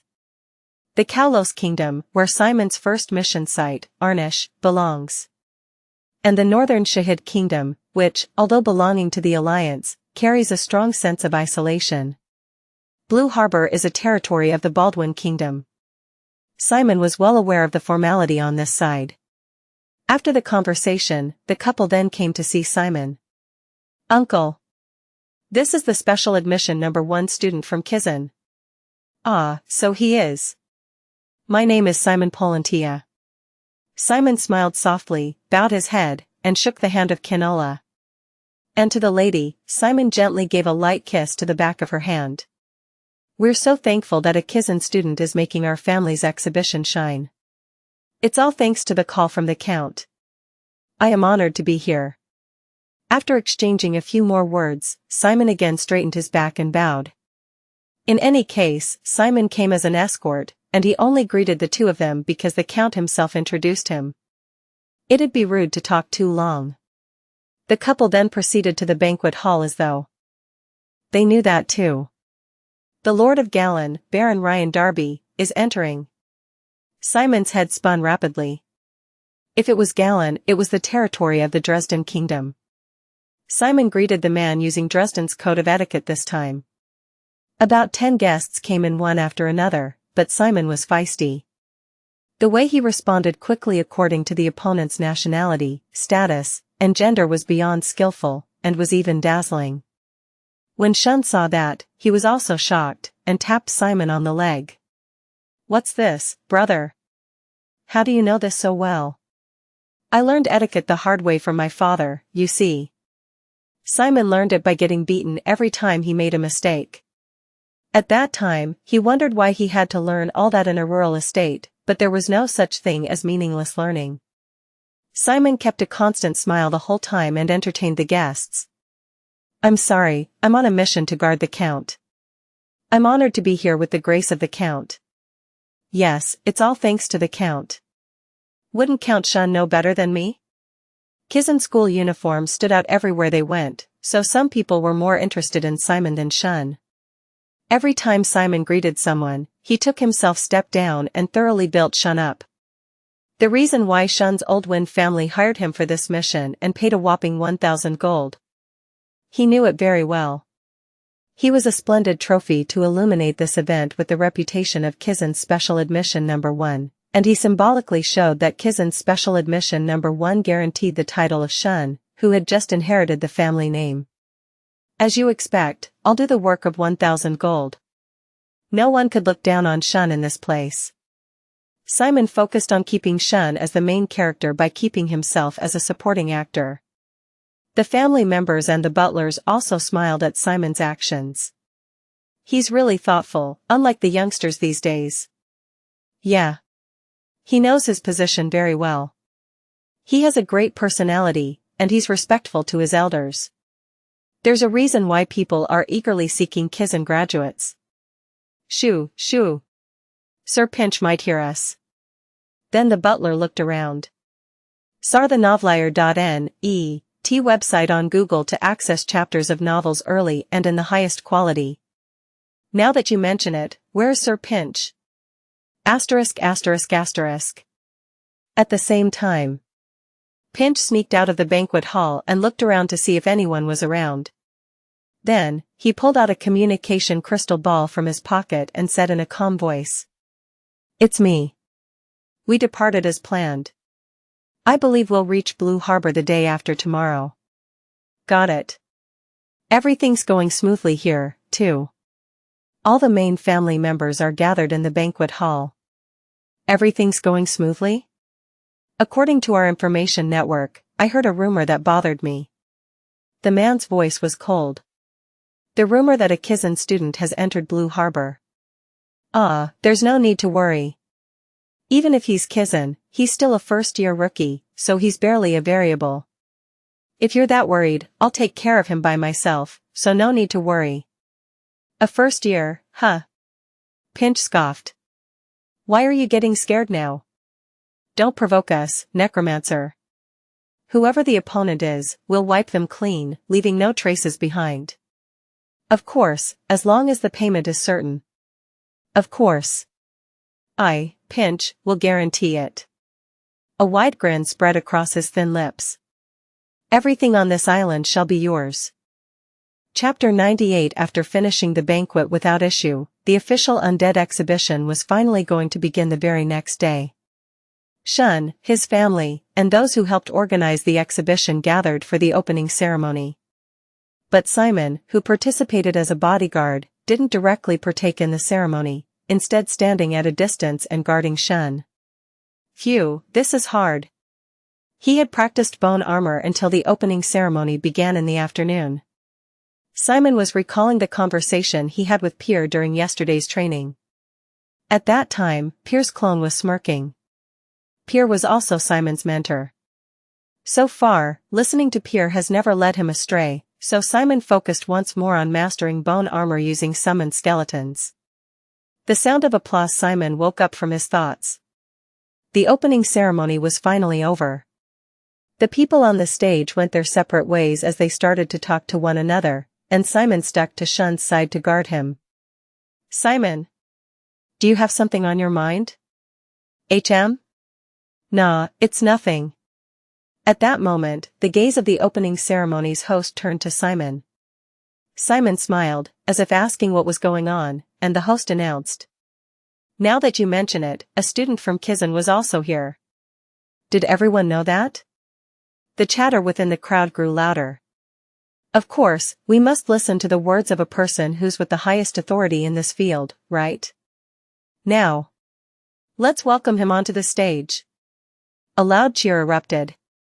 Simon looked at Shun with an awkward expression. The host's gaze was also turned to Shun. Would that be okay, Count? Simon made a face as if asking Shun to spare his life, but Shun just gave a playful laugh that showed his teeth before pushing Simon forward. Of course. Well, this'll be an extra interview. Please, come over here, student of Kizan. So this is how it turned out. Wearing a bitter expression, Simon was pushed onto the stage. Wow. There were a lot of people. Looked like the exhibition was a hot topic within Blue Harbor, too. Please give us a brief introduction. The host held out the magic megaphone to Simon. He was speaking so loud that he wouldn't need the megaphone to be heard. My name is Simon Polantia, a first-year summoning aspirant from Kizan. Ah, I think you're missing the most important part. The host winked playfully and wagged his finger. Simon let out a little smile and continued. I had the honor of enrolling in Kizan as a special admission number 1. Loud chatter broke loose from the audience. Simon felt how the way people looked at him changed drastically at his words. You must have gone in at least once while guarding the count, right? How was the exhibition? Simon roughly finished reading the mood. Although it was an opening ceremony, it wasn't rigid like noble culture. Instead, it was full of vitality and energy, like an entertainment event. The unique, free atmosphere of a vacation island must have been reflected. Simon thought to himself that he should adjust to the mood, too. I can say with confidence that this is one of the best undead exhibitions I have ever been to. Although this is my first undead exhibition. Blue Harbor is one of the few places with an ecosystem that has evolved independently. For me, as a necromancer, the fact that this kind of ecosystem wasn't destroyed and is instead being preserved under the name of the Old Winds is a great fortune. The undead made out of the creatures of this island seemed like technology from 20 years in the future. A slightly stronger diction and a more exciting expression. In particular, I highly recommend taking a look at the overlord of the last floor. Oh. Looks like you wanted this overlord. At the host's joke, Simon returned it right away. As a matter of fact, I couldn't help but ask the person in charge about the price during my duty. How bold. So, how much is it? I gave up because its starting price was 10,000 gold. The mood of the opening ceremony suddenly brightened up. The host and Simon raised the mood by talking back and forth at high speeds. Then, from the back, the head butler started tapping his watch. The host who had been bullying Simon with mischievous questions such as if he has a girlfriend in Kaizen got startled and ended the question. Ah, would you look at the time? We ask for your interest and support for the new Undead exhibition, which will be held in 30 minutes. And once again, a big round of applause for Kizan student Simon for taking the time to participate in the interview. Ardent applause erupted from all over the place. It was my honor. Thank you. Simon gave a final wave to the crowd and then returned to Shun's side. Shun giggled and tapped Simon's leg. Big brother Simon. You were better at speaking than I thought. Than I thought? That's a compliment, right? Ha ha ha. After a while, the exhibition hall opened, and thousands of people lined up to look at the exhibits. In this time, Shun and Simon went around the exhibition hall to greet and guide guests who they couldn't meet at the banquet on the second day. Asterisk asterisk asterisk. Asterisk asterisk asterisk. The morning of the fourth day. Simon's schedule for today was similar to the third day. It seemed like most of the time would be spent in the exhibition hall. Simon and Shun were on their way to the exhibition in the early morning in a wagon. Simon folded his arms as he looked out the window. It's cloudy today. I know. Wouldn't a lot of people come to the exhibition? A thick fog blanketed the entire beach. In fact, tourists who came to the beach to swim were instead panicking because of the unexpected weather conditions.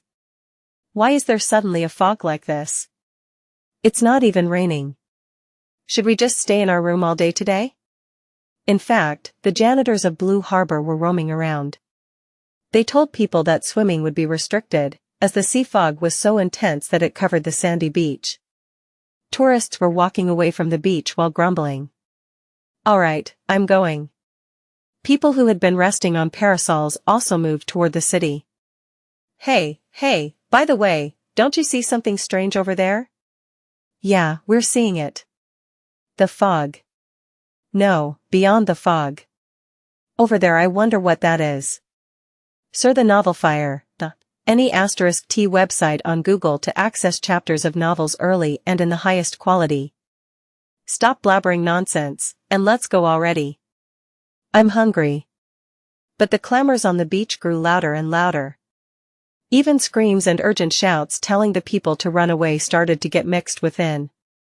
Everything happened in an instant. A giant, jaw-dropping sailing boat breached through the thick fog. A flag fluttered atop the sails of a sailing ship. Two swords crossed underneath a distorted skull. This flag symbolized one thing. It's a pirate. Piraeawet. The peaceful beach went into a state of total panic in an instant. Terrified, people started screaming and running.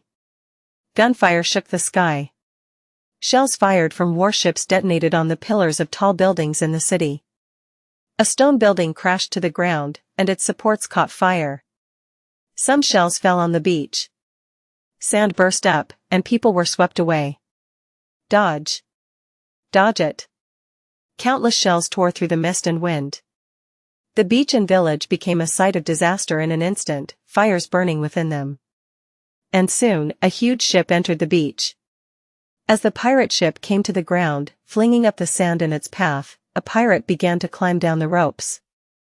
Hoo-hee-hee. Sitting in a chair on the deck, a man with a long beard laughed. Holding up a communication crystal ball, he said. Second and third ship. Cover the island from the left and right and beach. Don't let anyone escape. Aye. Large sailing ships of the same size were seen splitting left and right in the fog. The man stood up. You could see pirates retreating all at once and bowing their heads to pay their respects. Blue Harbor, huh? It's a nice island. As he drew his sword, he shouted. What are you all doing? Everyone, land. Wipe out every last one of them. Wah wah. ****. Simon and Shun, who were in the exhibition hall, also went out, hearing the gunfire that shook the sky. Somebody mumbled in shock. Oh my God. A gigantic pirate ship that arrived with a thick sea fog was firing shells all over the city. Blue Harbor was becoming a living hell. They aren't an ordinary group of pirates, said the butler in a cold sweat. Judging from the size of their ship or the flag, they're pirates of the Pearl Sea. They aren't the type to come to a peaceful ocean, so why? The Admiral has arrived. A man in a uniform with a bunch of badges hung on it walked out of the exhibition hall. No way. He muttered with a face completely displaying his disbelief. How did a pirate ship get to the shoreline? What is the shoreline guard doing? The Admiral hurriedly took his communication crystal ball out of his pocket. Guard post. Answer me. Guard post. Silence. Hastily changing channels, the Admiral tried contacting somewhere else. It's me, the Admiral. Answer me right now. But all three seaborne forces protecting the sea didn't respond. Is the communication off all of a sudden? Because of the fog? They're probably just in a situation where they can't be contacted, said Simon with a stiffened face. When the Admiral turned his head to see who in the world was intervening, his eyes widened when he saw Simon's uniform. Kizan. What do you mean by a situation where they can't be contacted, big brother? Simon let out a small sigh in response to Shun's question and said. It means they've already been defeated. ****.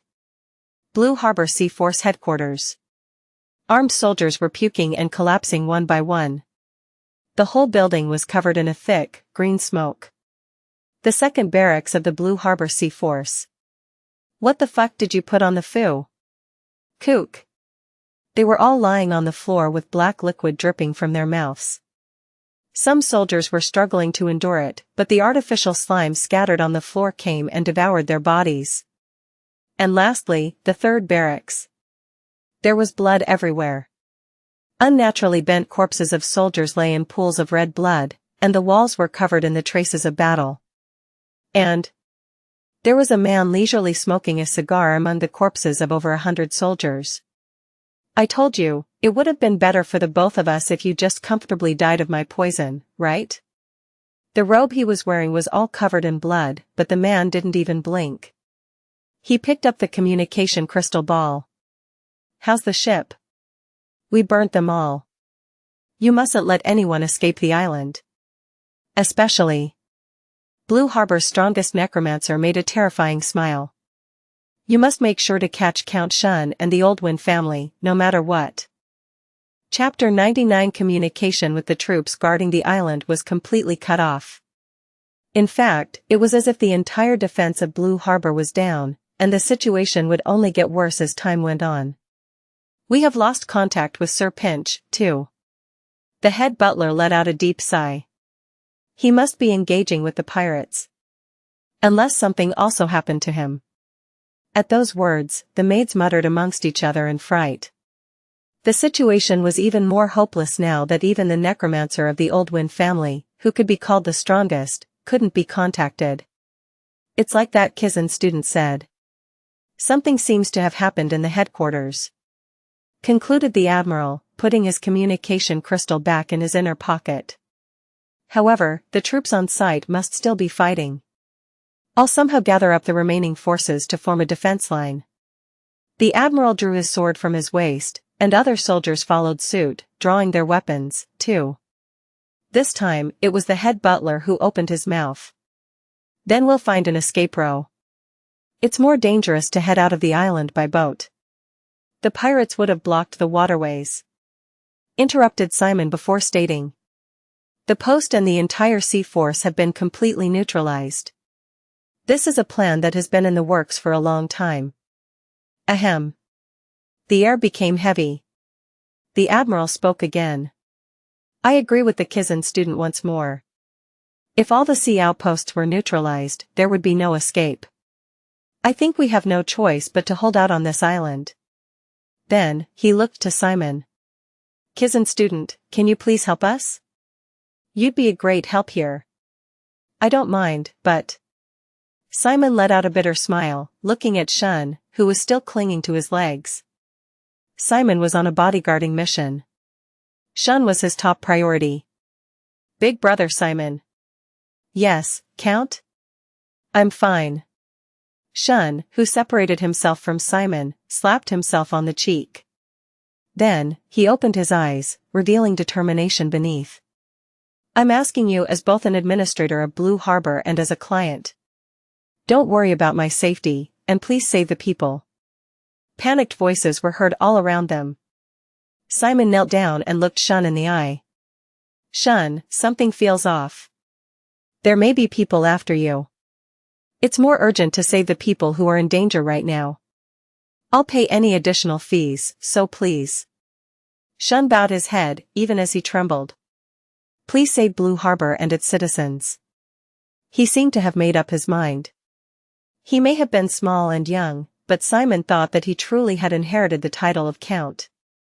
Simon also bowed his head. As you wish, Count. Asterisk asterisk asterisk. The force was divided into 3. Shun, along with the head butler and the family's guests, decided to head to the mansion and hold out. The mansion had its own defense facilities, and some butlers could fight. The Sea Force Admiral decided to head toward the barracks with his soldiers. It was an urgent task to reorganize forces by retrieving the scattered soldiers. And Simon was. He was alone, heading toward the beach where the first pirate ship had landed. Simon judged that there was a high possibility that the captain was at the largest and fanciest of the 3 pirate ships. If he could suppress the captain, the rest of the small fries should be disrupted, and if he combined his power with the remaining soldiers in the Blue Harbor Sea Force, the situation should somehow be resolved. Pierre. Can you hear me? Ever since the pirates started their invasion, Pierre's clone hadn't spoken a word. It seemed that the other side got involved before Simon did. Let's just do what I can do for now. A terrible hell unfolded before him when he passed through the mansion gates and entered the city of Blue Harbor. The beautiful city has been turned into a sea of fire because of the bombardment, and screams of pain and the cries of people facing crises far beyond them were all that could be heard. As Simon moved forward through the thick smoke and scorching flames, he finally found a group of residents near the fountain. Some C4 soldiers were fighting the pirates, but they couldn't put up much of a fight, and collapsed due to their lacking numbers. Please. Anything but that. That's my father's. You're making me sick. A man begging over his father's belongings was kicked, and fell to the floor. A scene of absolute plundering. The pirates scoured the buildings and took valuable items, and if the residents resisted, they wielded their weapons without hesitation. Hey, hey! Aren't you going to lower your sword? You dirty bastards! A lone soldier was confronting the pirates. The pirates were threatening him by putting their swords at the necks of citizens. Huh? Are you really not going to lower your sword? One captive fell to the ground as blood spurted from their neck after the pirate at the back sliced it open. Kaya-awa. Dear. Are you still not gonna lower it? Next was an old man, and then a young man. They fell down in fountains of blood. The captives were screaming out of fear. These pirates weren't just taking the captives hostage. They were playing. These bastards really are insane. The soldier trembled. He could never know how many more people would die if he charged. He lowered his posture and pretended to put down his sword. Wait. I'll put it down. I'll put it down, so calm down. A pirate approached from behind and struck him in the back of the head. The soldier crumpled on the spot. Kaya ha ha ha. Too easy, too easy. The pirates approached and began to stomp down on the prone soldier. Can't you even tell the difference between real war and limited warfare? You have to fucking fight no matter how many captives drop dead. Bastards who were fattened up by peace. Simon, who was watching from behind a building, bit his lip. It wasn't that hard to beat up a few pirates, but if he rushed in, the lives of the captives were at risk. Moreover, a powder keg was placed between the captives kneeling in an alley. The pirates ordered the captives to hold the keg, and people trembled as they were forced to gather around it. At that moment, Pierre's clone spoke into Simon's mind. Boy. Can you hear me? Pierre. Why were you so late? A pirate ship has come this way. I'm engaging them right now. Will you be fine by yourself? Kuhi. It's a piece of cake. By the way, you successfully cast bone armor with a summoned skeleton for the first time yesterday, am I right? Yeah, I did. What about it? Pierre's clone smiled. Then I shall grant you this permission. You can use the conscripted undead as bone armor. As many as you want. Pierre's message ended with that. His voice cut off, so maybe he entered the fight again. Alright. Simon didn't know what Pierre's intentions were, but he had no other options. He summoned a large number of conscripted skeletons from his subspace. Then, he recalled the image in his mind to raise his concentration. I can't concentrate well. He could see sparks fluttering in the wind and falling. It's still too fast. Simon clenched his teeth. His mind was elevating. As though consciousness transcended the body, his senses started to become more and more detailed. Get slower. Get slower. Get slower. Slowly, the speed of the sparks falling slowed down. Now, it all looked like slow motion to him. Simon nodded and slowly appeared from behind the building. Asterisk asterisk asterisk. Asterisk asterisk asterisk. The man who had been plundered of his parents' belongings was being kicked by pirates over and over again. Angered, Simon flicked his right arm toward him. Bone armor. The bodies of two skeletons disassembled and flew toward the man. What? The pirate panicked and retreated. The flying bones began to stick to the man's body one by one. The arms, legs, and chest bones connected into neat rows. Simon then finally realized it. Why Pierre was preventing him from practicing bone armor with conscripted skeletons. This is so much easier. This didn't require any practice in the first place. The conscripted skeletons, each carrying consciousness, knew exactly where the bone armor should be aligned and slotted together. All Simon had to do was fine-tune the whole thing. It was like Simon completed the blueprint, and the skeletons looked at it and put themselves together. If you mastered bone armor using the summoned skeleton, you could also naturally master the conscripted type. The man wearing the bone armor staggered. The bones that flew from the air went into the hollow armor and clicked into place. He looked down at himself with bewildered eyes.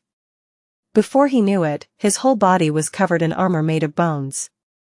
What did you do? The pirate kicked the man's chest out of panic, but thanks to the bone armor, it didn't hurt one bit. At that moment, the man's body moved completely on its own and punched the pirate's face. With the unbelievable force, blood spewed from the pirate's nose as he spun thrice in the air, and then rolled on the ground. His teeth glistened under the sunlight and flew out of his mouth. Hey! What's going on? His pirate comrade saw it and ran to him. This time, the fish shop owner struck the pirate in the head, embedding the man's face in the wooden box next to him. I didn't do it. Why is my body moving on its own? The bone armor that covered the fish shop owner was peeled off and moved on to the next person. Kaya! Stay still. Please don't do this. A rough-looking pirate was harassing a female tourist.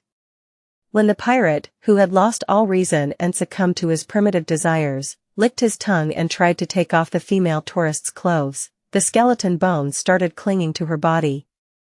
I told you not to do it. She slapped the pirate's cheek while crying. Then, the pirate's body flew up a few meters and fell to the floor. She was surprised and covered her mouth before looking at her palms. Just kill this bastard right now. Trample on him. Simon's arms moved frantically. He made the soldier who was being stomped on after being struck on the back of his head wear the bone armor. Huh? This bastard is standing up. He still had the strength? The soldier pushed himself up with his hands even though 5 men were trampling on him. No matter how much the pirates stomped on him, it was only their feet that hurt. Search *the oval fire. At website on Google to access chapters of novels early and in the highest quality. Huff. Soon, the soldier shouted out and shook off the pirates, making them fly like bowling pins before rolling across the floor. You bastard! A pirate approached and swung his sword. But with a loud clang, it hit only the bony armor that the soldier was wearing. It was as if the armor was alive. I mean, what the hell is that? Since the attack didn't work, the soldier felt tremendous courage rising within him. He grabbed the pirate's head and rammed it down on the floor. The floor tile was smashed, and the pirate's head was stuck in the remains. Ha ha ha ha ha ha. Unbelievable strength. The soldier looked down at his body in disbelief. Get out of there. A young lady jumped 3 meters up and kicked a pirate with a flying kick, smashing the pirate into the treehouse behind him. You trashy pervert bastards. I'll kill you all. The florist started to barehandedly swing the wagon he usually hefted along at the pirates. Finally, the powers I had in my early days have awakened. Back in my day. Suddenly, there was a huge counterattack from the residents. The citizens who had suffered one-sidedly suddenly exerted tremendous power while dressed in skeletal armor, overwhelming the pirates. Why you bastards? One pirate ran in the front of the powder keg where the captives were tied and lifted the torch in his hand. Get down on your knees, you crazy bastards. Otherwise, I'll blow these bastards sky. The pirate's eyes glazed over, and he fell to the floor. An old man had crushed the back of the pirate's head. After dusting off his hands, the old man smiled as he looked at the bone armor covering his skinny body. Old man! Shouted Simon, who appeared on the street. Please put that away. The old man looked at Simon and quickly grasped the situation. So you're the one who put this on me. Got it. The old man threw the powder keg into the garbage heap in the empty square, where it was safely detonated. Huff. Simon, who had reached the peak of concentration, crossed his arms in the air. The old man's bone armor was released and put on the body of a man fighting the pirates. I've been waiting for this. The man blew apart a pirate with a single uppercut. Right side. The man's bone armor was removed, and it flew into the air this time. A woman holding her child was falling down a 4-story building, escaping the flames. Bone armor was put on her body, absorbing the shock of her fall. The woman stood up fine. Left side again. Recover 2 suits and bring them to the square. I need to put more power on the fountain side. Simon's fully immersed bone armor control was almost like a work of art. His arms were moving frantically.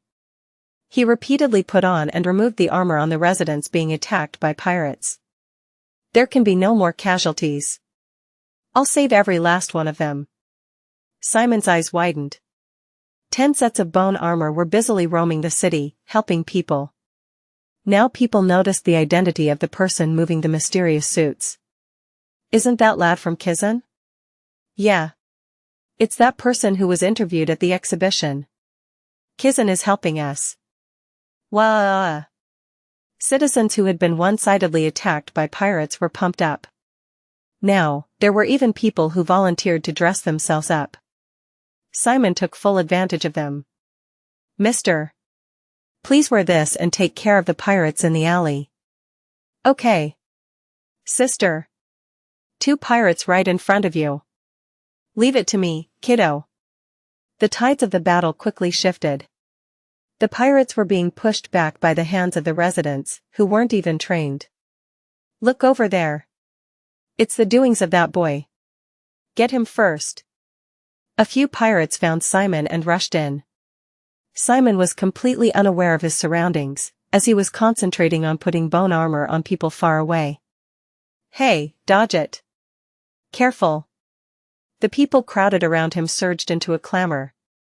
The moment when the pirates smirked and were about to swing their swords at Simon. Out of the blue, a flower shop owner, a Sea-Force soldier, and a tourist woman kicked the pirates with flying kicks and landed on the floor. The bodies of the pirates flew dozens of meters and crashed into walls or houses. Wuxia. Nice. Simon, who wiped off the sweat dripping down his forehead with his sleeve, smiled. Now, let's keep on fighting. A single person could change the tides of battle. It was the moment when the residents of Blue Harbor realized the greatness of the Necromancer. Chapter 100. On the beach, pirates were piling the goods they had looted from the village into countless wooden boxes. It took so many that one could build a large hill or a wall with them. Good. Very good. Pirate Captain Val chuckled while picking up jewels inside the box. After all, the treasures of this rich territory are of a whole new level. Wahahaha. See, Captain. Guile turned his head. A pirate with dark blue bruises forming in both eyes was rushing toward him. We need reinforcements.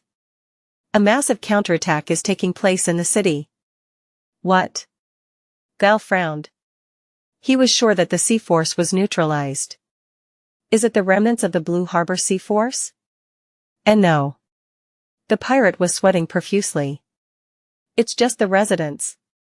A florist, tourist, chef.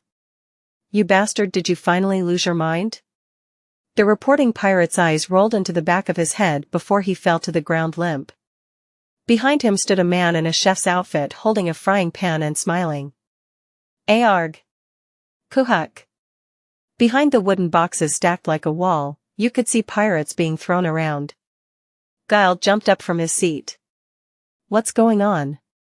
The stacked wooden boxes toppled to the ground as the bodies of thrown pirates slammed into them, and you could see the city residents walking in confidently. It really was a florist, tourist, chef, and all that. I can't believe this. That report was real?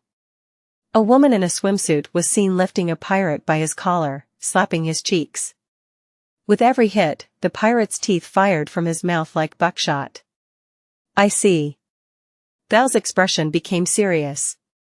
All of these people were wearing some bony armor. It was the work of a necromancer, and since the only proper necromancer in Blue Harbor was Pinch, then it must be you. The boy in a black school uniform. Behind the ordinary resident stood a sweaty boy in black clothes. Guile clicked his tongue and twiddled his long mustache. He promised to take care of the Kizan student, yet look at him passing the buck on us like this. I shouldn't have worked with those kinds of people after all. From what you've just said. Simon gave a sarcastic laugh. It looks like there's a traitor, huh? Hey. Take it how you like. Soon, the residents surrounded Guile. As everyone had gained once-in-a-lifetime power with Simon's bone armor, their confidence had peaked. However, Guile calmly stood in place and twiddled his mustache. Hit him all at once. Residents wearing bone armor rushed in together, but in that moment, Guile's eyes flashed, and his muscles swelled up. Simon got startled and shouted. Why? The 10 residents rushing in were flung away by the huge shockwave. A few who were hit head-on fainted, so Simon removed their bone armors. Huff. The chef got behind Guile with fleet movement and swung the frying pan at the back of Guile's head, but Guile didn't even have to look as he raised his arm to block it. Then, using just his bare hands, Guile turned the frying pan into nothing but scrap metal. A monster. Move away, mister. The lady in the swimsuit came in from the side and spread her palms wide. Guile's head shot to the side from the clean hit. The sound alone buffeted the winds, and the sand around them fluttered. Her every slap had the power to blow away a pirate's teeth. How cute. Guile, who only had a handprint on his cheek, smiled and pushed his face in front of hers. I'm actually into this, you know? Ah. She started stepping back in bewilderment. Guile grabbed the handle of the sword on his waist and drew it while letting his mana explode. Screwed her eyes shut, the tourist covered her head with her arms. A tornado rose in the sandy beach due to the huge winds. She squatted down before slowly opening her eyes while trembling. Ah. In front of her, she saw Simon with a leg outstretched. He had pushed up Guile's arm, holding the sword with a kick. His leg was shaking. No wonder I couldn't feel your jet black. Simon smiled while dripping sweat. His gaze was fixed on the mana fluttering in Guile's sword. This is my first time seeing an aura user. Ha ha ha. You should have come out sooner. After putting his leg down, Simon said while creating some distance. Everyone, step back. He's a strong opponent that can't be dealt with without a core. Wait. I can still. Simon waved his arms and dismantled all the sets of bone armor he had equipped to the residents. They got startled and backed away only then. You see. Guile cracked his neck side to side. I really hate necromancers. Asterisk asterisk asterisk. Asterisk asterisk asterisk. In fact, I was gonna kill him once this whole shebang was over. It seemed like he was talking about the traitor. And the possibility that the traitor was also a necromancer had increased. Simon could roughly guess how things were turning out. However, he wanted to bring out certain other bits of information, so he continued the conversation in a natural direction. To see a person using aura these days, how strange. Strange? Guile said as he spun his sword into a wide circle. That's the problem with you guys with necromancers. Y'all divide things into mainstream and non-mainstream without proper proof, and you belittle pure magic by saying it's outdated because it's different from you guys. I have never belittled it, though. I wonder. First of all, I don't like how you looked at me like you were watching a strange monkey in a zoo when you first saw my aura. Guile fixed his grip of the sword and held it to his chest, making a modest stance. Then, he slammed his right leg down into the sand and pushed off as he rushed forward. Gauntlet mode. Simon quickly pulled his right arm back. As bones gradually covered Simon's arm, he thrust his fist forward. The sand on the beach flew up like a fountain, and Simon and Guile stood in the center. Simon's gauntlet, armed with jet black, clashed with the sword armed with aura, creating sparks. Kook. As I expected, said Simon, struggling to push the sword away. That action of putting the sword on your chest. I know that's the swordsmanship stance from the Knights of the Baldwin Kingdom. Oh ho. So you figured it out. Guile deflected Simon's gauntlet with overwhelming force. But he didn't rush in right away. He looked pretty satisfied with Simon's perceptiveness. What is there to hide, anyway? The family I was born into has been a family of knights for generations. A pirate is? Knight families had continued to plummet in a world dominated by necromancers. Although that was the flow of the times, the young Guile didn't give up.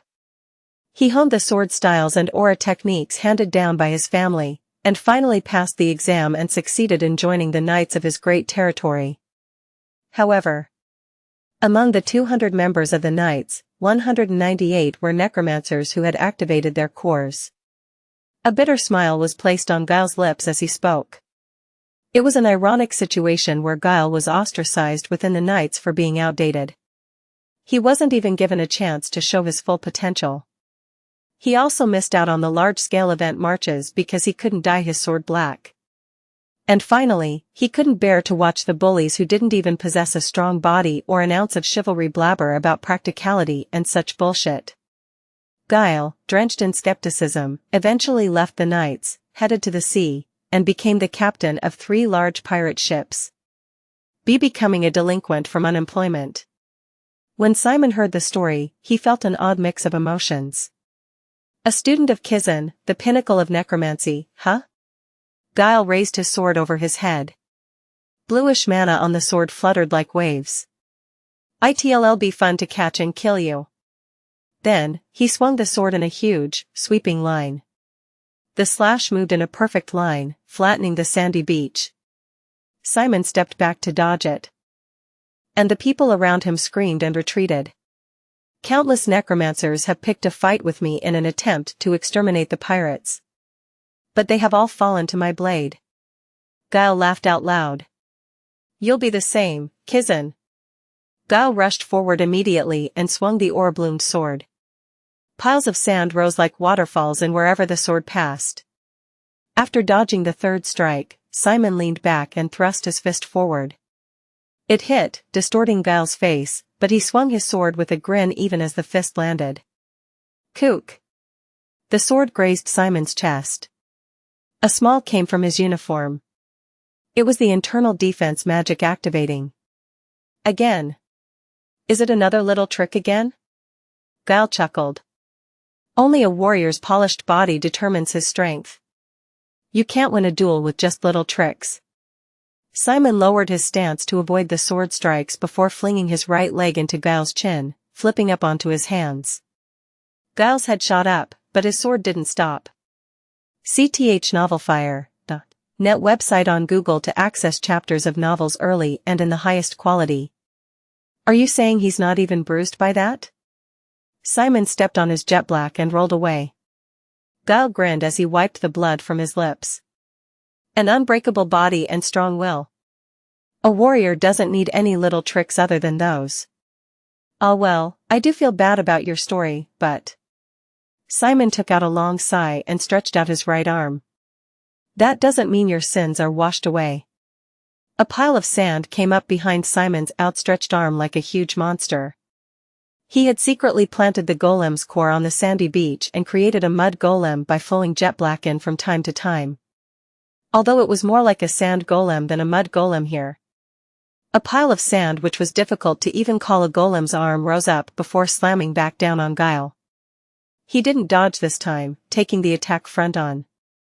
However, the fine sand of the beach didn't clump together like other soils, but instead scattered as it hit Guile. Sand got into his eyes, nose, ears, and mouth. 2. Kook. Useless.